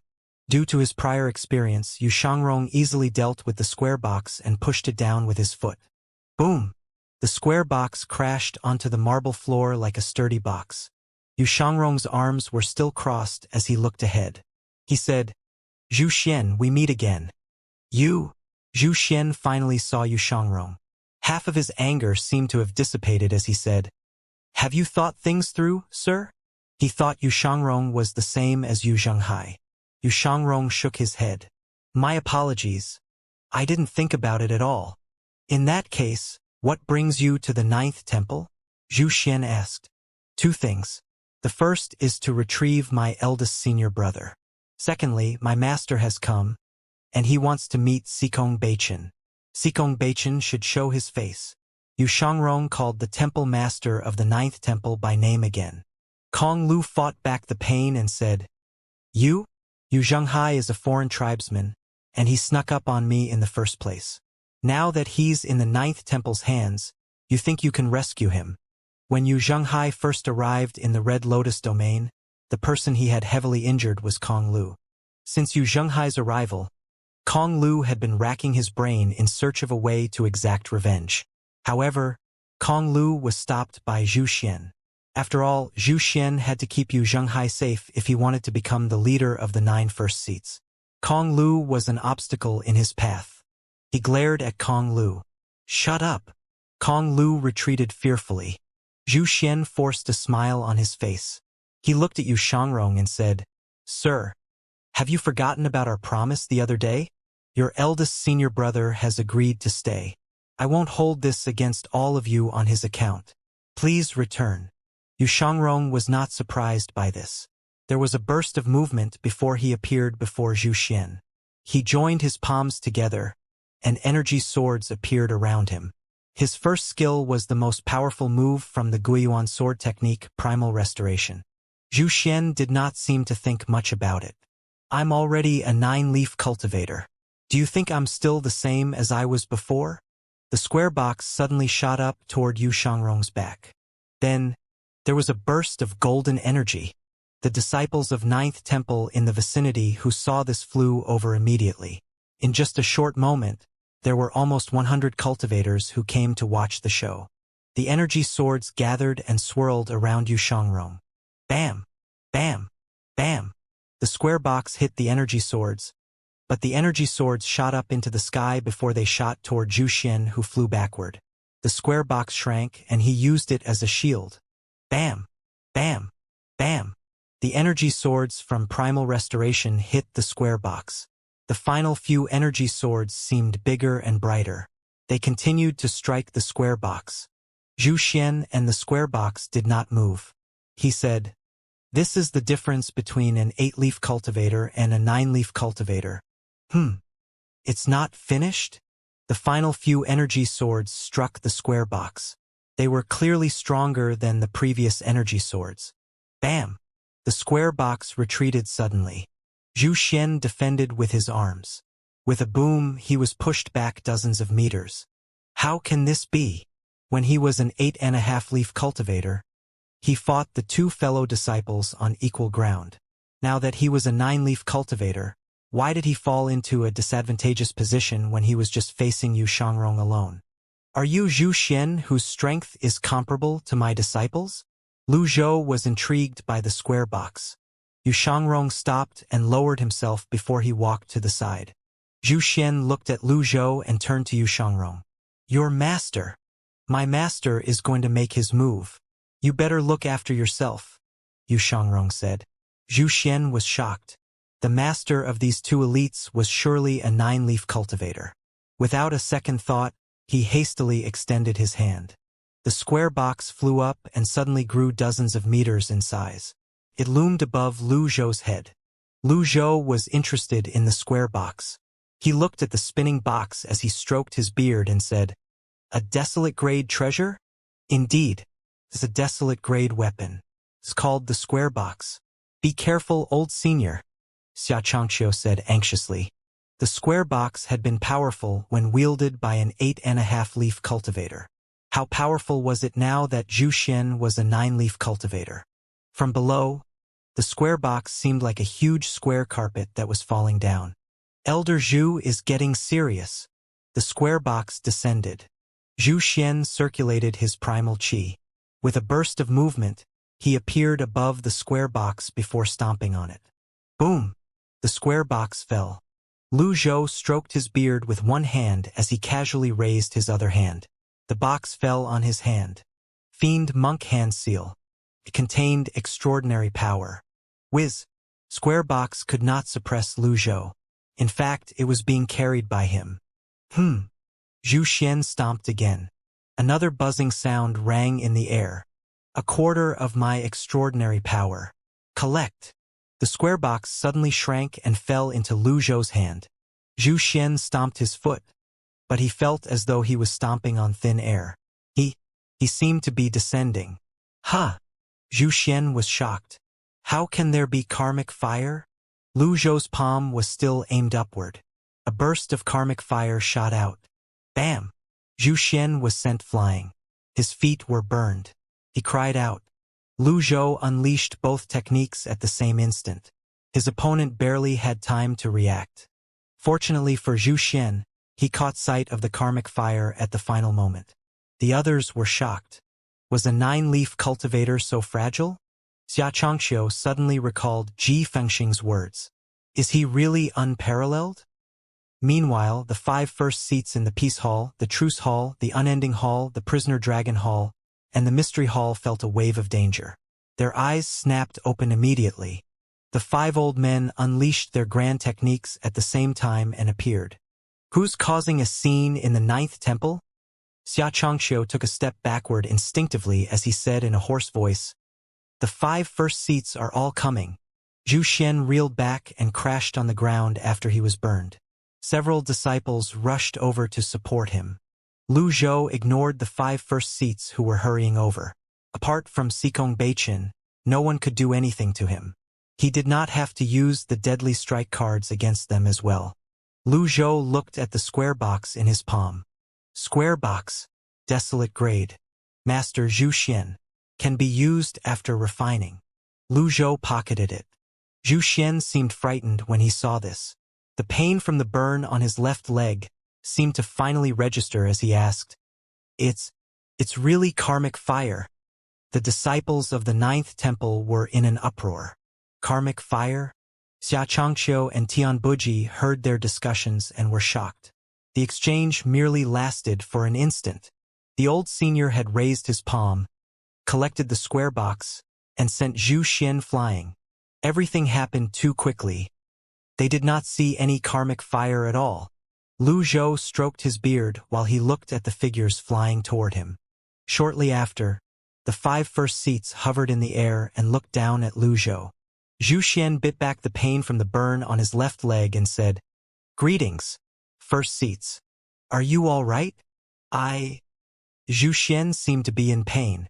However, he could not admit that he was not fine. He was a 9-leaf cultivator, and he was aiming to become a first seat. He could not bear the shame. "I'm all right." The 5 old men descended. Lu Zhou glanced at the 5 hallmasters. He wondered if fighting 5 opponents at the same time would be too much for him. However, if he used his deadly strike cards, he could take 2 of them out. With his extraordinary power and karmic fire, he was confident of subduing 3 of them. There was no reason to worry. The 5 old men had lived very long lives. Their judgment was good. They could tell the old man was not easy to deal with. Moreover, he easily defeated Zhu Xian, who possessed a great treasure. How could he be a weakling? Peace Hall's Yao Qingchuan. Truce Hall's Zhao Jianghe. Unending Hall's Sun Wenchang.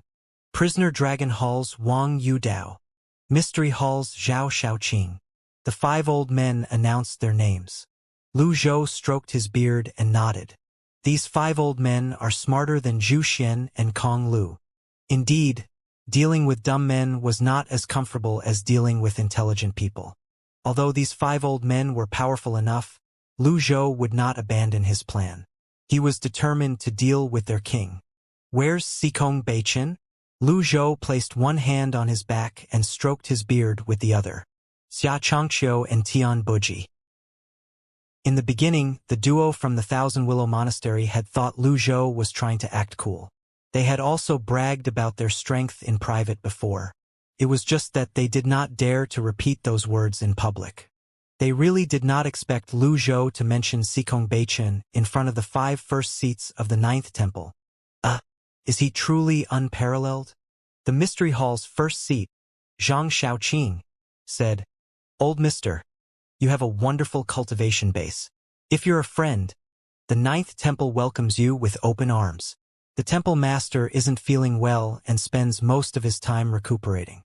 I'm afraid that he won't be able to meet you." Lu Zhou continued stroking his beard. He said with a hint of disappointment, "I thought 5 of you are smart. Old mister, what business do you have in the 9th temple?" 9th temple had been waning in recent times. They had to be extra careful about any attempts by the Sky Martial Court and the palace to chip at their strength. At this moment, Zhu Xian bowed and said, "First seat Zhang, that Yu Zhenghai is the senior's first disciple." Upon hearing these words, the 5 first seats frowned slightly. They had heard about Yu Zhenghai. However, they had entrusted that matter to Zhu Xian and did not care to ask for details. All they knew was Yu Zhenghai came from the Golden Lotus domain, and this matter now was important. "Are you from the Golden Lotus domain, old mister?" Zhang Shaoqing asked. They had to be clear about this. This was a crucial question. Lu Zhou did not answer Zhang Shaoqing. He merely shook his head and said, "The 9th temple is so vast. Is there no one with brains here? I'm the Evil Sky Pavilion's master, the first 9-leaf cultivator in Great Yen. Why should I answer you? Don't you think my pride matters as well?" The 5 of them felt that Lu Zhou's imposing air was rather difficult to describe. At this moment, Lu Zhou made a shocking move. He stomped his foot on the ground and flew toward the 5 first seats. Xianxia, Tian Buji. Zhu Xian and Kong Lu's expressions were similar. They looked at the flying Lu Zhou in shock. He's out of his mind. He must be crazy. The 5 first seats spread out and raised their right hands in unison. Instead of retreating, they advanced. Yao Qingchuan, Zhao Jianghe, and Sun Wenchang summoned their avatars. 3 150-foot avatars illuminated the entire place. The bright red lotuses were like 3 dazzling suns that hung high in the sky. On the other hand, Wang Yudao and Zhang Shaoqing unleashed their grand techniques. 5 of them surrounded Lu Zhou. This was what both parties wanted. Lu Zhou seemed to have expected this. He used one of his trump cards. To gain the power to silence everything, to maintain and manifest samadhi, like light and shadow, permeating everywhere while staying still in samadhi. This was the power to silence everything. This was the second power Lu Zhou obtained after meditating on the heavenly writing scrolls. A blue lotus bloomed under his feet as his body shone with a blue light. Lu Zhou was bold and decisive as he used half of his extraordinary power. "A blue lotus!" Xianxia and Tian Buji exclaimed in hoarse voices. The disciples of the 9th temple widened their eyes as they looked at the blossoming blue lotus.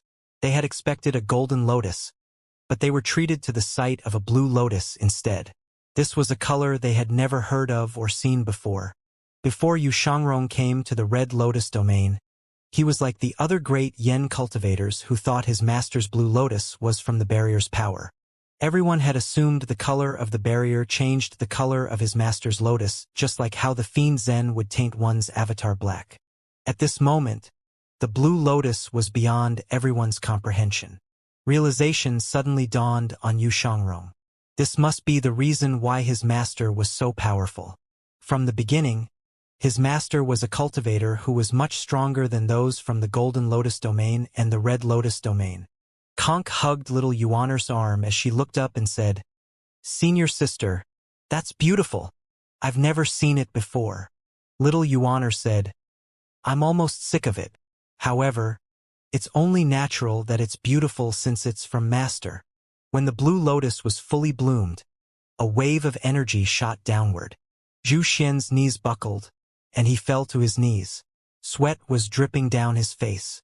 Blue lotus and karmic fire? The 5 first seats were also shocked by the blue lotus. They had never seen such a lotus or such a battle style before. Their red energies and avatars were pushed back by the blue lotus. Bam! Bam! Bam! Bam! Bam! All 5 first seats reeled back. They grunted in pain as their blood essences boiled. They stopped short of spitting out blood. The blood was caught in their throat. Alas, the weakest among them, the 9-leaf Zhang Shaoqing, could not endure it and spat out a mouthful of blood. The blue lotus faded away. Lu Zhou hovered in the center and looked at the 5 first seats in satisfaction. "It has been a long time since I used this power. Its impact is still something to be feared. Usually, I can kill an 8-leaf cultivator instantly with half of my extraordinary power. It's natural that these 5 are only injured with half of my extraordinary power." Lu Zhou seemed nonchalant and as steady as Mount Tai. The others fell silent. The 5 old men wore a grim expression on their faces as they looked at the old men in confusion. After a long pause, the Mystery Hall's first seat, Zhang Shaoqing, called out, "Men! Yes, Hall Master. Invite the Temple Master here. Quickly." "Understood." The disciple flew toward the central part of the 9th temple on his sword. The 5 of them were completely subdued. At this moment, something unexpected happened. A guard flew over and announced in the air, "This is bad. The great general of the north is here."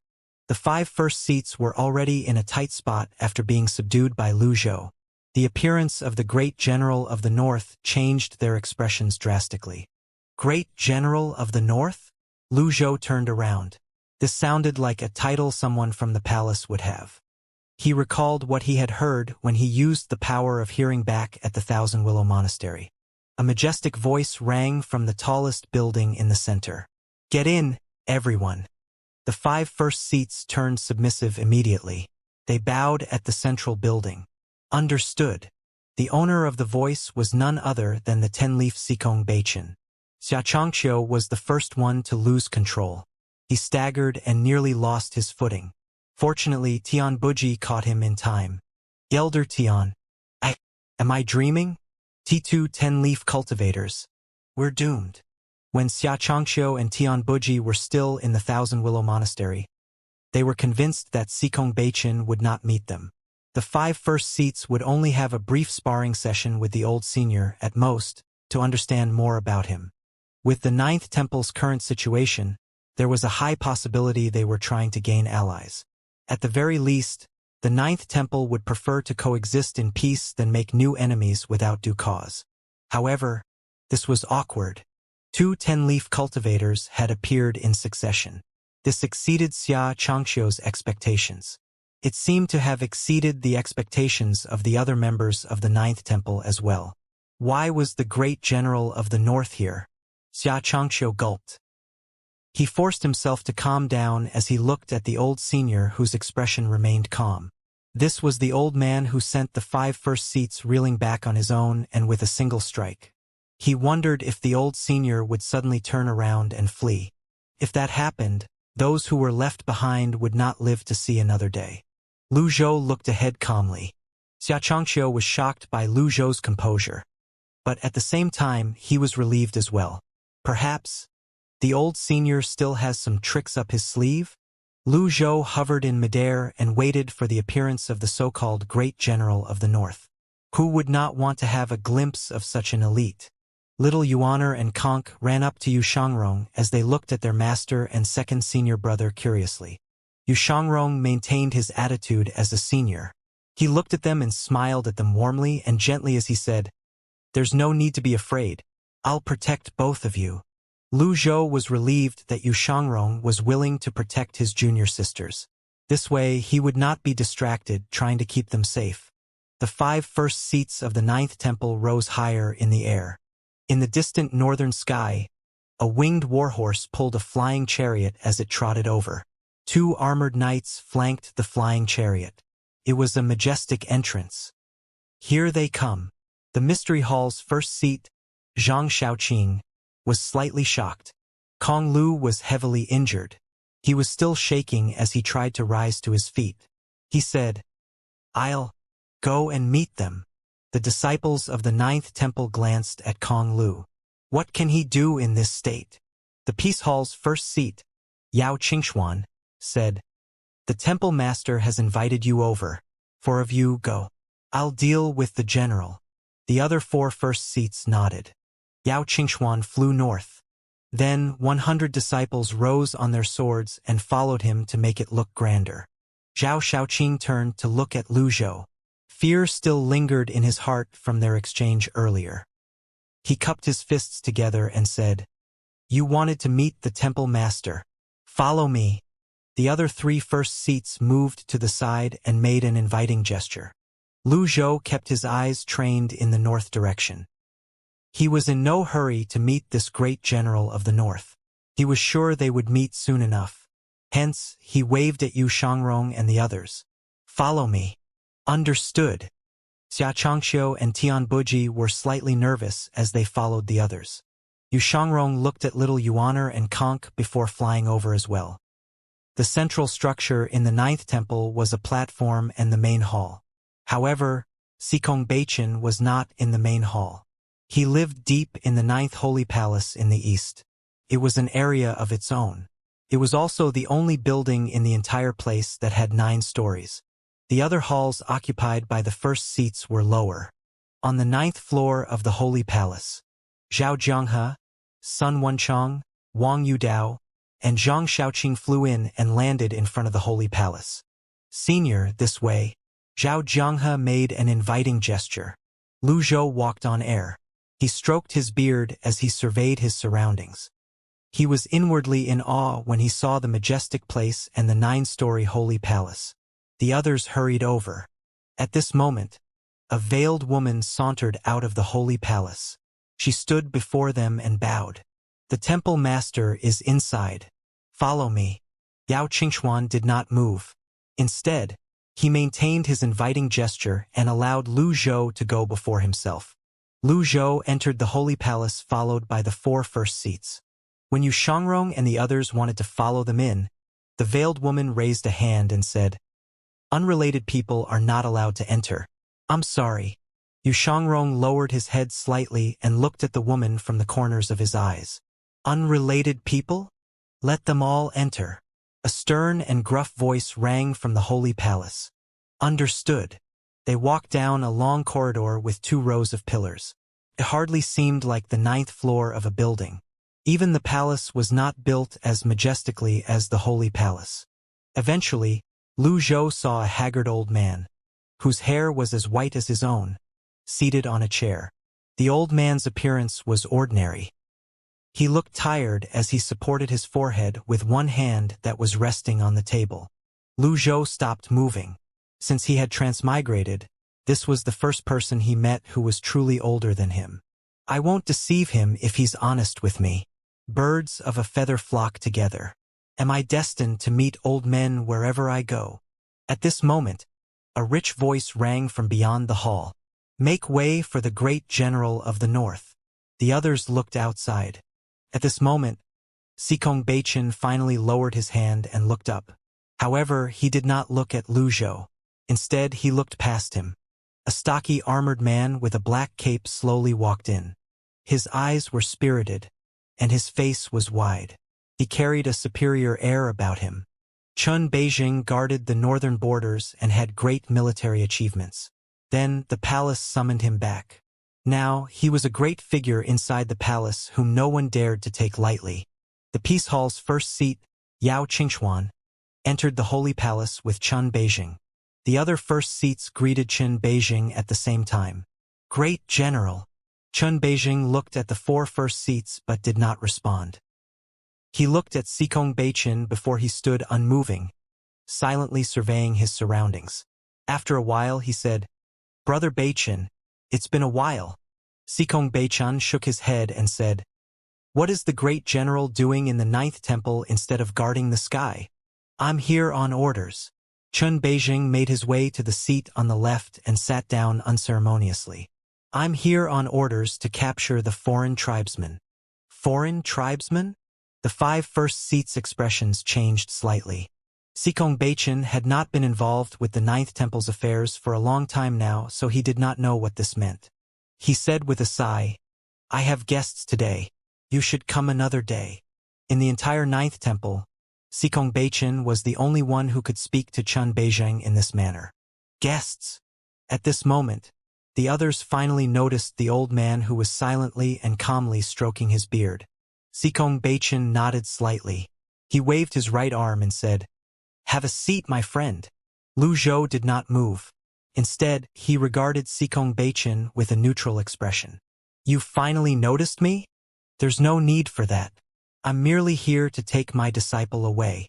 Lu Zhou stood unmoving like a mountain as he faced these 2 10-leaf cultivators. The 5 first seats were shocked. This old man is so fierce and imposing. They were shocked by Lu Zhou's composure when faced with their temple master and Chun Beijing. This was not something that could be cultivated overnight.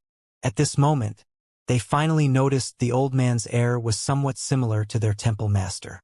However, the old man was more mysterious. Xianxia and Tianbuji's knowledge and perception were frequently being refreshed and renewed in Lu Zhou's company. In the Thousand Willow Monastery, they could still give orders with a high and mighty air, but here the 2 of them were nothing but ants. They shuddered. It was exceptionally quiet inside the holy palace. Sikong Beichin stared at Lu Zhou with a deep gaze, trying to gauge Lu Zhou's true strength. When their eyes met, he felt as though he was looking at the vortex in the deepest part of the endless ocean. He was slightly shocked by this. In all his years of living, he had never met someone like the old man in front of him. Meanwhile, Chun Beijing enjoyed the refreshments brought by the female attendants as though everything was within his control. He was not in a hurry at all. Sikong Beichin calmly said, "My friend, did you subdue the 5 first seats on your own?" Lu Zhou did not answer the question. Instead, he said in a slightly demanding tone, "I don't like to beat around the bush. Bring Yu Zhenghai to me." The others exchanged a look. Yu Zhenghai. Sikong Beichin was puzzled. The mystery hall's first seat, Zhang Shaoqing, hastily walked over and whispered into Sikong Beichin's ear. Thud. Chun Beijing placed his teacup on the table.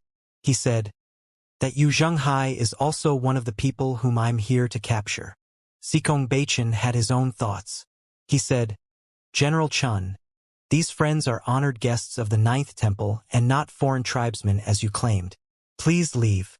The 5 first seats were shocked. They instantly understood the temple master's intention. As expected of the person with the highest authority in the 9th temple, his vision, thoughts, choices, and decisions were made in a flash. Lu Zhou understood what was happening now. Before he knew it, he was caught in between the hammer and the anvil. The relationship between the palace and the 9th temple seemed complicated. Chun Beijing smiled and coldly said, "Zhu Xian battled 2 golden lotus cultivators at the Thousand Willow Monastery. There are many eyewitnesses. Brother Beichin, are you siding with the foreign tribesmen?" Sikong Beichin calmly replied, "I didn't see it." Chun Beijing looked at Lu Zhou and said, "I can understand if you didn't see it, Brother Beichin, but the 5 first seats have just recently fought with that person. They should be very well aware." The first seats bowed and said in unison, "We've not seen any foreign tribesmen. Xianxia and Tian Buji. Are they all blatantly lying? Has the contest between the two factions escalated to this stage?" Chun Beijing looked at the first seats. He was slightly taken aback, but he was not entirely surprised. He said, all right, rumors can't be trusted, and one has seen anything with their eyes. Show us your avatar to settle this matter." Lu Zhou continued stroking his beard and did not deign to look at Chun Beijing. "Why should I show you my avatar just because you told me to?" The Peace Hall's first seat, Yao Qingxuan, shook his head and said, "General Chun, this is the Ninth Temple's holy palace, not the royal palace or the northern borders. Nobody is allowed to act as they please here. If you want to see an avatar, you should go outside." Chun Beijing smiled brightly. He raised the wine cup and downed it in one go. He slammed it down the table, shattering it into fine pieces. He slammed his palm on the table and said, "Bring him in." Chun Beijing's two knights carried a person on a stretcher into the holy palace. Zhang Shaoqing was puzzled. The Blood Sun Temple's Huineng? Lu Zhou glanced at Huineng and shook his head slightly. Fa Hua is too soft. Huineng was heavily injured, but he could still speak. He struggled to get off the stretcher before he kneeled and said, "I can testify that this old man is a cultivator from the Golden Lotus domain. He killed Huiju and Huisheng, and he also injured the abbot. He's a 9-leaf Golden Lotus cultivator. General Chun, I ask that you take this man down and do the Blood Sun Temple justice." Chun Beijing nodded in satisfaction. He looked at Sikong Beichun and said, "Brother Beichun, don't stop me from taking my prisoner. Otherwise, not even you can protect the Ninth Temple. The palace won't show any mercy when it comes to capturing the foreign tribesmen. Those who were merciful should not command an army. That was the way it was since ancient times. Every great general stood on mountains of bones. If they had the chance, they would flatten the Ninth Temple without a second thought." Sikong Beichun frowned. The 5 first seats remained silent. When the strong fought, others were only used as pretexts and pawns. Lu Zhou had never been used as a pawn before. At this moment, Kong Lu suddenly fell to his knees and said, "I've seen his Golden Lotus avatar with my own eyes. That Yu Zhenghai is from the Golden Lotus domain. Temple Master, don't let yourself be fooled by this old geezer." The others were shocked. Chun Beijing chuckled and said, "Huineng is from the Blood Sun Temple, and his words might not be trustworthy enough. However, Kong Lu is from your Ninth Temple. Don't you believe him?" Sikong Beichun scowled. The 5 first seats glared at Kong Lu. Although Zhu Xian was anxious to rake in benefits, he would never stab one of his own. He immediately kicked Kong Lu and cursed. "What nonsense are you spouting?" Kong Lu said with bloodshot eyes. "I'm not talking nonsense. They're foreign tribesmen. If the Golden Lotus cultivator isn't a coward, he should show us his avatar. I'm not a shameless person. I won't lie through my teeth. As Buddhists, we shouldn't lie. If the Ninth Temple can't give me justice, I'll turn to General Chun." All this time, Kong Lu had been trying to come up with a way to kill Yu Zhenghai. However, he was stopped by Zhu Xian. He was filled with indignation and dissatisfaction. The 5 first seats did not care about his feelings as well, and they were going to help Zhu Xian harbor Yu Zhenghai. He could not stomach this. Chun Beijing looked at Kong Lu with a satisfied expression and said, "You have nothing to fear with me here." "Thank you, General Chen." Kong Lu beamed and shuffled toward Chun Beijing. Sikong Beichun glanced at Kong Lu and said coldly, "Beat him to death outside the temple." Kong Lu was shocked. He began to tremble. Chun Beijing raised a hand and said, "Are you trying to shut him up, Brother Beichun? Kong Lu is someone from your temple, and I have no right to meddle in his life or death affair. But can you silence the Blood Sun Temple even if you silenced him? Even if there are no witnesses, can you guarantee that they won't manifest their avatars at all?" He turned and looked at Lu Zhou from the corners of his eyes. Lu Zhou seemed unperturbed. Chun Beijing continued to say, "Brother Beichun, aren't you worried that you might be inviting the wolf into your house? Based on his words, it was clear he knew the Ninth Temple was trying to make allies out of these people. Although Cultivation was the temple master of the Ninth Temple Master who was renowned in the world, he would have to carefully consider his temple's relationship with the palace. The 5 first seats waited for their temple master's decision. Cultivation was deep in thought, weighing his options. He placed his right hand on the table. His fingers were trembling slightly. His fingers were slightly shaking. Naturally, he did not consider Lu Zhou's feelings and thoughts at all. He was hesitating between his options. However, at this moment, Lu Zhou had already made his decision. He only had 2 deadly strike cards. If he used them on those 2 people in front of him at once, he would surely offend the Ninth Temple and the palace. Moreover, the 5 first seats and the 2 knights would also fight to the bitter end.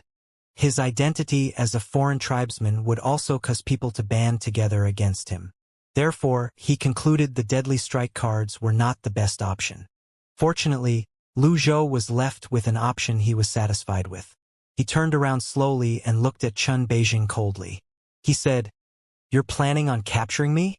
Indeed, Chun Beijing did not think much about Lu Zhou. However, when he saw Lu Zhou's eyes, his interest was piqued. He said, "I'm here on orders. In consideration of Brother Beichin, I won't put you in too difficult of a situation." Lu Zhou did not bother with the rules of the Holy Palace. He raised his left hand slowly. The disguise card had already shattered when he raised his hand. A miniature avatar appeared on his palm. To be precise, a red miniature avatar appeared above his palm. The 9 leaves burned and shone with a lively radiance. The 5 first seats widened their eyes in shock. Wasn't it a blue lotus? Why is it a red lotus now? Xianxia and Tianbuji were shocked by this as well. They could not comprehend what they were seeing. The sudden appearance of the blue lotus earlier and the red lotus now confused them. They rubbed their eyes before they looked again, wondering if their eyes were playing tricks on them. Even after taking a second look, it was still a red lotus. Hui Neng struggled to his feet. His eyes were bloodshot as he cried out, "Impossible! No, I saw a golden lotus. This is a fake. It's fake." He remembered what happened in the Blood Sun Temple better than anyone else. Chun Beijing rose to his feet as he stared at the avatar incredulously. He had brought Hui Neng here as a witness so Cultivation would not have any room to refute him. He wanted to use this opportunity to strike at the Ninth Temple. His information and sources told him the old man was a golden lotus cultivator from the Thousand Willow Monastery. How can this be? A hint of shock flashed past Chun Beijing's eyes. However, he calmed down almost immediately. At the same time, he confirmed something. The old man was a 9-leaf karmic fire cultivator. He had some thoughts regarding this now. Cultivation's gaze fell on the 9-leaf red lotus. He nodded in satisfaction. Since the old man was a red lotus cultivator, the Ninth Temple would do everything to recruit him. On top of that, the old man was a talented person who mastered the karmic fire. The truth was what the eyes saw. Everything the 5 first seats told him about this old man being a golden lotus cultivator was pushed out of his mind. "General Chun, the truth is in front of your eyes. Do you have anything else?" Cultivation spoke calmly, but his tone was clearly pointed. Someone in his position placed a lot of importance on his pride, but it was not the most important thing. Chun Beijing raised 2 fingers. A red energy sword materialized between his fingers like an icicle before it shot forward. Bam! The energy sword was extremely sharp. It stabbed through Hui Neng's chest. Hui Neng was shocked and helpless to resist. He pointed at Chun Beijing, then at Lu Zhou, and finally at Cultivation. His blood drenched his chest in just an instant as his life slipped away. Monks do not kill and lie. He fell back, eyes wide open. He inhaled one last time as his chest fell. With just a flick of a finger, a life was lost. Was this the way 10-leaf cultivators did things? 10 seconds later, Lu Zhou's avatar disappeared. He had thought about the consequences of killing Chun Beijing. Chun Beijing could not cause as much of a commotion as he wanted to. To Lu Zhou, Cultivation's stance was the most important. After he showed his red lotus, He could clearly feel that Bechin was planning to oppose Chun Beijing. Chun Beijing, who killed a person with just a flick of his finger, snorted. Then he cupped his fists together and said, Huineng lied and misled me. Brother Beichin, I hope you're not angered by this. It's understandable. Things like this happen when the wicked are in influential positions. Sikong Beichan said, I've committed many offenses today. I'll return another day to apologize. Chun Beichin cupped his fists at Sikong Beichin. I'll take my leave now.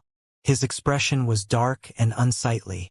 Chun Beijing had barely taken a few steps when Lu Zhou said, Wait. Chun Beijing stopped. He turned around, puzzled. Is something the matter? If it had been any other nine-leaf cultivator, he would not have thought much about him. However, this was a nine-leaf cultivator with karmic fire. This person might very well become a great opponent in the future. He decided to let this person go today, but he would have to think of some way to kill him in the future. Did I give you permission to leave? Lu Zhou turned around and stroked his beard. His gaze was calm. The atmosphere in the Holy Palace grew heavier. Even Sikong Beichin did not dare to challenge Chun Beijing like this. He frowned deeply. Chun Beijing's eyes turned frosty in an instant. He said, Even Brother Beichin isn't saying anything? And yet, you're trying to stop me? Lu Zhou said with his usual indifference, I've faced countless powerful enemies in my life. Nobody has ever been this unrestrained in front of me. You're arrogant and bossy, acting like you're above everyone. Am I supposed to care about your feelings when I'm going about my business? Chun Beijing was prepared to kill. Young man, you don't know your place. I'll show you just how high the heavens are today. Lu Zhou raised his right hand. An item card shattered in his palm. In a blink of an eye, a vortex, churning in the anti-clockwise direction, formed in his hand. It churned faster and faster. Lu Zhou seemed as stable as Mount Tai as he pushed his palm forward. The others widened their eyes when they saw this. What is this old senior trying to do? The 5 first seats, Xianxia, Tian Buji, Little Yuaner, Conk, and Yu Shangrong were confused as well. Is a 9-leaf cultivator going to attack a 10-leaf cultivator? Lu Zhou pushed his palm forward and sent the palm seal out. Lu Zhou's palm seal manifested according to his imagination. The seal of fearlessness calmed the masses. The red radiance illuminated the entire holy palace as it sailed forward. Chun Beijing smirked as he said, You're only a 9-leaf ant. Do you think you can move a tree? He calmly and confidently raised a hand to parry the blow. Smack! Chun Beijing struck the seal of fearlessness. He thought he would destroy the palm seal instantly. To his shock and disbelief, not only did it not disappear, but it was pushing him back as well. Chun Beijing increased his force. This won't do. Even if I increase my force, it's not enough. This can't be right. He swiftly retreated. The red palm seal grew larger and was soon the height of a person. The scarlet palm seal struck fear into Chun Beijing's heart. A 9-leaf cultivator is pushing a 10-leaf cultivator back? The people in the Holy Palace were shocked. However, this was not the end. The palm seal continued to push Chun Beijing back. At this moment, a sense of terrible danger washed over him. Whiz! Chun Beijing activated his avatar. A 200-foot avatar appeared. Chun Beijing did not hold back. The avatar instantly crashed through the Holy Palace's door. Rocks and rubble scattered everywhere. The palm seal did not stop. Chun Beijing could not stop retreating. He was now outside the building and continued to retreat in the air. His 200-foot avatar appeared in front of everyone's eyes. Everyone ran over to have a look at this scene. Sikong Beichin faded out of focus and shot toward the others. He stood before the Holy Palace. The renowned 10-leaf cultivator of Great Tang was also shocked by this sight. 10 red leaves spun swiftly around the red lotus. Chun Beijing's face was flushed red from the effort. Bam! Chun Beijing's arm broke. The great seal of fearlessness instantly grew 200 feet in height. It grew larger as its target grew larger. It adjusted its energy and size according to its target. Boom! The 200-foot red lotus avatar was hit by the great seal of fearlessness. Creaked, looking as though it was about to shatter. Fear washed over Chun Beijing as he watched this with widened eyes. He thought to himself in disbelief, "He's just a 9-leaf cultivator. Why does he possess enough power to destroy the world?" The great seal of fearlessness continued to push forward like the waterfall from the 9 skies. Boom! The 200-foot red lotus avatar exploded like red fireworks. Red fragments shone in the air before fading away. The others felt their chills run up their spines, and their hair stood on end. That palm seal seemed insignificant in the beginning. He was only a 9-leaf cultivator, but he was capable of pushing a 10-leaf cultivator back. Indeed, a tiny mantis should be laughed at for trying to shake a tree since it did not know its place. The old senior is right. The young don't know their place. When the 200-foot red lotus appeared in the sky, the disciples of the 9th temple looked up. In every corner of every building, everyone stopped what they were doing to look. Many of them would never have the chance to see what a 10-leaf avatar looked like. It was a great pleasure in life to admire one of the greatest works of art with their own eyes. For cultivators, this was what they had worked toward. This was their goal. Unfortunately, this short-lived radiance did not last long before it dissipated in the air like fireworks. In a pavilion near the northern section, Xianxia was trying to suppress his excitement when he saw the 200-foot avatar. He could not calm down for quite a while. He had seen everything. He knew the 9th temple was powerful, but it was completely out of his expectations that they were this powerful. He did not remain standing there with his hands on his back. When he witnessed this, he sat down. A young disciple was coincidentally cleaning Xianxia's room at this moment. He was also shocked. "Is that a 10-leaf avatar?" Xianxia asked. Yes, senior. "Do you recognize whose avatar is that?" The young disciple gulped before he replied. All I know is a general seems to be visiting. He went to see the temple master." "Who's the owner of that palm seal then?" Although Xianxia was shocked, his control over his emotions was, naturally, better than these juniors. I think it's Temple Master Xikong's."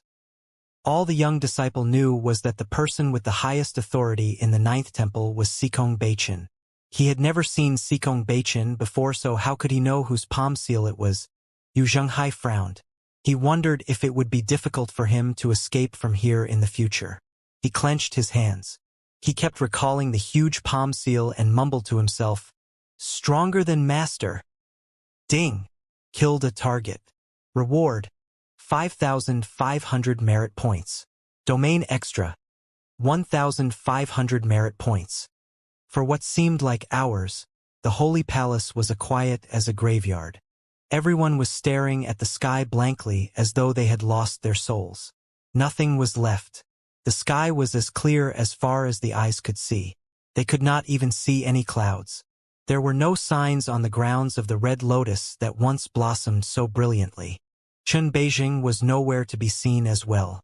Everyone was breathing silently. They felt as though they could hear each other's heartbeats. The atmosphere was extremely heavy. They felt as stifled as though they were being held underwater. Even Xikong Beichin, who was feared by all, felt the same way as the others.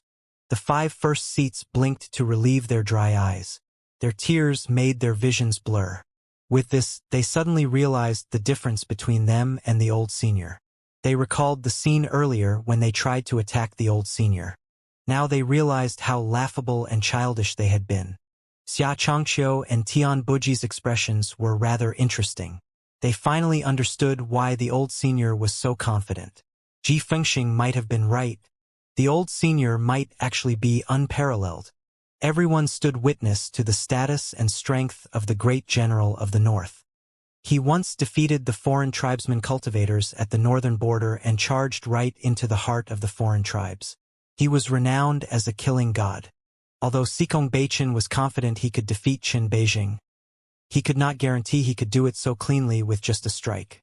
As for Lu Zhou's 3 disciples, their knowledge of their master was renewed again. He was much more powerful than before. At this moment, A strange and pungent odor pulled Yao Qingxuan back to his senses. His nose twitched. He turned to look and saw Kong Lu sitting limply on the floor. The carpet beneath Kong Lu was wet. An elder from the 9th temple had wet himself from the shock. Cultivation said, "Drag him out and beat him to death." He did not even look as he waved his arm. "Understood. Mercy, mercy, mercy." Kong Lu could barely string a sentence together. He was shaking uncontrollably. Zhu Xian's forehead was drenched in sweat. His back was wet as well. He lowered his head and remained silent. Shortly after Kong Lu was dragged out of the building, a cry of despair rang in the air. Chun Beijing's 2 subordinates were stunned witless. They suddenly regained their senses and glared at everyone. Cultivation was not an ordinary person. He naturally had his own way of dealing with such an unexpected incident. He was calm as he said indifferently, "Kill them." Understood. The 4 first seats attacked at the same time. They dragged the duo out. There were no more naysayers in the Holy Palace. Cultivation turned around slowly. He faced the old man whose hair was also white. He raised his hands solemnly and cupped them together. How could he not take someone like the old man seriously? Lu Zhou merely glanced at Cultivation. Then he walked over to the chair at the side and slowly sat down. "At least I showed him." Cultivation knew. When Lu Zhou entered the Holy Palace, he did not pay any attention to Lu Zhou and did not treat Lu Zhou seriously. Hence, he had been quite rude to his guest. It was understandable for his guest to have this attitude now. He did not walk up the stairs. Instead, he sat across Lu Zhou. The female attendants busied themselves with tidying the Holy Palace with cautious movements. They soon cleared the debris away. The damages would have to be repaired some other day. In the past, who would dare treat Cultivation like this? The remaining members looked around and dared not say anything. Lu Zhou stroked his beard and looked at Cultivation. He asked, "Are you the temple master of the 9th temple?" Cultivation nodded and said, "Your shocking techniques have truly widened my horizon, old mister." "That's nothing." Cultivation sighed softly and said, "I'm afraid the palace won't let this matter go now that you've killed him, old mister. That's the 9th temple's problem. That man was hostile. Don't you want to get rid of him? What I want is one thing. Actually getting rid of him is another. The 9th temple is no longer what it once was. We don't want to make too many enemies for ourselves if it's not necessary," Cultivation said. "However, you were bold enough to act against me?" Lu Zhou asked as he stared at Cultivation. Cultivation frowned. Chun Beijing's death would surely spell more trouble. But since when did the 9th temple offend this expert? At this moment, Zhu Xian fell to his knees with a thud. He kowtowed and said, "Temple Master, please forgive me. I didn't know that Brother Yu is the old senior's disciple. I truly had no idea.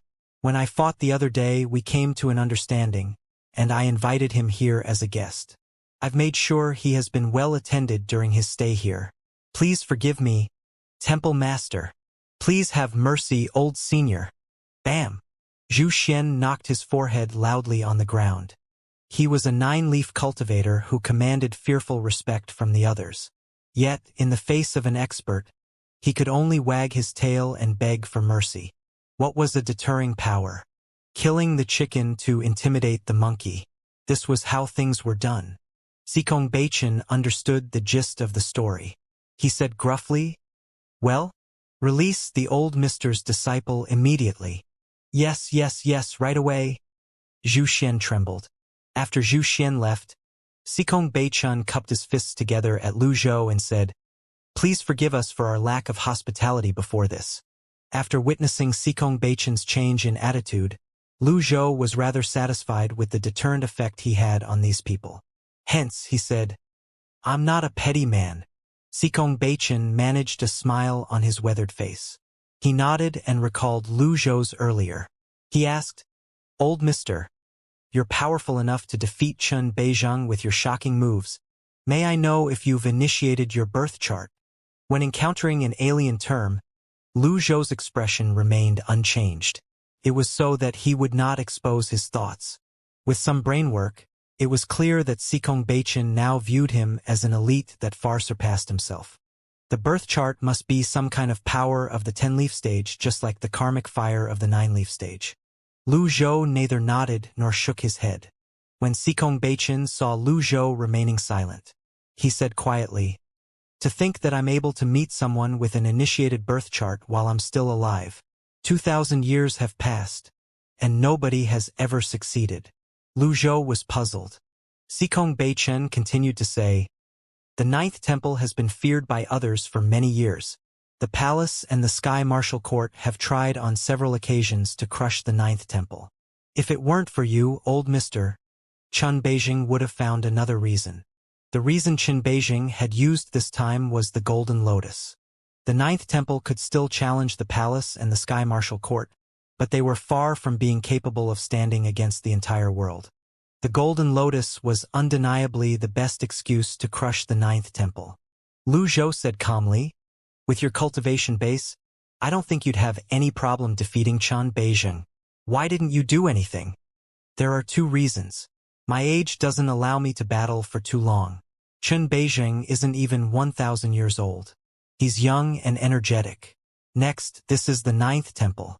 If we truly fight without restraints, my disciples will surely be caught in the crossfire." "I see that you've thought of everything." Lu Zhou dared not underestimate this person. Surely Cultivation was not the average person, since he was the temple master of the 9th temple. If he did not have the 1,000 years of memories from Tiandao, he was certain he would have problems navigating this situation. For a very long time, it had always been others who were afraid of Cultivation. Finally, there was one person who did not lose to him in terms of bearing and strength. "Old Mister, how should I address you?" He was clearly already trying to get Lu Zhou to be their ally. Lu Zhou looked up and considered it for a moment. He stroked his beard and replied, "My surname is Lu. Yu Shangrong, Little Yuaner, and Conk were not stupid.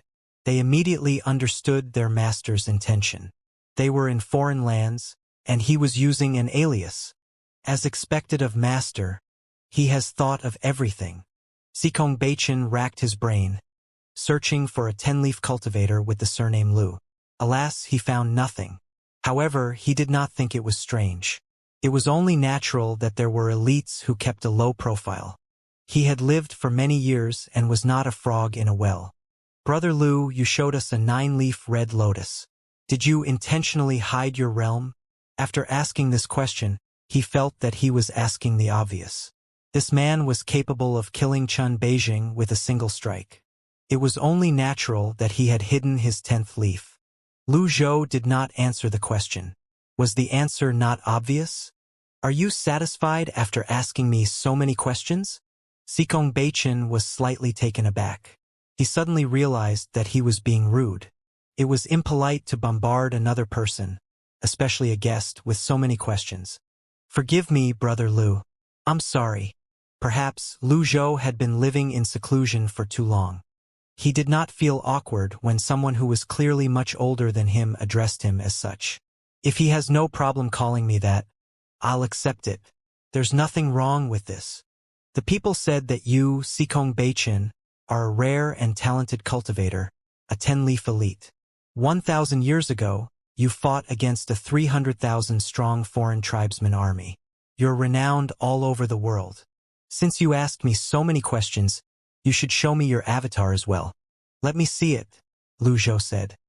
Cultivation understood Lu Zhou's meaning. Since they were supposed to work together, it was only natural for them to be on equal ground. A faint smile appeared on his face instantly. He nodded and said, "Those are just praises by the masses. They're merely exaggerating. If you want to see my avatar, Brother Lu, that can be arranged." The others looked at Cultivation. Who would have the opportunity to look at it during ordinary times? Who would dare to make that request? He was about to manifest his avatar when Zhu Xian brought Yu Zhenghai into the hall. "Temple Master, I've brought him here." After Zhu Xian finished speaking, he kneeled on the ground. Yu Zhenghai was in a daze during the journey here. He merely saw Zhu Xian coming to him with an anxious expression as he brought him here. He entered the hall and looked up. If that was not his master whom he feared and respected the most, who else could it be? He immediately shivered as his eyes widened. He hurried over before he kneeled and kowtowed. "Greetings, master." The master and disciples were finally reunited, and it felt as though the world had turned upside down. If they were still in Great Yen, they would not have been filled with so many emotions. When he descended into the abyss, he was already prepared to die. When he saw the 200-foot avatar, he thought he would not be able to meet his master again or return to the Evil Sky Pavilion. He did not expect his master was here as well. Lu Zhou looked at Yu Zhenghai. "As always," he said calmly, "as long as you're alive, get up." Eldest senior brother. Little Yuaner and Conk greeted Yu Zhenghai. Yu Zhenghai stood up and said excitedly, "Hello, little junior sisters." Sikong Beichun, who was interrupted, just as he was about to manifest his avatar, said, "So, Zhu Xian has truly treated your disciple well, Brother Lu." Yu Zhenghai was stunned. "Brother Lu? Why is this old man so polite? Why would someone like Zhu Xian bow and bend his knees?" Sikong Beichun said, "Well, aren't you going to apologize to Brother Lu?" Zhu Xian crawled all the way over from the door and stopped in front of Lu Zhou before he kowtowed. Sikong Beichun nodded. He looked at Lu Zhou and said, "Brother Lu, Zhu Xian is still young. He doesn't know how to show restraint. Can you spare him on my account?" "Senior, Zhu Xian knows that he's wrong. Please spare me." Zhu Xian shook. Yu Zhenghai was shocked by this. Lu Zhou looked at Zhu Xian and said, "On account of Sikong Beichun, I'll spare your life. However, I'll keep your square box as a punishment. Will you accept this?" Zhu Xian. His mind went blank. The square box was an object he valued as much as his life. It had kept his company and helped him defeat numerous opponents. He successfully reached the 9-leaf stage because of the square box. In the future, he might become one of the respected first seats of the 9th temple. His future and potential would be unlimited. This was also the reason Sikong Beichun was trying so hard to preserve his life. How was he going to go on without his square box? Although square box is a desolate grade treasure with a shocking defense, it doesn't have any offensive power. "If you like it, Brother Lu, you can have it," Sikong Beichun said. Inwardly, he was puzzled. Why does Brother Lu need a useless weapon such as the square box with his cultivation base? Perhaps he really intends to use it to punish Zhu Xian. Zhu Xian. Lu Zhou kept a straight face as he thought to himself, "I don't like an item that can only take hits." Sikong Beichun added, "Aren't you going to thank Brother Lu?" "Thank you, Senior." "Thank you, Brother Lu." "Thank you, Senior. Me and my useless tongue." Zhu Xian slapped himself. He was extremely frightened and nervous that he could not even talk properly. The others were stunned. "You're dismissed," Sikong Beichun snapped.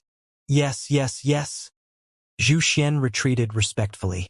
He no longer had the air of a 9-leaf elite. This image was a shock to Yu Zhenghai as well. Throughout the time he spent in the 9th temple, Zhu Xian had always acted like a lofty figure. His eyes were always looking up. At this moment, Zhu Xian's image was completely destroyed. Whether it was in Great Yen or the Red Lotus domain, they were but humans with flesh and bone. Nobody could overcome the weakness of humanity. Yu Zhenghai was shocked. He remembered the shocking scene he saw earlier and hastily said, "Master, I saw a 200-foot palm seal earlier. That was eldest senior brother. Who else in the world would have such power apart from Master?" Little Yuaner said with a giggle. "As expected, it was Master."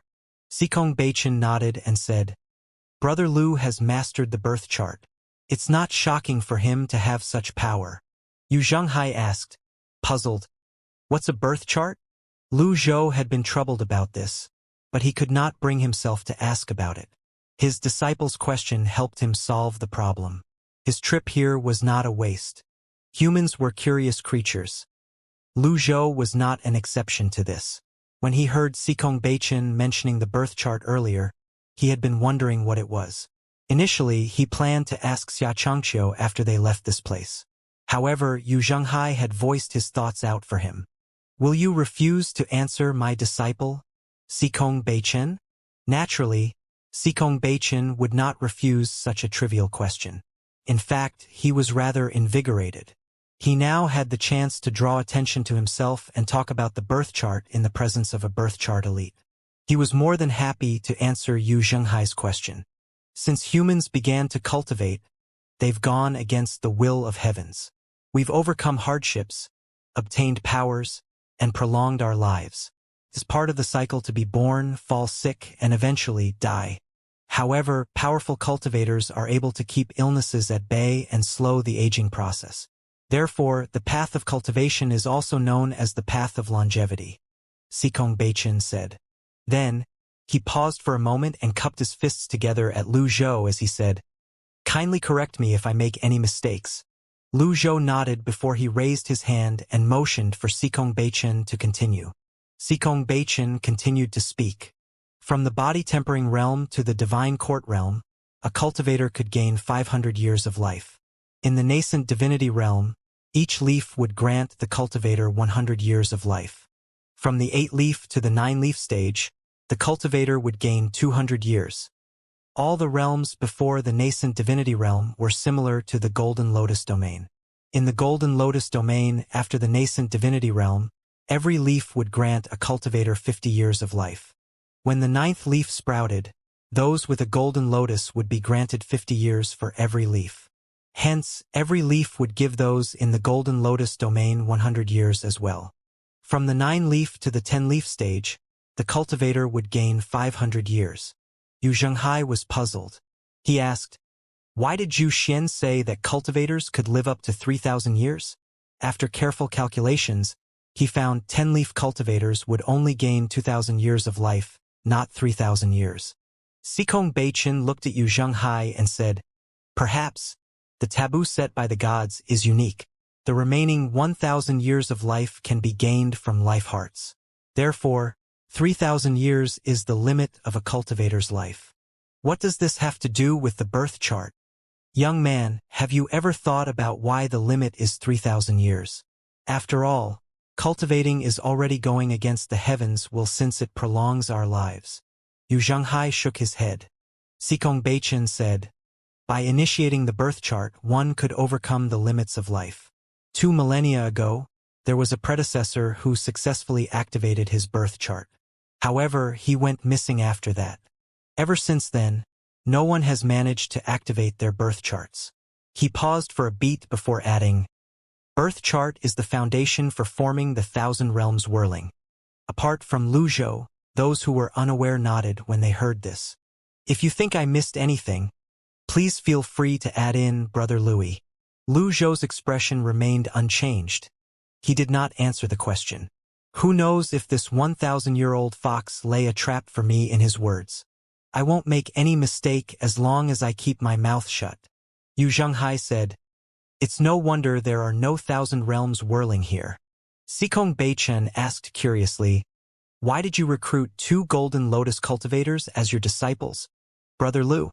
He did not suspect Lu Zhou's identity as well.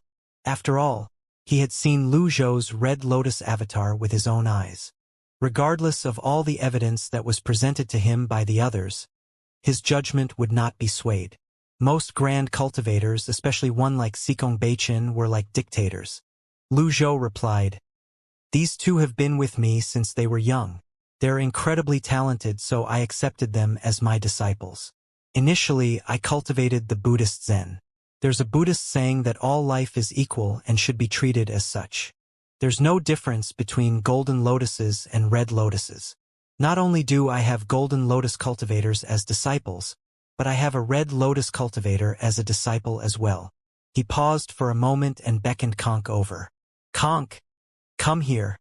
Conk skipped over. From the beginning until now, Sikong Beichen did not pay any attention to Lu Zhou's disciples at all. For him, Lu Zhou's attitude was the most important. When Conk appeared in front of him, his eyes lit up. He saw her dark shining eyes that were as clear as water.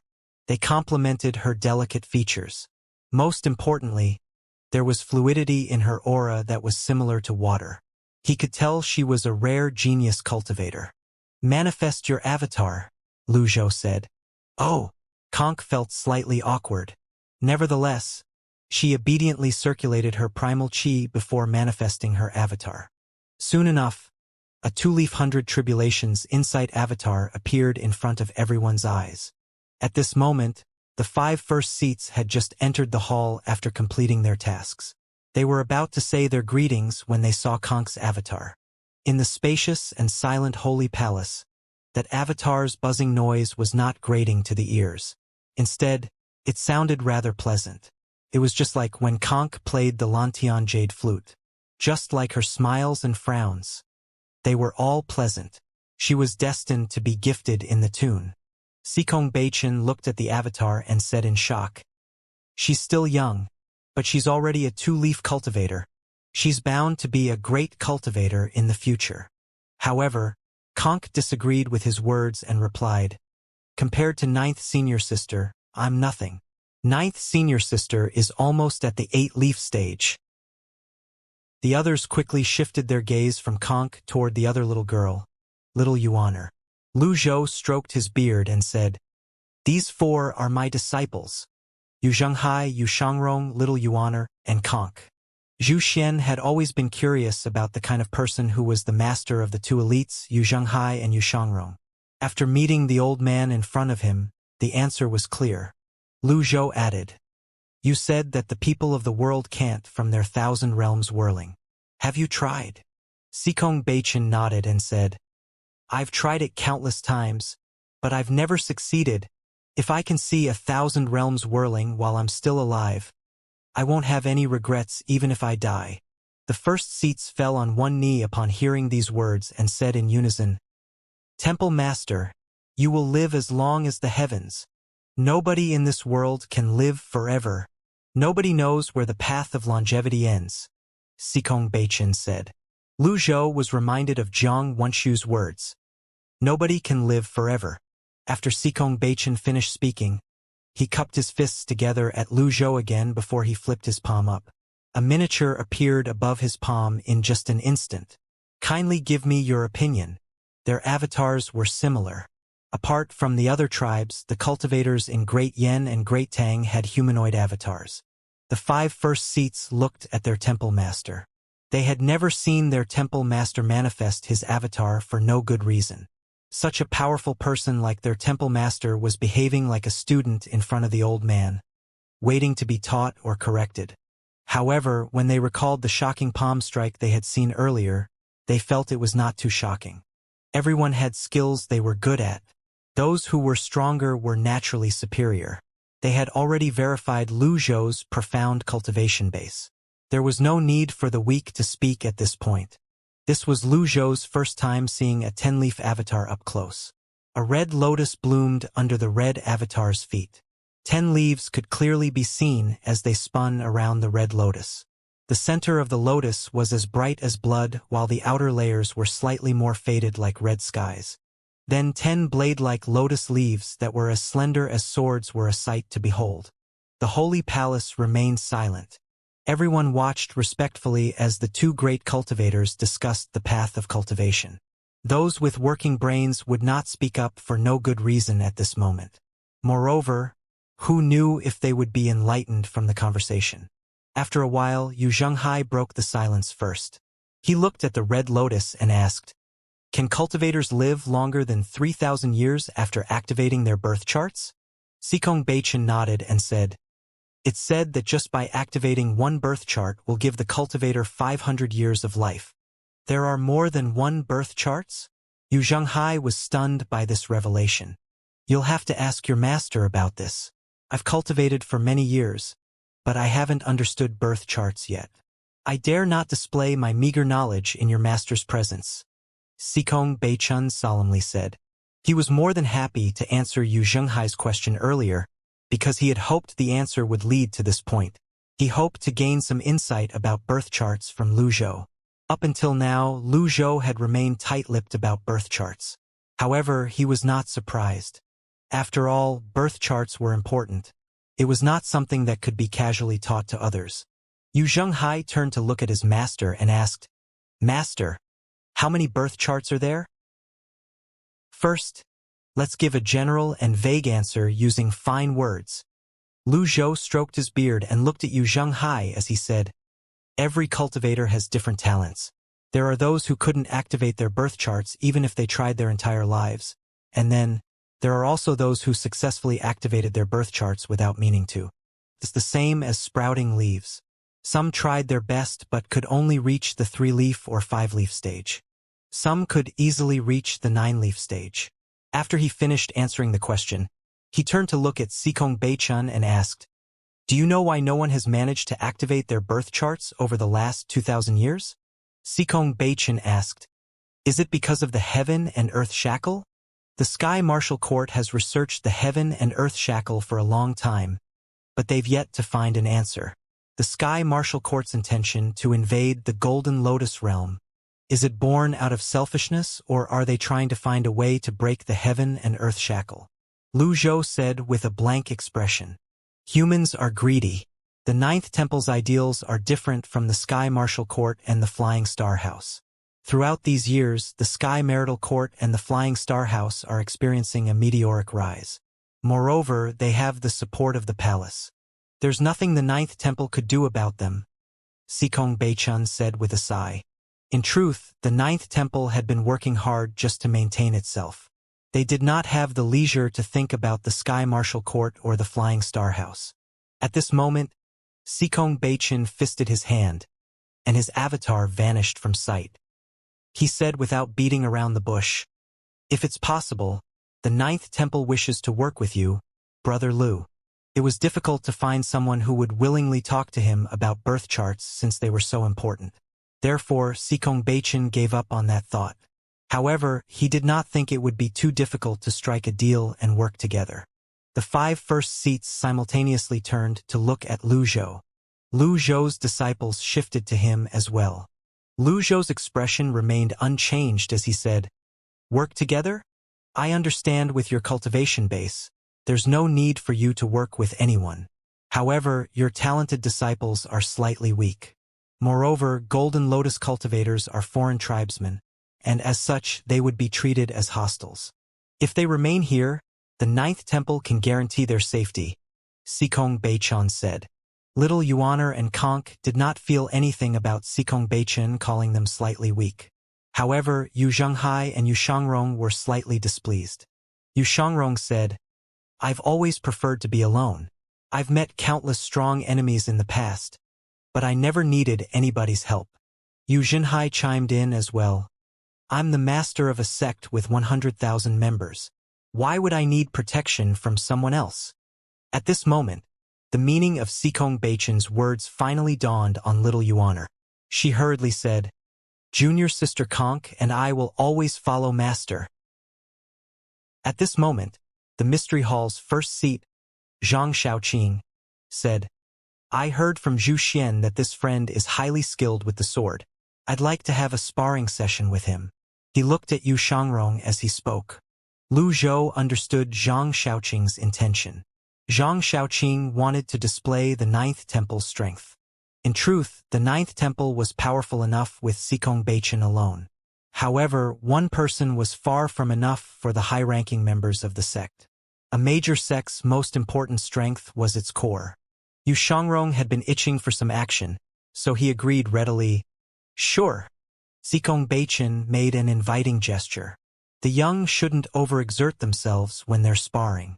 Brother Lu, do you want to watch? Lu Zhou was slightly puzzled.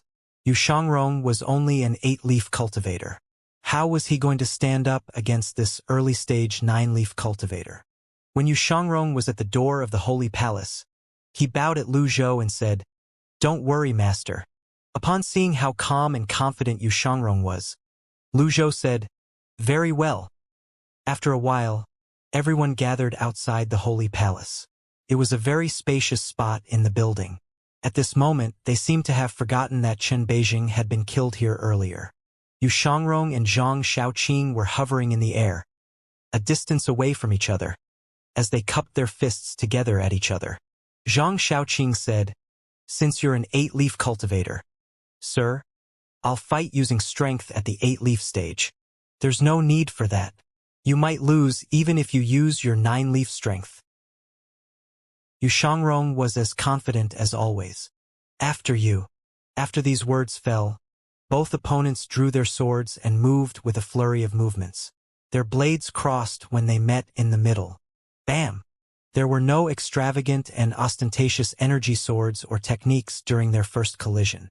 Both of their backs were turned toward each other at this moment. The insider knew the ropes while the outsider just came along for the ride. They're testing each other, Yu Zhenghai commented. Cultivation wondered out loud. You're skilled with the sword as well? I don't know much about the sword, but I'm skilled with the saber. The way I see it, the sword is for little men. It's not as majestic as the saber. Men should be more imposing, Yu Zhenghai said. Lu Zhou stroked his beard as he looked ahead and said, This disciple of mine has always been proud. You'll get used to it. Cultivation merely felt that the young ones were filled with hot blood and did not think too much of it. However, he wondered what kind of disciples were they, to the extent that their master had gotten used to their behavior. Meanwhile, the two opponents turned around and struck again. There was a flash of light as golden energy and red energy collided. Lu Zhou noticed that Yu Shangrong's longevity sword was no longer glowing red. Bam! Bam! Bam! Several hundred energy swords collided as the two opponents retreated. That's the traceless sword, Yu Zhenghai remarked. If I'm up against this technique of my junior brother, I'd push him back using thunderous saber blows with the force of the ocean. Little Yuaner and Conk looked at Yu Zhenghai strangely. Their expressions seemed to say, Eldest senior brother? Are you a spy sent by the enemy? I couldn't help myself. Yu Zhenghai understood Yu Shangrong's sword techniques very well. If he claimed second place, nobody would dare to claim the first place. Cultivation said, The sword consciousness is difficult to grasp. Indeed, it's a good idea to counter it with a tidal wave of energy sabers to catch. The 4 first seats were shocked that their temple master agreed with Yu Zhenghai. Zhu Xian looked up with an incredulous expression on his face. He was surprised that Zhang Shangxing, a 9-leaf cultivator, had not won yet despite fighting against an 8-leaf cultivator. He could tell Yu Shangrong was much stronger than before. Zhang Shaoqing shared the same thoughts as Zhu Xian. A 9-leaf cultivator should be able to defeat an 8-leaf cultivator in a short time. If the battle dragged out for a long time, even if he won, it would not be a dignified victory. Hence, he said loudly, Sir, be careful. The victor would be determined with the next strike. After Zhang Shaoqing finished speaking, he wielded his sword with both hands and rose high up into the sky. His primal chi turned to energy before a dazzling red energy sword more than 10 meters long appeared in his hand. At the same time, a red lotus appeared and bloomed under his feet. 9 inconspicuous leaves spun around it. It was clear he was no longer holding back. Yu Shangrong looked up. He did not move as he wielded his longevity sword in a reverse grip. He did not move. Meanwhile, Yu Zhenghai looked at his second junior brother with a puzzled expression. He remembered their intense battle with Ma Lupang in Yu Province. After a moment, he said confidently, Second junior brother has won. Although he did not know the specifics, based on the victorious expression on Yu Shangrong's face, he had no doubt about Yu Shangrong's victory. Cultivation was a 10-leaf elite, and yet, he did not see anything that indicated Yu Shangrong's victory. How could a junior be so confident about the result? Are you sure, little friend? That's how second junior brother's sword path has always been. The path of the sword turns the impossible into something possible. It can turn the rotten into a legend, Yu Zhenghai said. After a beat, as though he could not help himself, he added, Naturally, it's still weaker than my saber. The first seats. Yu Zhenghai's words were rather irritating. Lu Zhou stroked his beard and placed one hand on his back as he said with a straight face, You'll get used to it, Cultivation. Is he truly an elite who has activated his birth chart? Meanwhile, Zhang Shaoqing, who was hovering in the sky, was not affected by Yu Zhenghai's words. In his opinion, Yu Zhenghai's words were meant to affect him mentally. He wielded his swords with both hands and said, Mysteries within mysteries. the gates of all wonders. You won't be able to dodge this.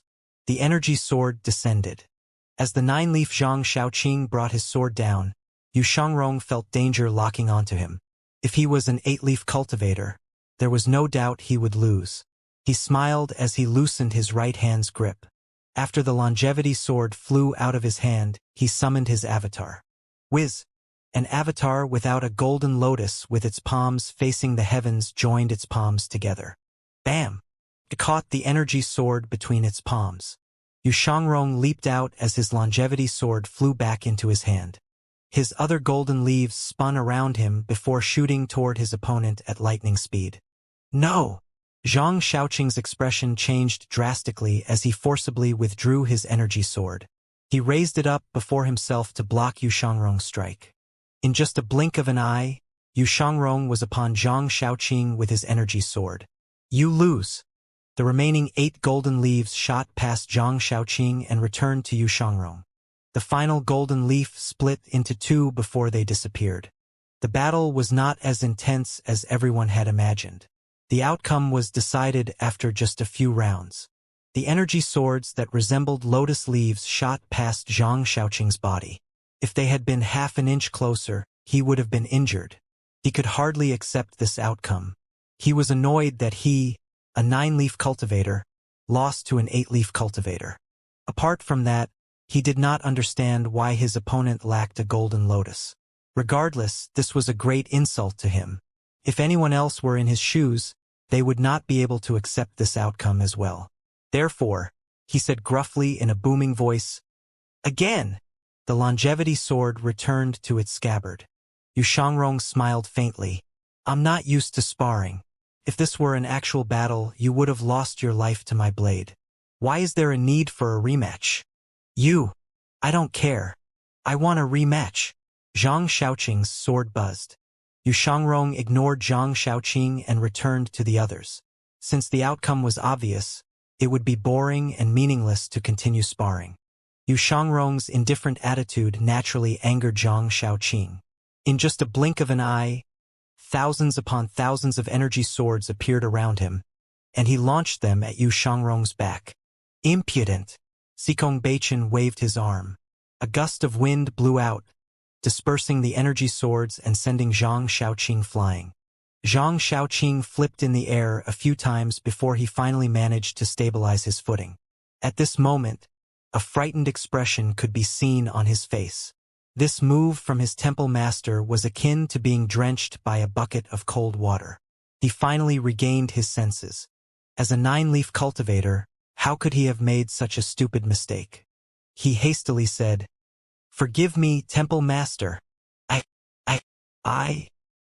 His face flushed as he struggled to find the words to explain his actions. The 5 first seats were not young.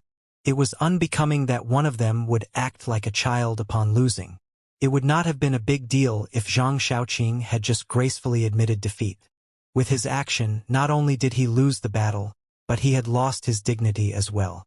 Saying that, regardless of their age, in front of Lu Zhou and Cultivation, they were not different from youths. You're grounded for 1 month. Face the wall and reflect on your mistake. Although Cultivation had spoken calmly, it was not any less stern. Lu Zhou said, "It's part of a soldier's life to win and lose. It's good that the young are competitive since this will help them improve. However, you shouldn't be blinded by your desire to win." Cultivation nodded. "Well, aren't you going to thank Brother Lu?" "Thank you, old senior, for your magnanimity. I'm ashamed of myself." Zhang Shaoqing felt thoroughly embarrassed. He trembled slightly from the overwhelming emotion as he descended. Yu Shangrong's gaze remained indifferent. He looked at the sky as he said, "There are 4 levels of the sword path. The commoner's sword can be used by anyone. The Lord's sword is branded by bravery. The Son of Heaven's sword rectifies the vassals and makes the lands submit. The final level, the Sword of Creation, is a swordless path. Although your sword strike was powerful, you underestimated your opponent. If I'm not mistaken, you must not have experienced many life-or-death situations." Without waiting for Zhang Shaoqing's reply, he continued to say, "Your sword strikes lack the understanding of life and death.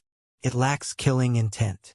Only the elites who lived on the sword's edge would understand the gravity of each sword strike. Upon hearing these words, realization dawned on Zhang Shaoqing. He cupped his fists together at Yu Shangrong and said, "I'm enlightened." Indeed, he did not have much experience with life-or-death situations. As the current first seat of the Ninth Temple, he was only in charge of the Mystery Hall after all. He rarely went out. Yu Shangrong said no more. Meanwhile, Cultivation found the explanation interesting. He said, "This is my first time hearing that the sword is divided into 4 levels. Young man, what level is your sword path?" Yu Shangrong replied, "My sword path is only at the 2nd level. I like competitions and bravery. I'm shackled by myself. I'm afraid I won't be able to have a breakthrough." Lu Zhou looked at Yu Shangrong with no changes in his expression. He was as steady as an old dog as he thought to himself, "I came up with that spontaneously. It seems like I have no choice but to go along with it." Cultivation nodded as he asked, "Your sword path is superior to Zhang Shaoqing's, but it's only at the 2nd level?" Yu Shangrong nodded. "There's no end to the path of the sword." At this moment, the sun was setting, and the night breeze began to stir. The Peace Hall's first seat, Yao Qingxuan, bowed and said, "Temple Master, I'll prepare the Taoist veins and tidy up." No, Cultivation raised a hand. "Temple Master?" Cultivation pushed away from the ground and rose into the air as though he was light as a willow. Then, a lotus with 10 leaves bloomed as an avatar appeared before disappearing again. The beasts in the sky were in a frenzy as though they had just seen a delicious meal. All of them charged forward. The members of Ninth Temple were not worried about Cultivation's safety at all. After all, their temple master had intentionally attracted the beasts' attention. Nevertheless, the beasts' number had exceeded their expectations. There were so many of them that it seemed like they had covered the sky. To the beasts, a 10-leaf cultivator was even more delicious than a 9-leaf cultivator. Cultivation was undoubtedly an attractive and mouth-watering prey. When the beasts were almost upon Cultivation, he raised 2 fingers.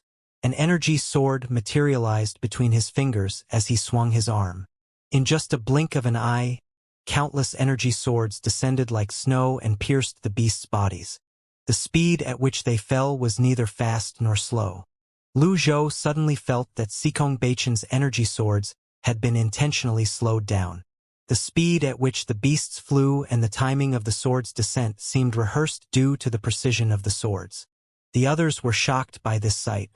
Even Yu Shangrong could not help but exclaim, "Is this the sword path of a 10-leaf cultivator?" Cultivation asked, "In your opinion, what level is my sword path?" Yu Shangrong was not stingy with his praise as he said, "The son of heaven's sword." There were not many in the world who could earn Yu Shangrong's praise. Cultivation condensed the primal chi in his surroundings into energy without any weapons, but with his 2 fingers. This feat alone was enough to make the world submit. He raised his right and said in confusion, "Shouldn't it be the sword of creation?" Cultivation was the temple master of the Ninth Temple, after all.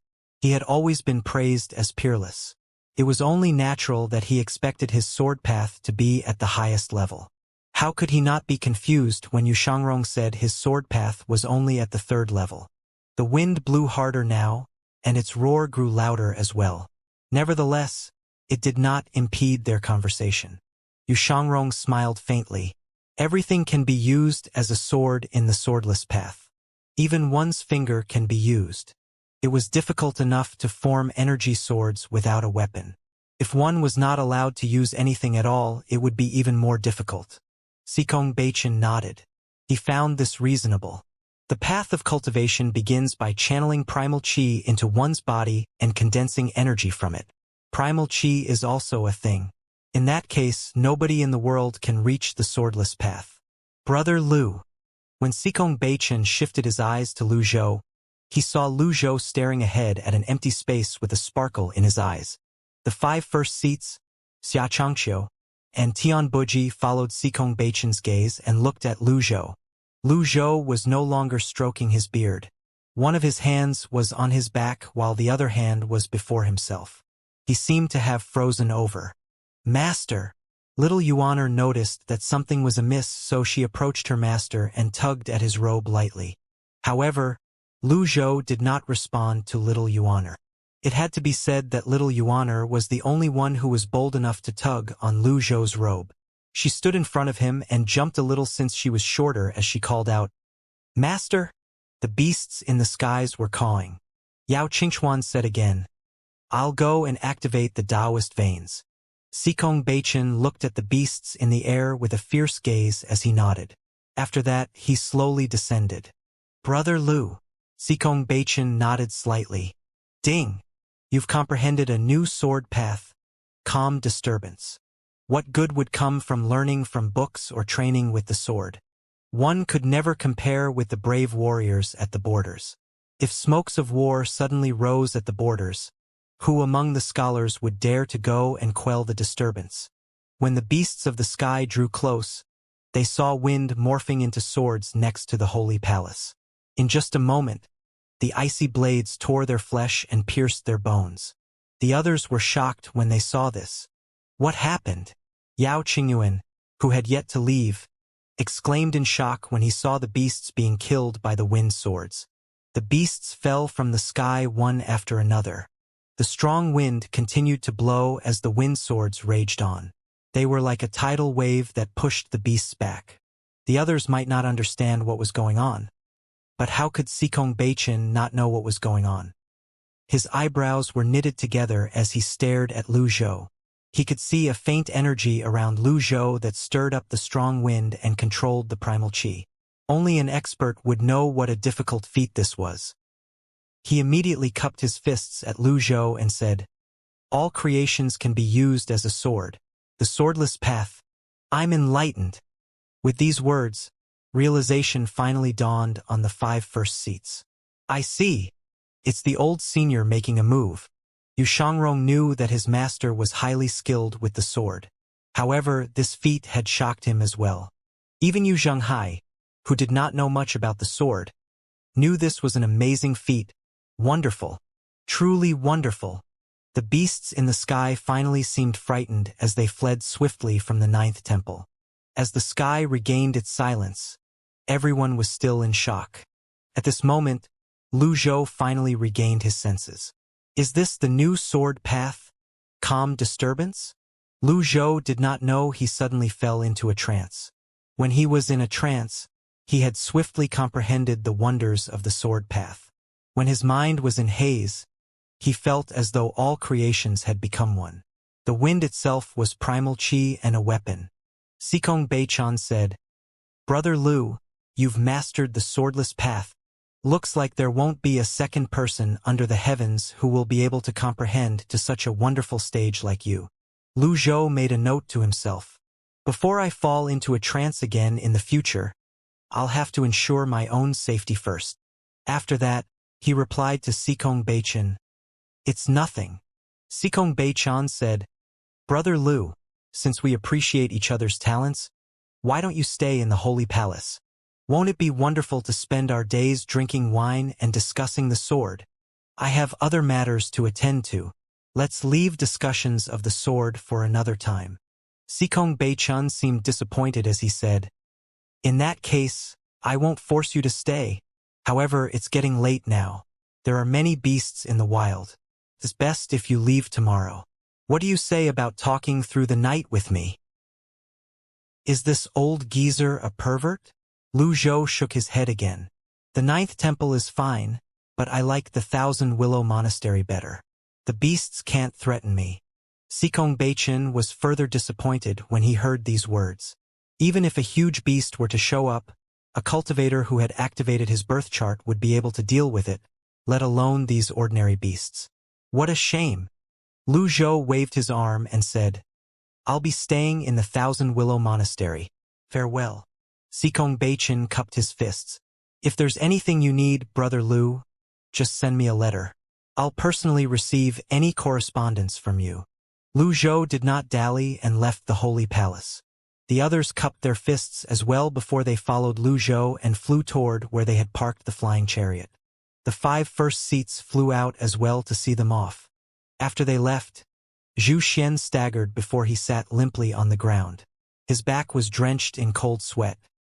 Cultivation knew Zhu Xian was extremely terrified, and that was why Zhu Xian did not follow the others. He waved his hand and looked at Zhu Xian resentfully as he said, "Your life was saved by the square box. I won't blame you for today's matter. If this happened to someone else, the outcome would have been different." Upon hearing this, Zhu Xian hastily kowtowed as he said, "Thank you, Temple Master. Thank you for your mercy. Go and pick another weapon for yourself." Understood. Zhu Xian respectfully left the holy palace. Cultivation looked at the leaving Zhu Xian as he sighed inwardly. The 9th temple was having trouble with finding successors. He felt helpless. He returned to the hall and sat with a straight back, seemingly lost in his thoughts. For what seemed like hours, he kept muttering to himself, "Can I activate my birth chart?" In the Blood Sun Temple on Blood Sun Mountain. At this moment, the Blood Sun Temple's abbot, Fa Hua, was knocking on the wooden fish. All of a sudden, he stopped moving when he saw a pebble-sized gem on the table shatter. "Amitba?" Fa Hua sighed before he continued knocking on the wooden fish. Meanwhile, in the political announcement hall in Great Tang Palace. "Your Majesty, the great general of the North, Chun Beijing, has passed away during his mission," a eunuch said respectfully from the other side of the screen. After a long pause, a voice rang from the other side. "Leave this matter to the Sky Marshal Court. I'm tired." Understood. The flying chariot left 9th temple. The 5 first seats bowed at the same time. "Safe journey, old senior." Lu Zhou stood before the helm and looked ahead. Xianxia manned the helm and said, "I didn't expect that you're able to kill Chun Beijing with a single palm strike, old senior." Lu Zhou was already immune to such brainless flattery, so he remained unaffected. "Allow me," Xianxia said as he walked to the helm. Xianxia was slightly hesitant. "When will we reach Thousand Willow Monastery if you pilot the flying chariot? My master fought a 10-leaf cultivator and had to deal with Cultivation for such a long time. He's tired. We don't have time for you to waste here." Xianxia did not mince his words. Xianxia stepped aside. After Xianxia took over, the speed increased several times immediately.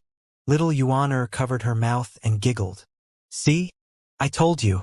Didn't I say if my eldest senior brother is around, you won't have a chance to man the helm?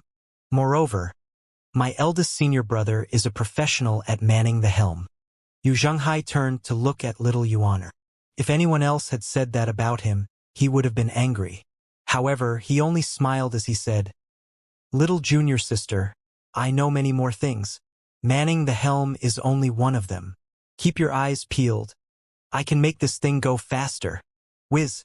He unleashed his primal chi unreservedly. It wrapped around the entire flying chariot as it turned into energy.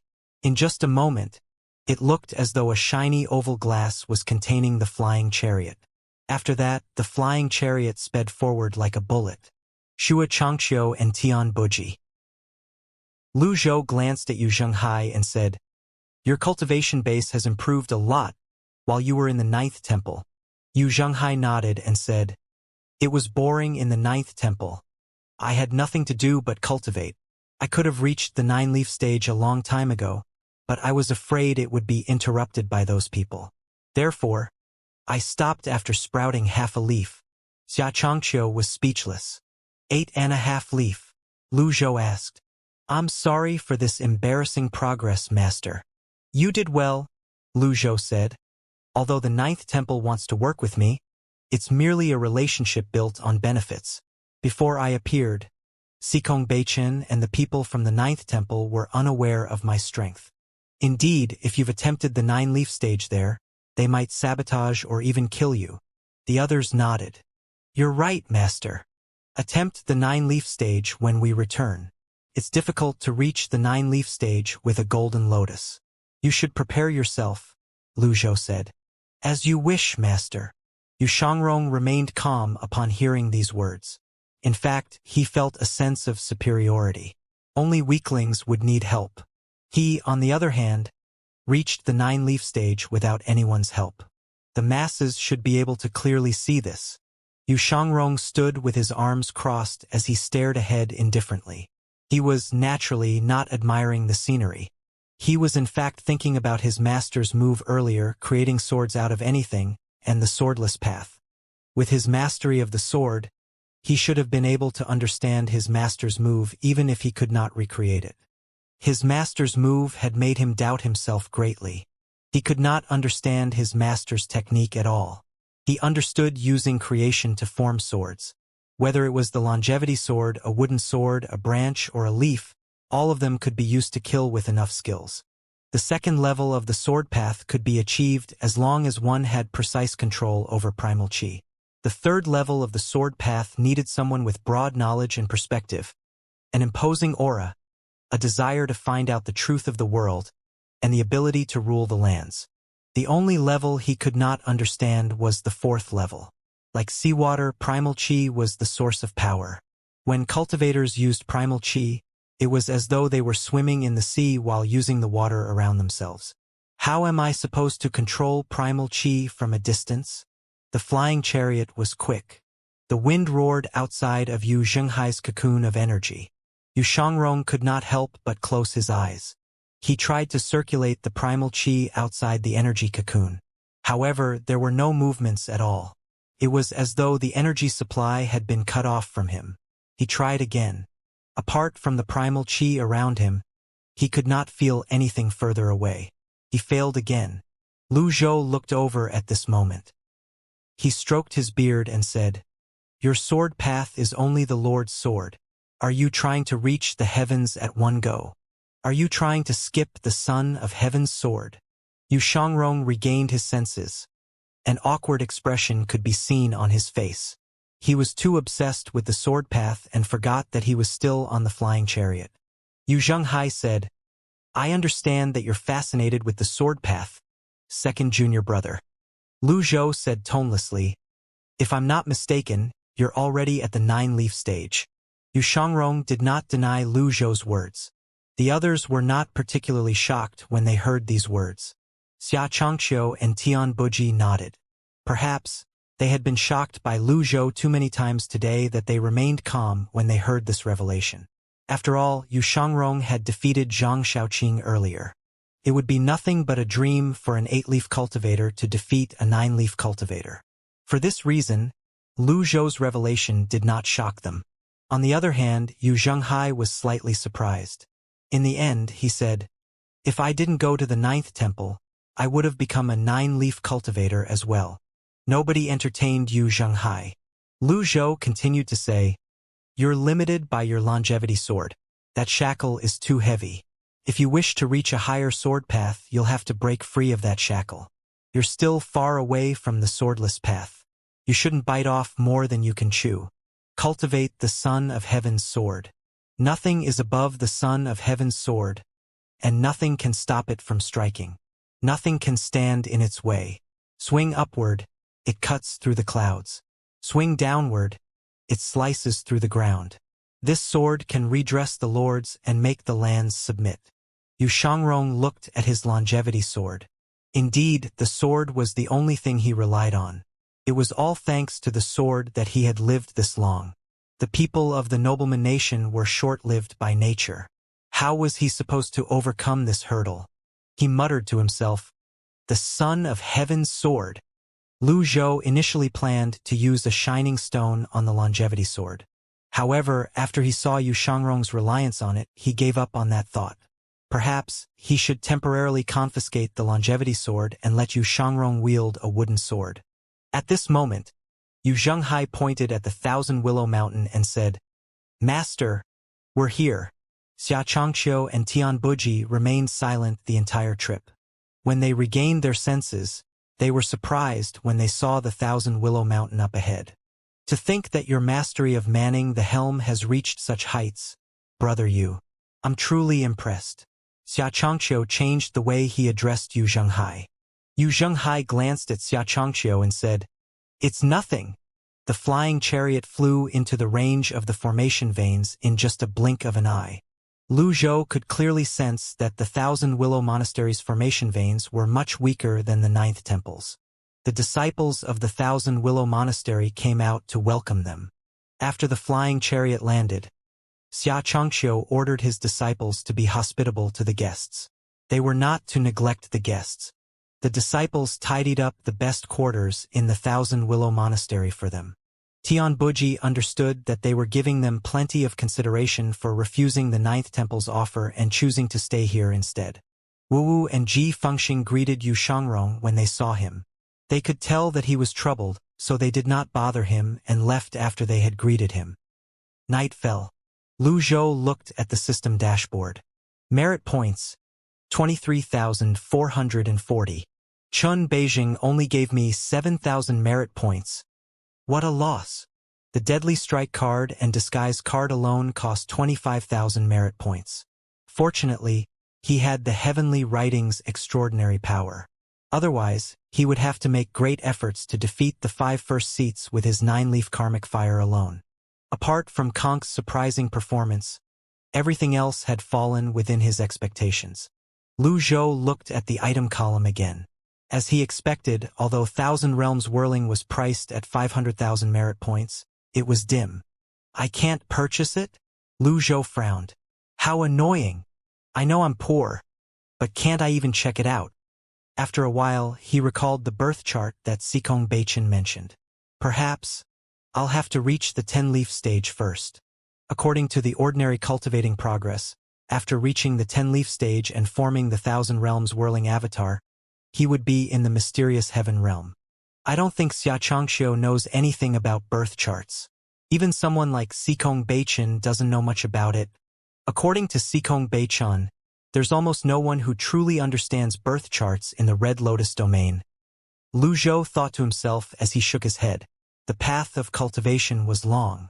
The hasty would not be able to eat hot tofu. In the end, Lu Zhou entered his meditative state. The second morning, Lu Zhou did not stop meditating. It seemed like his meditation speed had increased. At midday, he had already replenished 1/3 of his extraordinary power. In addition to the extraordinary power he did not use, he currently had about half of his extraordinary power. He finally stopped meditating at this time and left the courtyard. The disciples from the Thousand Willow Monastery were busying themselves in the courtyard at this moment. When they saw him, they greeted in unison, "Greetings, old senior. Carry on." Lu Zhou looked at the sun before he asked about Yu Zhenghai's whereabouts. The disciple immediately said, "I'll bring you there, old senior. Please follow me." Lu Zhou stroked his beard and nodded. When they were in the corridor, the disciple asked tentatively, "Old senior, are you still accepting disciples?" Ever since Ji Fengxing became an inner disciple, he was very popular. When the other disciples saw him, they would flatter him. The incident where Ji Fengxing had rejected the old senior was often mentioned.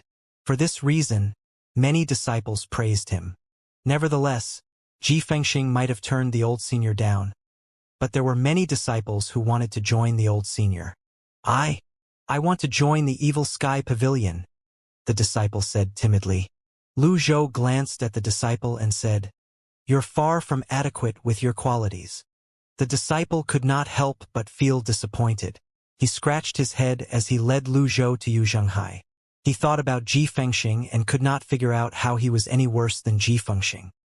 At Yu Zhenghai's courtyard, Little Yuaner and Konk were in the courtyard as well.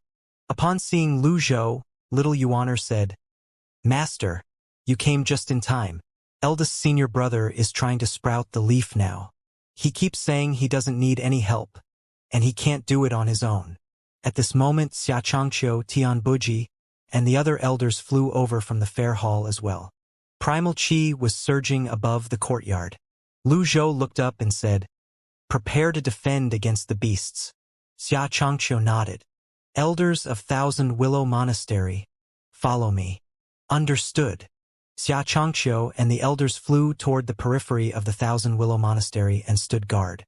Lu Zhou stepped into the room and saw Yu Zhenghai sitting in the center of the room. There was a golden avatar slowly spinning in front of Yu Zhenghai. Yu Zhenghai did not watch his master demonstrating the way to reach the 9-leaf stage. Would he be able to smoothly reach the 9-leaf stage? Master, why don't you let junior sister Conk chase the beasts away? Little Yuaner asked.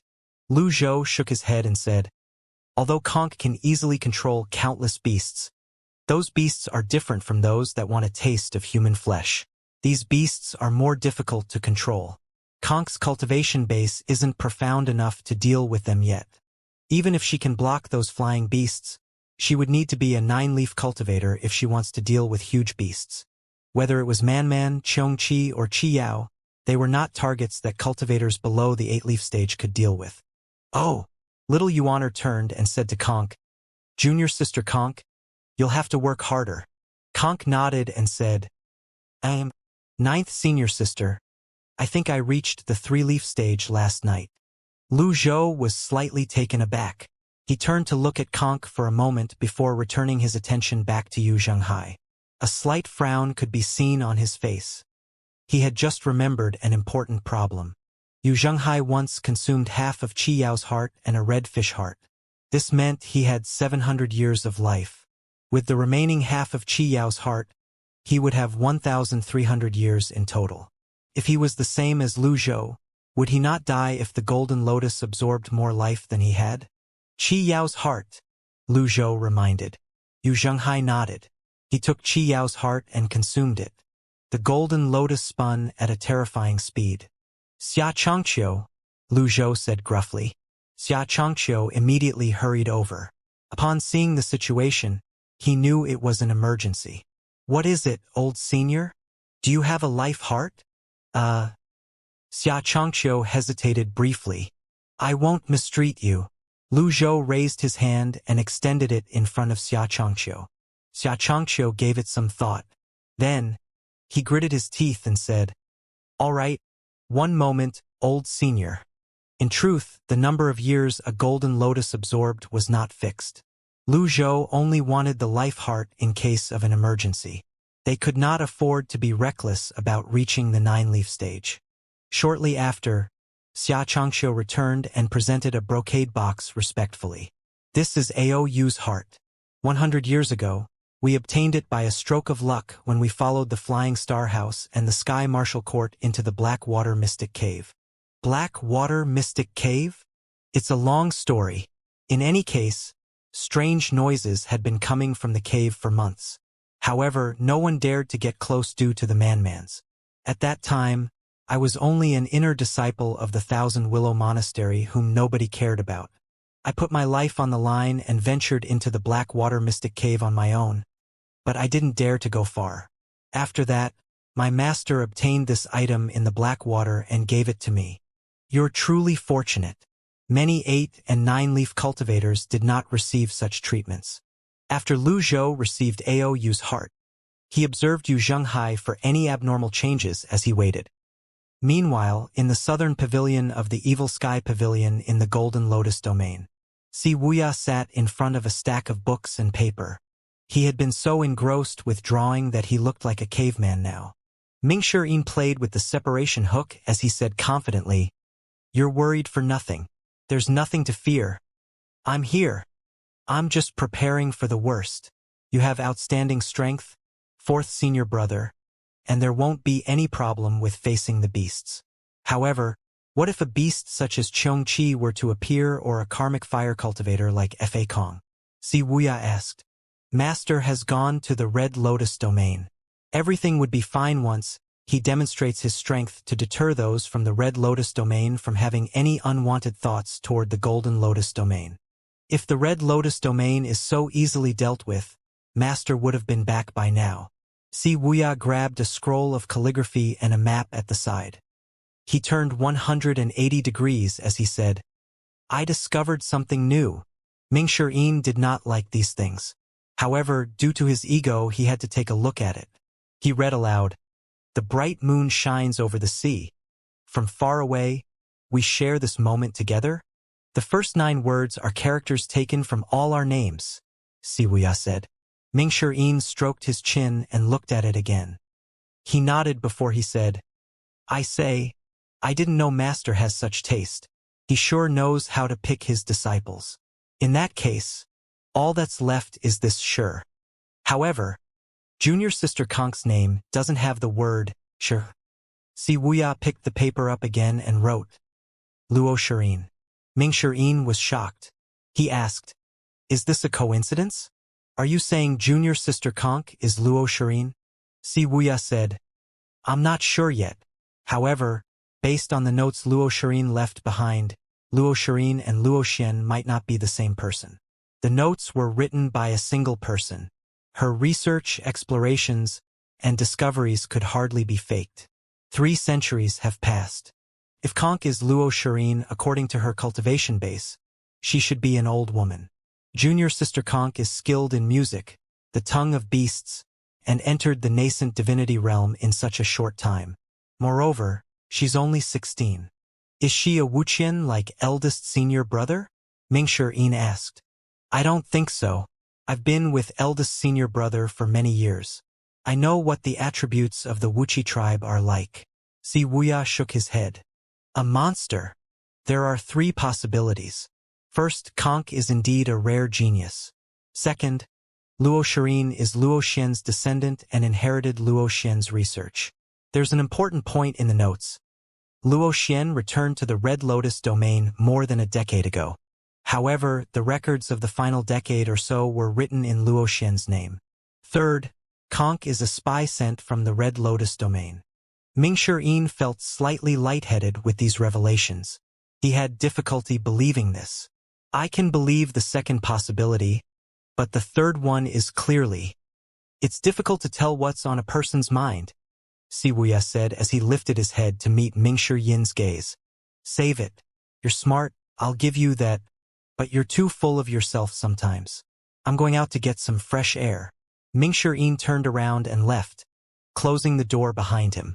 After Ming Shirin left, Si Wuya sighed and shook his head. He looked at the diagram under the poem for a long time before he murmured. Actually, there's another possibility. Junior sister Konk might have come from somewhere more terrifying. Perhaps, Luo Shirin never existed in the first place. The Golden Lotus domain and the Red Lotus were not the only ones in the diagram. There were other diagrams that aroused his suspicions, but they were all smudged by ink and could not be seen. In the Thousand Willow Monastery in the Red Lotus domain, a horde of beasts appeared in the sky. In the courtyard, Yu Zhenghai's progress was at a turning point. Little Yuaner pointed at Yu Zhenghai as she cried out, Master, eldest senior brother's hair is turning white. Qi Yao's heart, Lu Zhou reminded him. Yu Zhenghai nodded and consumed the remaining Qi Yao's heart. Lu Zhou opened the brocade box in his hand. He saw Ao Yu's heart that resembled Qi Yao's heart. He tossed it over to Yu Zhenghai. Eat this. Understood. The Golden Lotus ate away at Yu Zhenghai's years at a faster speed. With the 2 life hearts, his white hair darkened again. At this moment, Tian Buji's voice rang in the air. Old senior, monastery master, the beast, Zhongdiao, is here. Amidst the throng of beasts, a distinctive beast could be seen. Xianxia said, I'll deal with it. He leaped out, followed by the elders from the Thousand Willow Monastery. Zhongdiao was a beast that resembled half a bird and ate humans. It was like a bird of prey with horns on its head. Its cries sounded like that of a newborn. It was rather annoying. Sound technique. Zhongdiao's cry that was similar to a baby's cry resounded through Thousand Willow Mountain. It was highly distracting. Yu Zhenghai frowned slightly. Xianxia and the elders of the Thousand Willow Monastery had no problem dealing with the beast. However, the noises created by this huge beast were truly irritating. Xianxia waved his horsetail whisk. A blast of energy disrupted the formation of the beasts as it shot toward Zhongdiao. Bam! Bam! Bam! Zhongdiao flapped its wings and adjusted its bearing. It flew in another direction and continued crying out. Cursed livestock! Xianxia unleashed his grand technique and launched several Taoist seals. Taoist palm seals spun outward. The baby-like cries grew louder. If the huge beast was not dealt with, the other beasts would not leave. At this moment, Yu Shangrong looked up from his position on the roof and said indifferently, "Leave this to me." After Xianxia unleashed his grand technique, Zhongdiao seemed to understand his intentions and adjusted its flight. "No, this livestock is tamed," Xianxia said as he observed Zhongdiao. Yu Shangrong, who was now hovering in the air, asked, "Tamed? After a beast is tamed, it will follow its owner's orders and know when to retreat. This livestock will be difficult to deal with," Xianxia said. Yu Shangrong smiled faintly and said, "Interesting. If his target was too simple, he would have found it boring." Zing! His longevity sword left its scabbard. Yu Shangrong seemed to vanish into thin air as he cast Return and Enter 3 souls. Then he summoned his avatar. His 150-foot golden lotus avatar flew forward. Its golden hands seemed as though they were imbued with divine powers as it grabbed Zhongdiao. When Yu Shangrong's 3 figures merged into one, he appeared in front of Zhongdiao with a burst of movement. A cold light glinted in the air as the longevity sword pierced Zhongdiao's body. Xianxia. Meanwhile, on a mountain peak nearby, a hooded man's fingers trembled as he separated his palms. 9 Leaf. When he lifted his head, one could see he had a mustache on his face. His eyes flashed with killing intent as he said, "You'll pay with your life for killing my Zhongdiao." As soon as he finished speaking, he leaped off the mountain. Strange radiant rings appeared around him. Their colors were a purple so dark that it seemed almost black. After the man leaped off the mountain peak, he looked at Thousand Willow Monastery. Then, he no longer lingered and disappeared from sight. Since its connection was severed by Yu Shangrong's sword, Zhongdiao wailed. This heart-wrenching cry resounded in the Thousand Willow Monastery. To get rid of Zhongdiao as quickly as possible, Yu Shangrong did not hold back as he unleashed the powerful traceless sword. Yu Shangrong's golden avatar brandished an energy sword and coordinated its movements with Yu Shangrong's movements. The avatar wielded the energy sword and took advantage of the brief pause as it stabbed forward mercilessly. Zhongdiao was impaled in midair. Yu Shangrong continued his attacks. It was truly a sight to behold. Although Zhongdiao was huge, it was much smaller compared to the Man or Tiango. Yu Shangrong did not hold back as he unleashed his sword path. He moved like the wind and struck like a relentless storm. His afterimages seemed to fill the sky. When Yu Shangrong was still an 8.5-leaf cultivator, Xianxia had experienced Yu Shangrong's skills firsthand. He could not defeat Yu Shangrong at all at that time.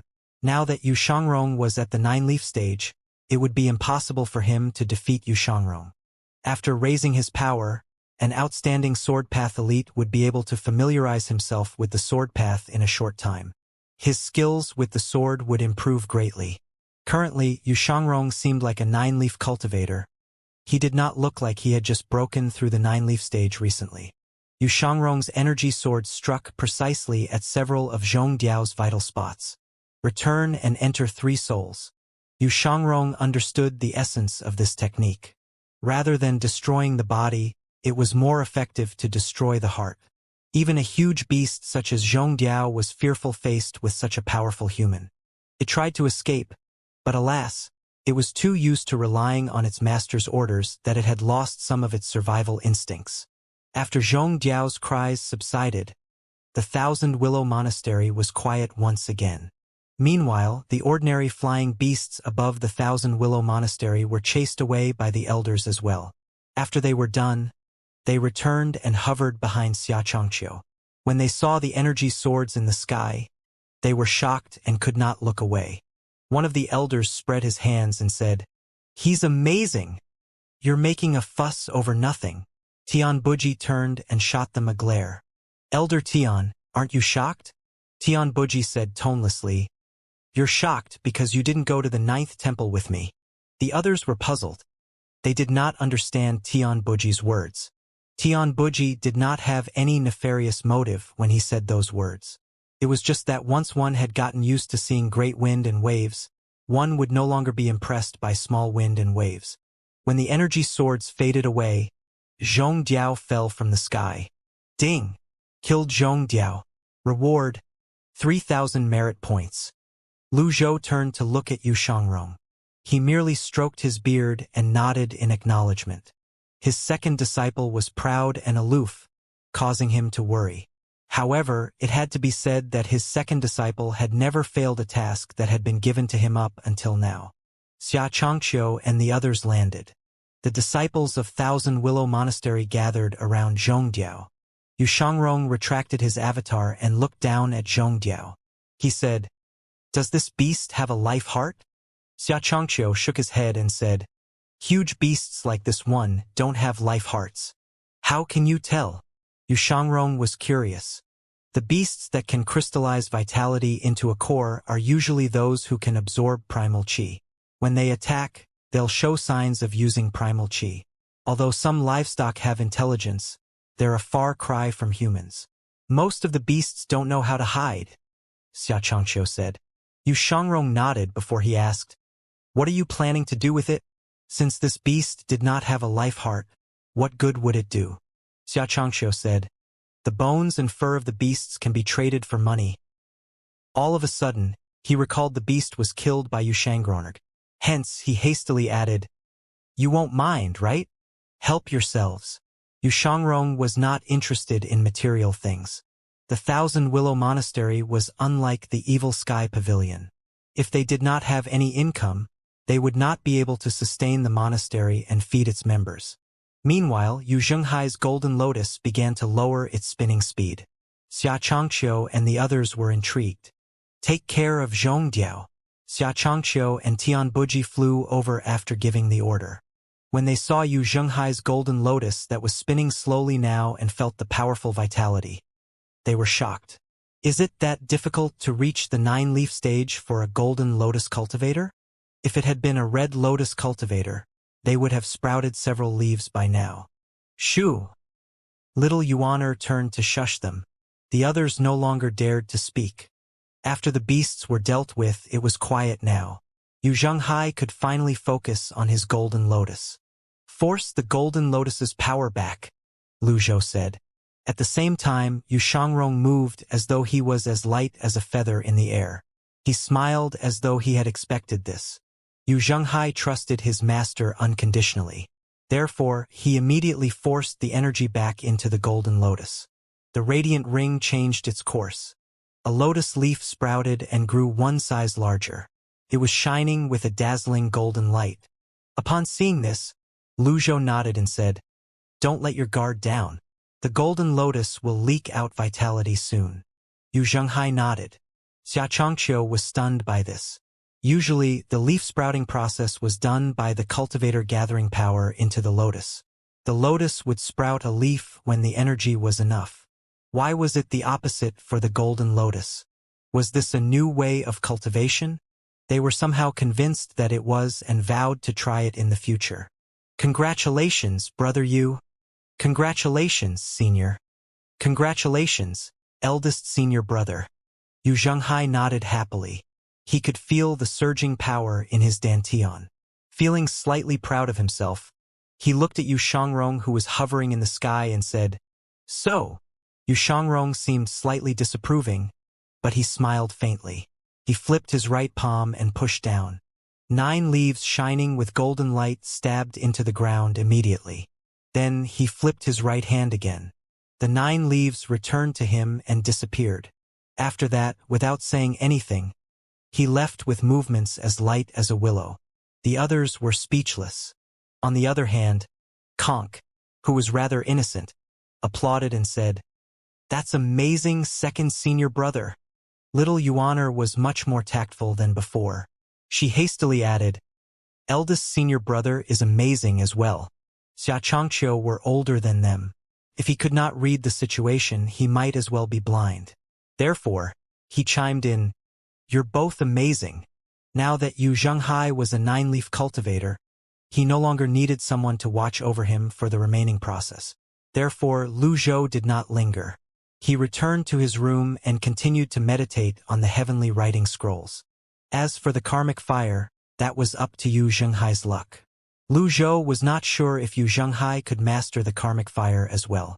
Now that he had found Yu Zhenghai and Yu Shangrong, he wondered inwardly, Should we return to the Golden Lotus domain on the Sky Chariot? He was still worried about the Golden Lotus domain's current state. They did not have means of long-range communication such as the modern times. Moreover, with the distance between them, such tools might not even work. The Sky Chariot had flown rather quickly, therefore, he did not have an accurate guess of how vast the endless ocean was. He felt it was a shame to return just like that as well. There were still many things that had not been dealt with, been flying quickly. Hence, the distance over the endless ocean which they crossed was something that was beyond his imaginations. He had yet to locate the remaining half of the memory crystal.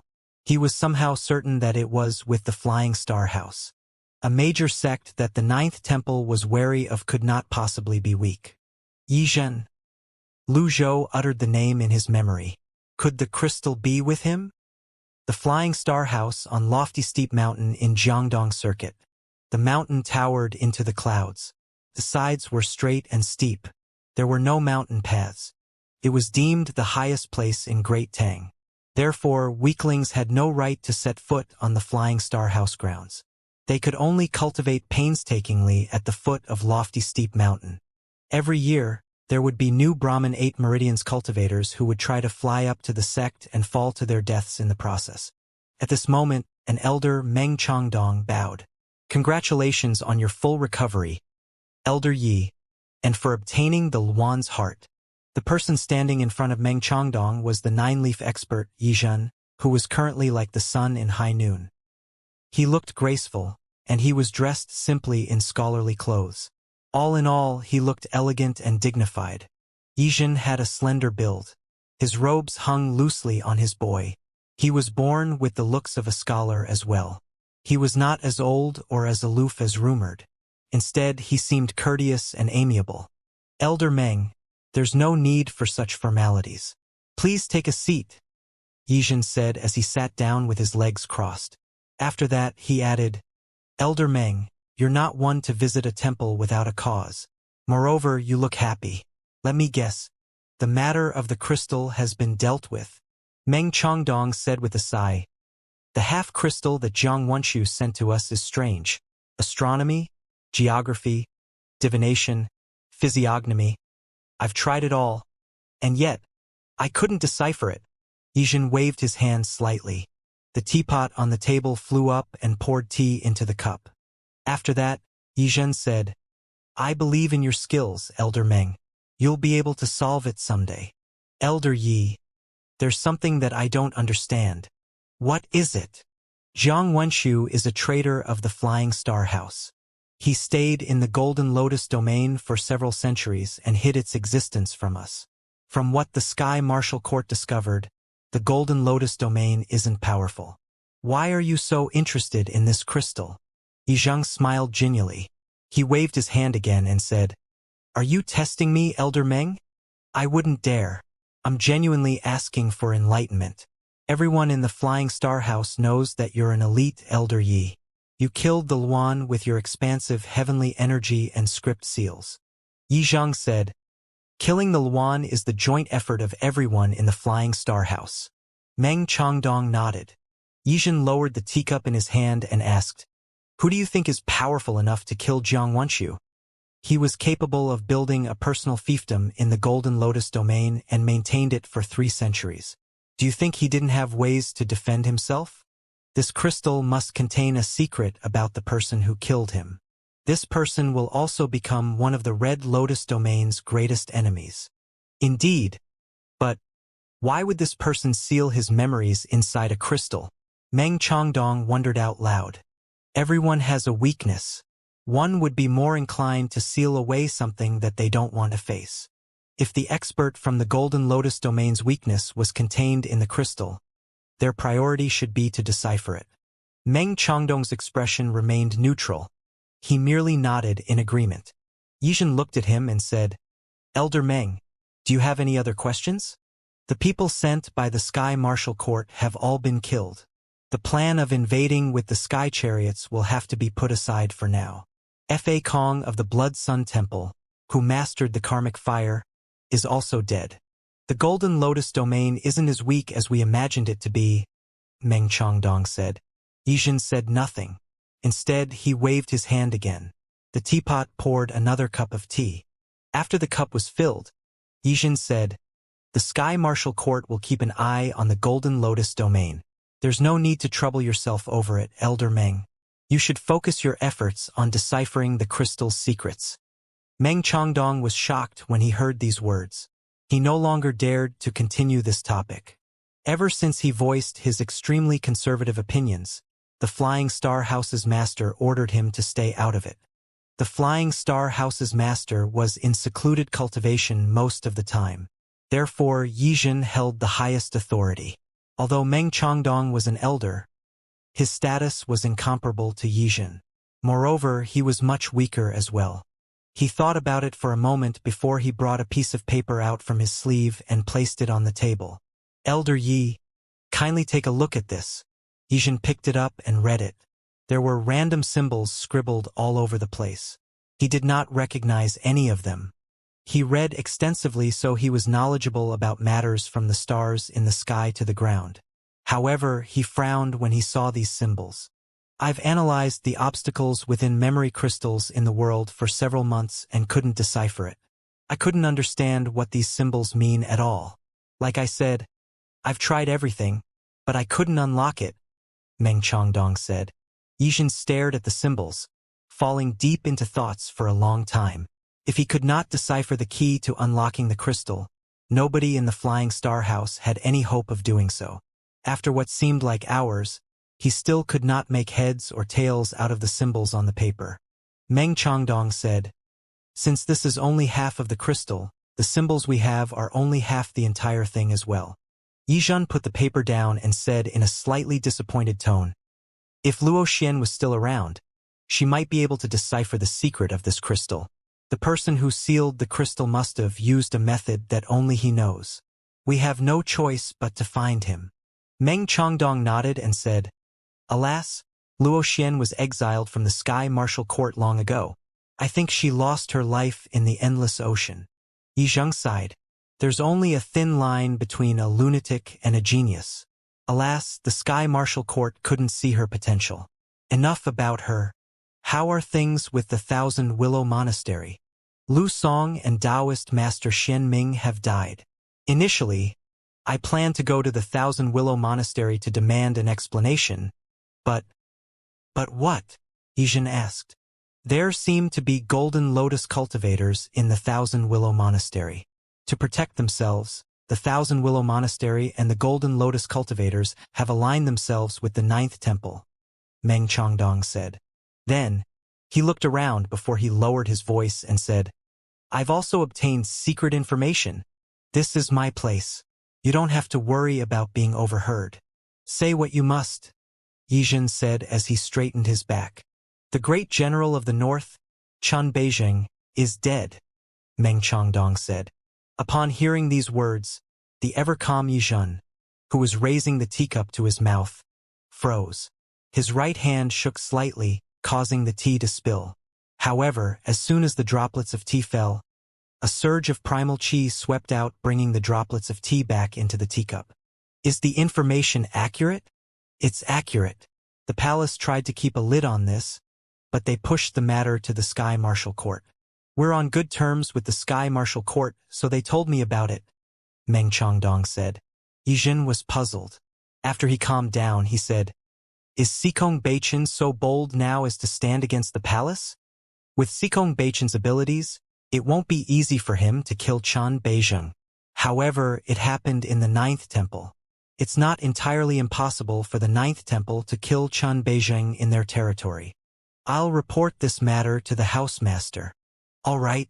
After saying this, Meng Changdong rose to his feet and cupped his fists at Yijin.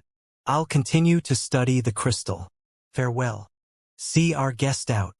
A Confucian scholar came over and led Meng Changdong toward the other peak. 7 days later, in the Golden Lotus domain, in front of the Evil Sky Pavilion's Great Hall, Si Wuya was pacing back and forth. The Yun sect's Nan Gongwei has successfully reached the 9-leaf stage. The 3 sects managed to kill the beasts while the huge beast fled after sustaining heavy injuries. There's an unknown 8-leaf cultivator in E province who has successfully reached the 9-leaf stage as well. Alas, nobody was looking out for him, so he was grievously wounded by the beasts and is still missing. In the divine capital, the Big Dipper Academy's president, Zhou Yukai, failed to reach the 9-leaf stage. Apart from that, 5th Senior Sister has commanded the cultivators to chase beasts away. The Nether Sect's Azure Dragon Hall's second seat, Yu Hong, tried to reach the 9-leaf stage on his own after reaching the 8-leaf stage. He lost 300 years of life. Bai Yuqing has issued a strict ban on unsupervised attempts of reaching the 9-leaf stage. The 10,000 Poison Sect's Lu Liang failed in his attempt to reach the 9-leaf stage. The Blossom Faction's Madame Zhang failed in her attempt to reach the 9-leaf stage. After reading the reports, Mingshi spread his hands and asked, "The other cultivators who attempted the 9-leaf stage did not notify us beforehand. From what our men saw, they're not in good condition. 7th Junior Brother, I don't think they can manage without me. Should I go and support them?" Si Wuya said, "So long as the formation remains intact, the beasts are not much of a threat. 5th Senior Sister has the Empress Dowager's support, so there's not much of a problem at the divine capital. All they have to do is to defend it properly. Those who failed have no one to blame but themselves. 4th Senior Brother, you shouldn't leave this place if it's not necessary. Life is boring. I'm a 9-leaf cultivator, but there's no chance for me to put my strength to use. 7th Junior Brother, stop drawing diagrams at night. Why don't you spar with me?" Mingshi said. As soon as Mingshi finished speaking, a pleading voice rang from outside. Mr. Fourth, please help." Zhu Tianyun appeared, panting. "Help? What is it?" "I'll deal with it in just a blink of an eye." Mingshi patted his chest before he extended his hand. The separation hook appeared in his hand. Zhu Tianyun said, "Please, train with Mr. Third." Whoosh! A gust of wind blew in the great hall.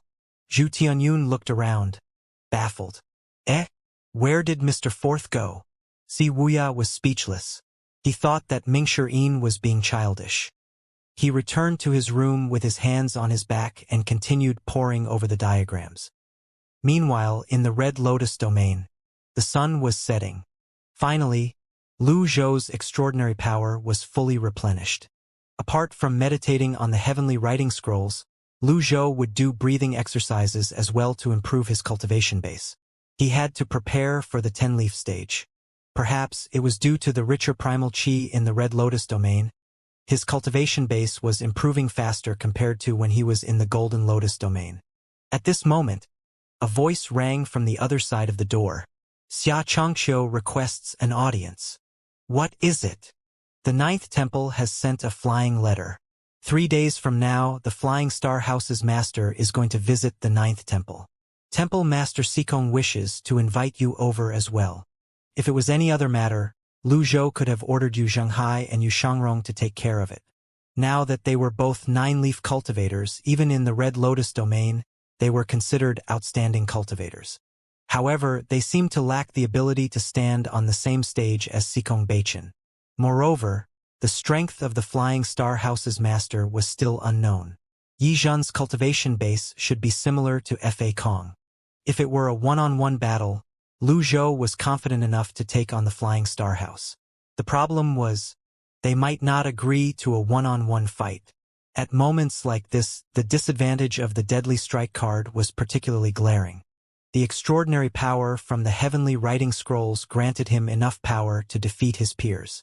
However, he did not think it would be easy to defeat a 10-leaf cultivator. This was not a small-scale battle.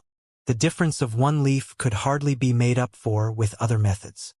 He had to consider possible outcomes after his extraordinary power was depleted. How many 9-leaf or 10-leaf cultivators are there in the Red Lotus domain? The most important factor was the 9th Temple's stance. The hearts of men were difficult to predict. The Evil Sky Pavilion had experienced several sieges. It was not entirely impossible for such a scenario to happen in the Red Lotus domain. Sikong Baichen sure knows how to put on airs, Lu Zhou said tonelessly. Xianxia was slightly puzzled. However, it did not take long for realization to dawn on him. He hastily said, "You're right, Senior Liu. They should come here to meet you instead." Hierarchy mattered, after all. There was no reason for a high-ranking person to go out of his way to meet a low-ranking person. Cultivation was used to being in his high office and being revered by others that he had forgotten this minor detail. Lu Zhou suddenly remembered something. He stood up and walked out the door. He saw Xianxia standing respectfully in the courtyard and asked, "What's the Flying Star House's strength like? If they're weak, I can use this opportunity to defeat them and retrieve the memory crystal. Relying on my 9-leaf cultivation base might not be enough, so I'll have to accumulate more merit points. If I use item cards alone, it'd be nothing but a loss." Xianxia replied, "Currently, Yizhen and the housemaster, Chen Tiandu, are the strongest cultivators, at least on paper. Chen Tiandu seldom troubles himself with the affairs of the Flying Star House. Usually, a 10-leaf cultivator wouldn't simply make a move if it's not necessary. Unfortunately, it seemed like ordinary situations were a rarity. In that case, the Flying Star House's overall strength isn't comparable to the 9th Temple. What gives them the confidence to visit the 9th Temple?" Lu Zhou was puzzled. Temple Master Sikong is old, and his body isn't what it once was. Many things are handled by the 9 first seats. Then, 4 of them passed away. The 9th Temple's strength is just a shadow of its former self. On the surface, it seems as though the 9th Temple is stronger, but in truth, the 9th Temple won't be able to gain the upper hand against the Flying Star House. Yizhen is deemed as a rare talent in the Red Lotus domain. He reached the 9-leaf stage in less than 800 years and mastered the karmic fire. He's also said to be the cultivator who would most probably become a 10-leaf cultivator. Moreover, he reads extensively and is very knowledgeable. He's even capable of governing the new world, Xianxia said. Lu Zhou could accept the first half of the words, but he was troubled by the second half. Before he returned to his room, he said, "I see. Send a reply to Cultivation. Tell him that I don't have time for this. That will be all." Xianxia bowed and retreated. In the Flying Star House on lofty steep mountain, Yizhen stood outside the Flying Star House and looked down at the mountains and rivers as the sun hung high in the sky. Meng Changdong, who was standing next to Yizhen, asked, "The housemaster is planning to visit the 9th Temple. Is that your idea, Elder Yizhen?" Yizhen did not look at Meng Changdong. His expression remained neutral as he asked in return, "Do you have a problem with that?" Meng Changdong said, "I have no objections to visiting the 9th Temple, but isn't it slightly inhumane to annihilate the Thousand Willow Monastery?" Yizhen said calmly, "The annihilation is approved by the Sky Martial Court. If we don't annihilate the Thousand Willow Monastery, the reputation that the Flying Star House has built over the years would be destroyed overnight. If we don't wipe them out, Lu Song, Shenming, Liang Zidao, and the other disciples would have died in vain. How are we going to recruit disciples in the future then? Are you going to lead the men there, Elder Yi?" Meng Changdong wondered out loud. Yizhen shook his head and said, "I'll head to the 9th Temple with the housemaster. Rumor has it that they are Golden Lotus experts hiding in the Thousand Willow Monastery. Now, they're also colluding with the 9th Temple. How are we supposed to annihilate them if you or the housemaster don't lead our members there?" "You'll lead the mission." Meng Changdong was shocked. "You're not willing?" Yizhen turned and stared at Meng Changdong with a judgmental gaze. "Since I'm an elder of the Flying Star House, I'll lead the mission. Don't worry, Elder Yi." "Good." Yizhen looked ahead again. He said indifferently, "The housemaster and I will hold the 9th Temple back. You can rest easy about that matter. Also, the Sky Martial Court has formed an alliance with the 12 sects of Cloud Mountain. They'll send 1,000 cultivators in the Divine Court realm and above. Moreover, the elite of the 12 sects of Cloud Mountain, Xianxia, will lend you a helping hand as well." "Thank you, Elder Yi." Despite his words, a hint of worry could be seen on his face. What good would Divine Court realm cultivators be? Xianxia sounds more like it. Yizhen turned around slowly.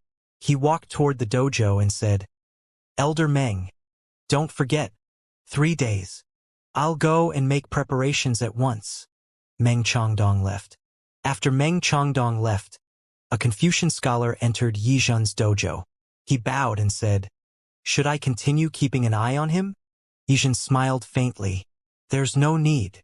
You know Meng Chongdong has always been passive. Why is he leading the mission to annihilate the Thousand Willow Monastery? There's only two outcomes to this mission: success or failure. If it's a success, it'll benefit the Flying Star House. If it's a failure, the house master definitely won't forgive him." "That's brilliant, Elder Yi." Yi Zhen pointed at the paper before him and said, "Send this paper to the Sky Martial Court. Have them study it as well." "Understood." The Confucian scholar bowed. Then, he raised his head and said, "The Sky Martial Court Sky Chariot research is a success.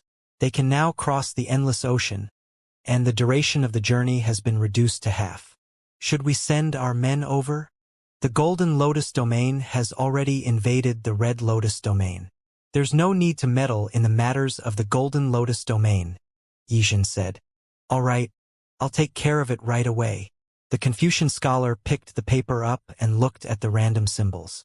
He could not understand it. After he shoved it in his pocket, he left. 3 days later, during the day, a small flying chariot pulled by red flying beasts left lofty steep mountain before disappearing among the clouds.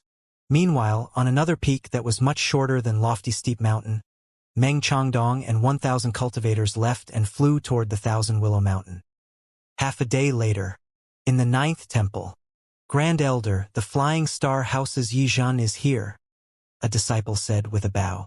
Zhu Xian frowned slightly and said, "Yi Zhen? What's he doing here? The 9th temple and the Flying Star House have never seen eye to eye. Just tell him that the 5 first seats are in secluded cultivation and we'll meet him some other day." "But the Flying Star House's master seems to be here as well." "Chun Tiandu." Zhu Xian was shocked. "Notify the 5 first seats. Quick." "Understood." The disciple had just stepped out of the room when a gruff voice rang from the distant horizon. "Flying Star House's Yi Zhen requests an audience with Senior Sikong." The voice was resounding and deep. The powerful sound technique spread across the mountains and forests. The Mystery Hall's Zhang Shaoqing did not go out because he was grounded. In the Peace Hall, Yao Qingchuan heard it most clearly. The other areas were covered by powerful formation veins. Yao Qingchuan opened his eyes and flew out of the hall. He rose into the air and looked ahead. He saw red birds and a flying chariot. Although the red birds were not huge, he knew only the Flying Star House's master had a chariot that was pulled by red birds. He frowned. The chariot of the Flying Star House's Chun Tiandu? There were still ways to deal with Chun Beijing since officials would play by the rules. However, the Flying Star House did not have many rules. This was especially true when they annihilated many smaller sects over the years. After killing the Luan in the Blackwater Mystic Cave, their popularity rose as well. Yao Qingchuan found this strange. There are only a handful of 10-leaf cultivators under the heavens. They usually stay out of worldly affairs. What's he doing here? The people who had reached the 10-leaf stage in the Red Lotus domain were old. At this moment, the other 3 first seats flew over. "The Flying Star House's Yi Zhen requests an audience with Senior Sikong." The voice rang again. This time it was more penetrative. The Truce Hall's Zhao Jianghe said irritably, "Yi Zhen is truly here to show off his strength. How dare he? Let's ignore him for now. Why isn't old Senior Lu here yet?" Challenging another party with sound technique was disrespectful, after all. A female attendant sent Senior Lu's flying letter straight to the Holy Palace. I wonder what it said. "I sure hope Senior Lu comes here sooner, so the Flying Star House won't be able to stay arrogant." The 4 of them exchanged a look and nodded. In Lu Zhou's courtyard in the Thousand Willow Monastery, Lu Zhou was cultivating. At this moment, Xianxia's voice rang from outside. "Senior Lu, the 9th Temple's Temple Master Sikong has replied. He says that he'll visit another day." "I see." Lu Zhou's reply was curt. Xianxia was thoroughly impressed. In his opinion, Lu Zhou was the only person who dared to treat Sikong Beichin in such a manner. With someone like Lu Zhou looking out for the Thousand Willow Monastery, who would dare challenge the monastery? Senior Lu, the Flying Star House's Yizhen, has gone to the Ninth Temple as well. I think he must have gone there prepared. Are you really not going? Xianxia asked. After all, Lu Zhou had reached an agreement to work with the Ninth Temple. Would they still be allies if Lu Zhou did not go? If Cultivation can't even deal with the Flying Star House, he's not worthy to be mentioned in the same breath as me. Lu Zhou replied in his usual indifferent tone. Xianxia nodded. Understood. When Xianxia left the courtyard, the disciples from the Thousand Willow Monastery sighed. An elder walked over and said, Monastery Master, let me send the flying letter. As the Monastery Master, you're… Nonsense. Xianxia immediately cut him short. Do you think it's as trivial as sending a flying letter? This concerns the survival of the Thousand Willow Monastery. We can't be careless about this. Who do you think Senior Lu is sending the letter to? If something were to happen to the flying letter, can you bear the consequences? The others had no retort. Xianxia returned with his hands on his back. In Lu Zhou's room, Lu Zhou folded his palms and closed his eyes. At the same time, he was thinking of ways to retrieve his memory crystal from the Flying Star House. Should I go to the Ninth Temple again and take down Yizhen or Chun Tiandu? Indeed, this is a great opportunity. Lu Zhou slowly rose to his feet, preparing to head to the Ninth Temple. At this moment, Xianxia hurried back into the courtyard, clearly flustered. He bowed and said, Senior Lu, this is bad. What is it? Why are you making such a fuss? Lu Zhou was puzzled. Meng Chongdong is leading 1,000 cultivators toward the Thousand Willow Mountain. They'll arrive in 4 hours. Xianxia did all he could to survive over the years. It was only natural that such ostentatious movements from a huge group of cultivators did not escape his notice. Lu Zhou frowned slightly. It seems like I've underestimated the Flying Star House. Are they going to attack on both fronts? Are they bullying me because I can't split myself into two? Cultivation was at the Ninth Temple and he had his 5 first seats. On top of that, the Ninth Temple was protected by powerful formations. There should not be much of a problem there. On the other hand, the Thousand Willow Monastery's situation was on the other end of the spectrum. Clearly, the Flying Star House was trying to pressure both parties at the same time, or they came to annihilate the Thousand Willow Monastery. Yizhen is truly something. Senior Lu, what do we do now? There's no need to worry. Just leave this to my 2 disciples, Lu Zhou said. As you command, Senior Lu. Xianxia turned around and left. Lu Zhou sat with his legs crossed. He thought to himself with barely any changes in his expression. In that case, let's face them head-on. The Ninth Temple. The Red Bird pulled the chariot to a stop in front of the Ninth Temple. After projecting his voice twice, Yizhen turned around and bowed at the chariot when nobody came to greet him. As I expect, none of the 5 can be relied on. An old and deep voice rang from the chariot. Call out again. Understood. Yizhen turned around and faced the Ninth Temple. He said loudly, The Flying Star House's Yizhen requests an audience with Senior Sikong. His voice was thunderously loud. It was much louder than before. The Taoist veins above the Ninth Temple began to thrum. Eventually, Yao Qingxuan appeared at the entrance of the Ninth Temple. He glared at Yizhen before he said, Yizhen, do you think the Ninth Temple is a place where you can act as you please? Yizhen cupped his fists. Kindly forgive our intrusion. Nobody knew what Yizhen was thinking about. Yao Qingxuan was currently the leader of the first seats. When he saw Yizhen, he was shocked. He would rather have a verbal quarrel since it would help him learn about Yizhen's character. However, it seemed like Yizhen was rather flexible. This meant Yizhen would not be easy to deal with. The temple master extends his invitation. They had made a promise 3 days ago, so Yao Qingxuan could not keep them waiting for too long. An old man dressed in white robes with his face hidden flew out of the chariot. He did not even deign to look at Yao Qingxuan. He entered the Ninth Temple at lightning speed. All the disciples on the ground looked up. This was Flying Star House's master, Chun Tiandu. Shortly after, Chen Tiandu and Yizhen landed in front of the holy palace. Two female attendants at the side bowed. Chen Tiandu walked into the hall. Swoosh! A cup of wine flew toward Chen Tiandu. Allow me. Yizhen stepped forward and raised his hand. His slender fingers were like a palm leaf fan as he pushed them forward. The cup of wine froze in the air. Splash! Wine spilled from the cup. The droplets instantly solidified into nails that shot forward. Swoosh! Swoosh! Swoosh! The nails seemed to strike an invisible wall before they evaporated into thin air.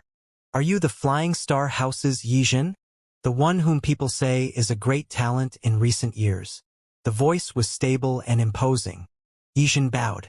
Greetings, Senior Sikong. Swoosh! Swoosh! Swoosh! The nails appeared and spun around to face Yizhen before they shot out. Yizhen was slightly annoyed. He was about to raise his hand when Chen Tiandu said tonelessly, "Enough!"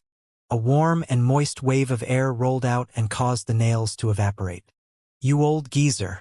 Your cultivation base has improved again after all these years. Chen Tiandu sauntered in. There was a table, 2 rush cushions, and 4 female attendants. It was simple and elegant. Sikong Beichen sat cross-legged on the other side of the table. He made an inviting gesture. Chen Tiandu faded out of focus and appeared opposite Sikong Beichen. He raised his arms, and his white cloak slid off. When Yizhen saw this, he hastily stepped forward and picked it up. Both Sikong Beichen and Chen Tiandu had white hair and wizened faces. Chen Tiandu raised the teacup and took a sip. He looked up and said, "I heard you killed Qin Beijing. How could I not visit after hearing that?" Sikong Beichen was not surprised by this. Instead, he smiled and shook his head lightly. "You flatter me." "Oh, Qin Beijing is only 1,000 years old.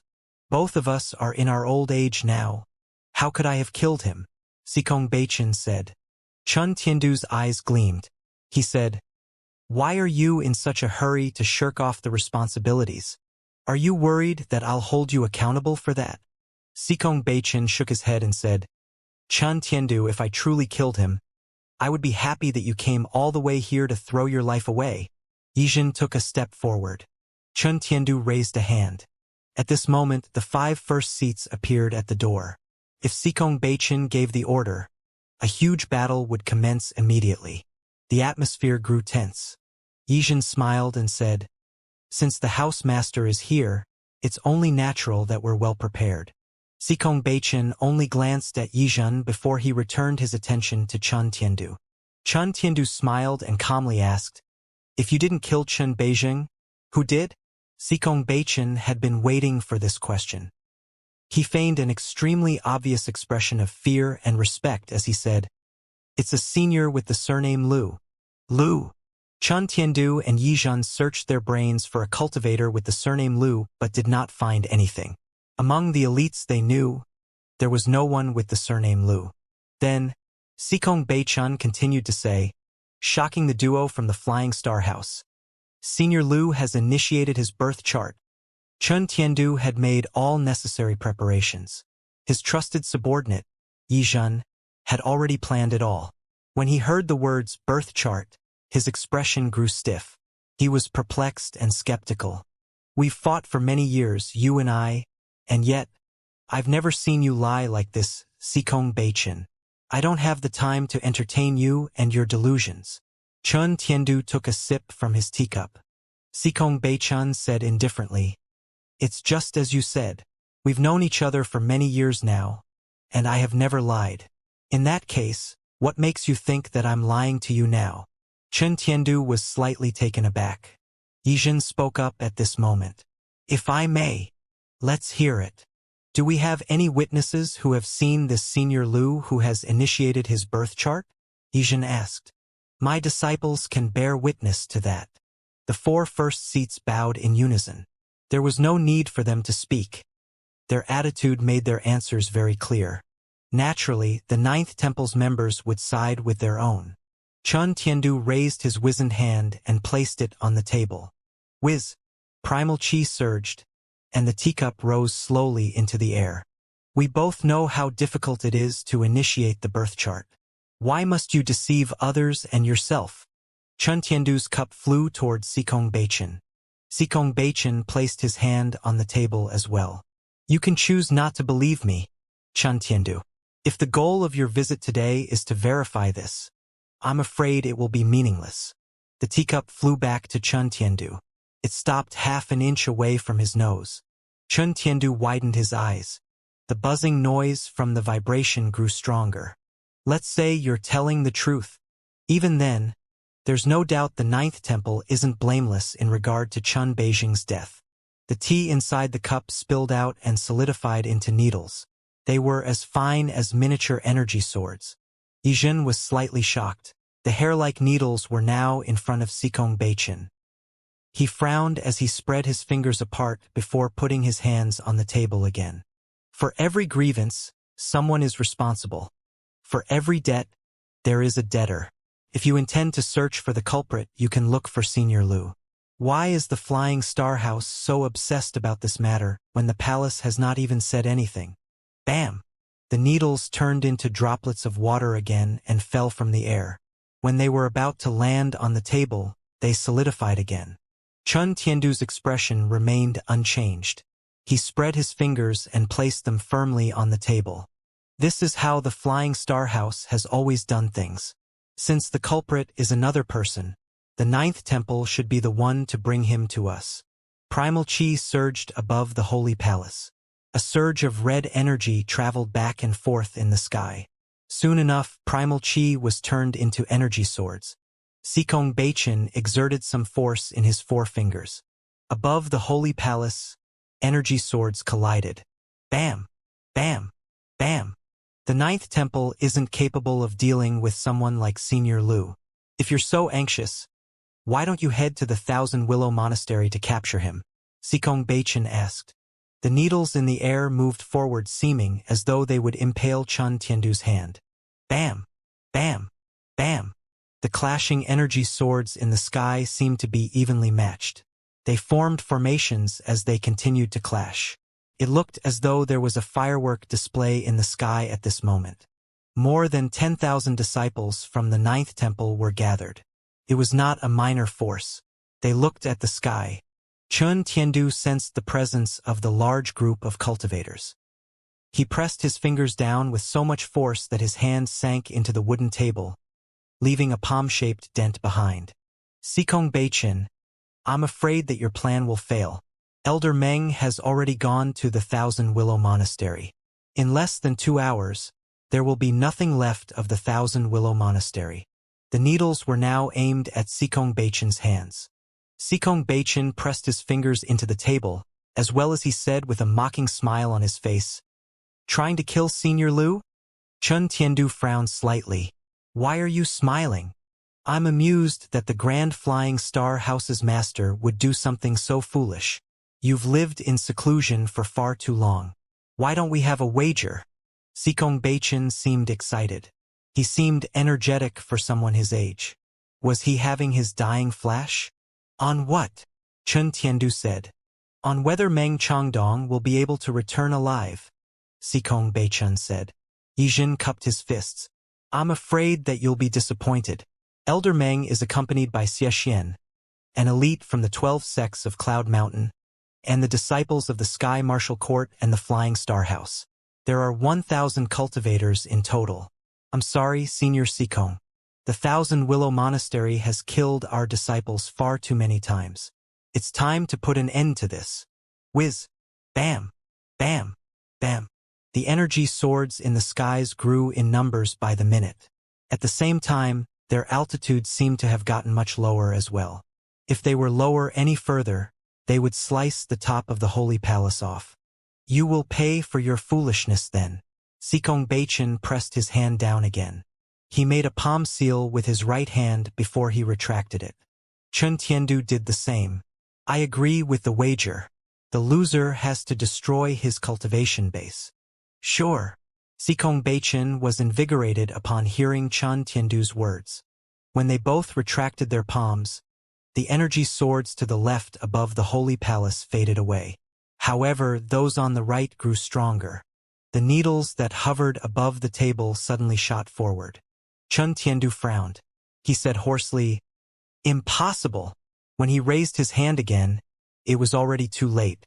The nails stabbed his chest.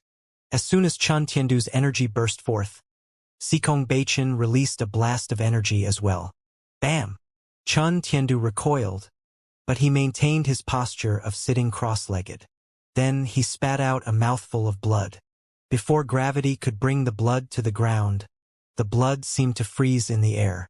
At this moment, Yizhen's palm flashed red as he circulated his blood essence and struck forward. The 4 first seats of 9th Temple exclaimed in shock, "Temple Master!" They acted once. When Chun Tiandu landed, he slammed his palms on the floor. He pulled the 4 first seats back with his energy. Yizhen was like a wolf or a tiger as he pounced with arms outstretched. Cultivation looked up calmly. What an impudent 9-leaf cultivator! Dozens of feet behind Yizhen, energy shots toward him. Yizhen smiled. "Go!" His palms ignited. The blood essence spat out by Chun Tiandu formed a fireball with the karmic fire and shot forth. Bam! The fireball hit Cultivation's chest. He slid backward before he slammed against the wall with his rush cushion. He spat out blood as well. Yizhen landed with a smile and said, "Senior Sikong, your skillful sword path is truly shocking." Cultivation stared at Yizhen. "Is this your flawless plan?" "The house master and I are merely protecting ourselves." Yizhen cupped his fists. Cultivation waved his hand as a signal for the 4 first seats to stand down. The 4 of them exchanged a look.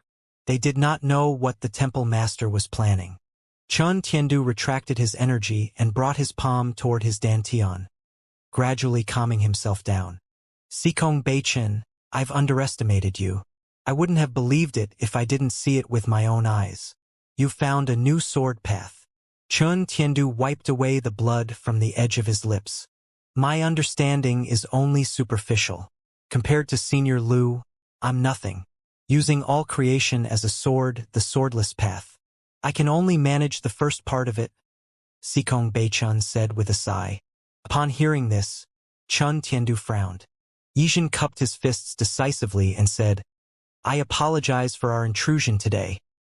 He returned to Chun Tiandu's side and helped him up before they flew out of the holy palace. Yao Qingchuan, Zhao Zhenghe, Sun Wenchong, and Wang Yudao were about to give chase when they heard Cultivation say, "Don't go after a cornered enemy.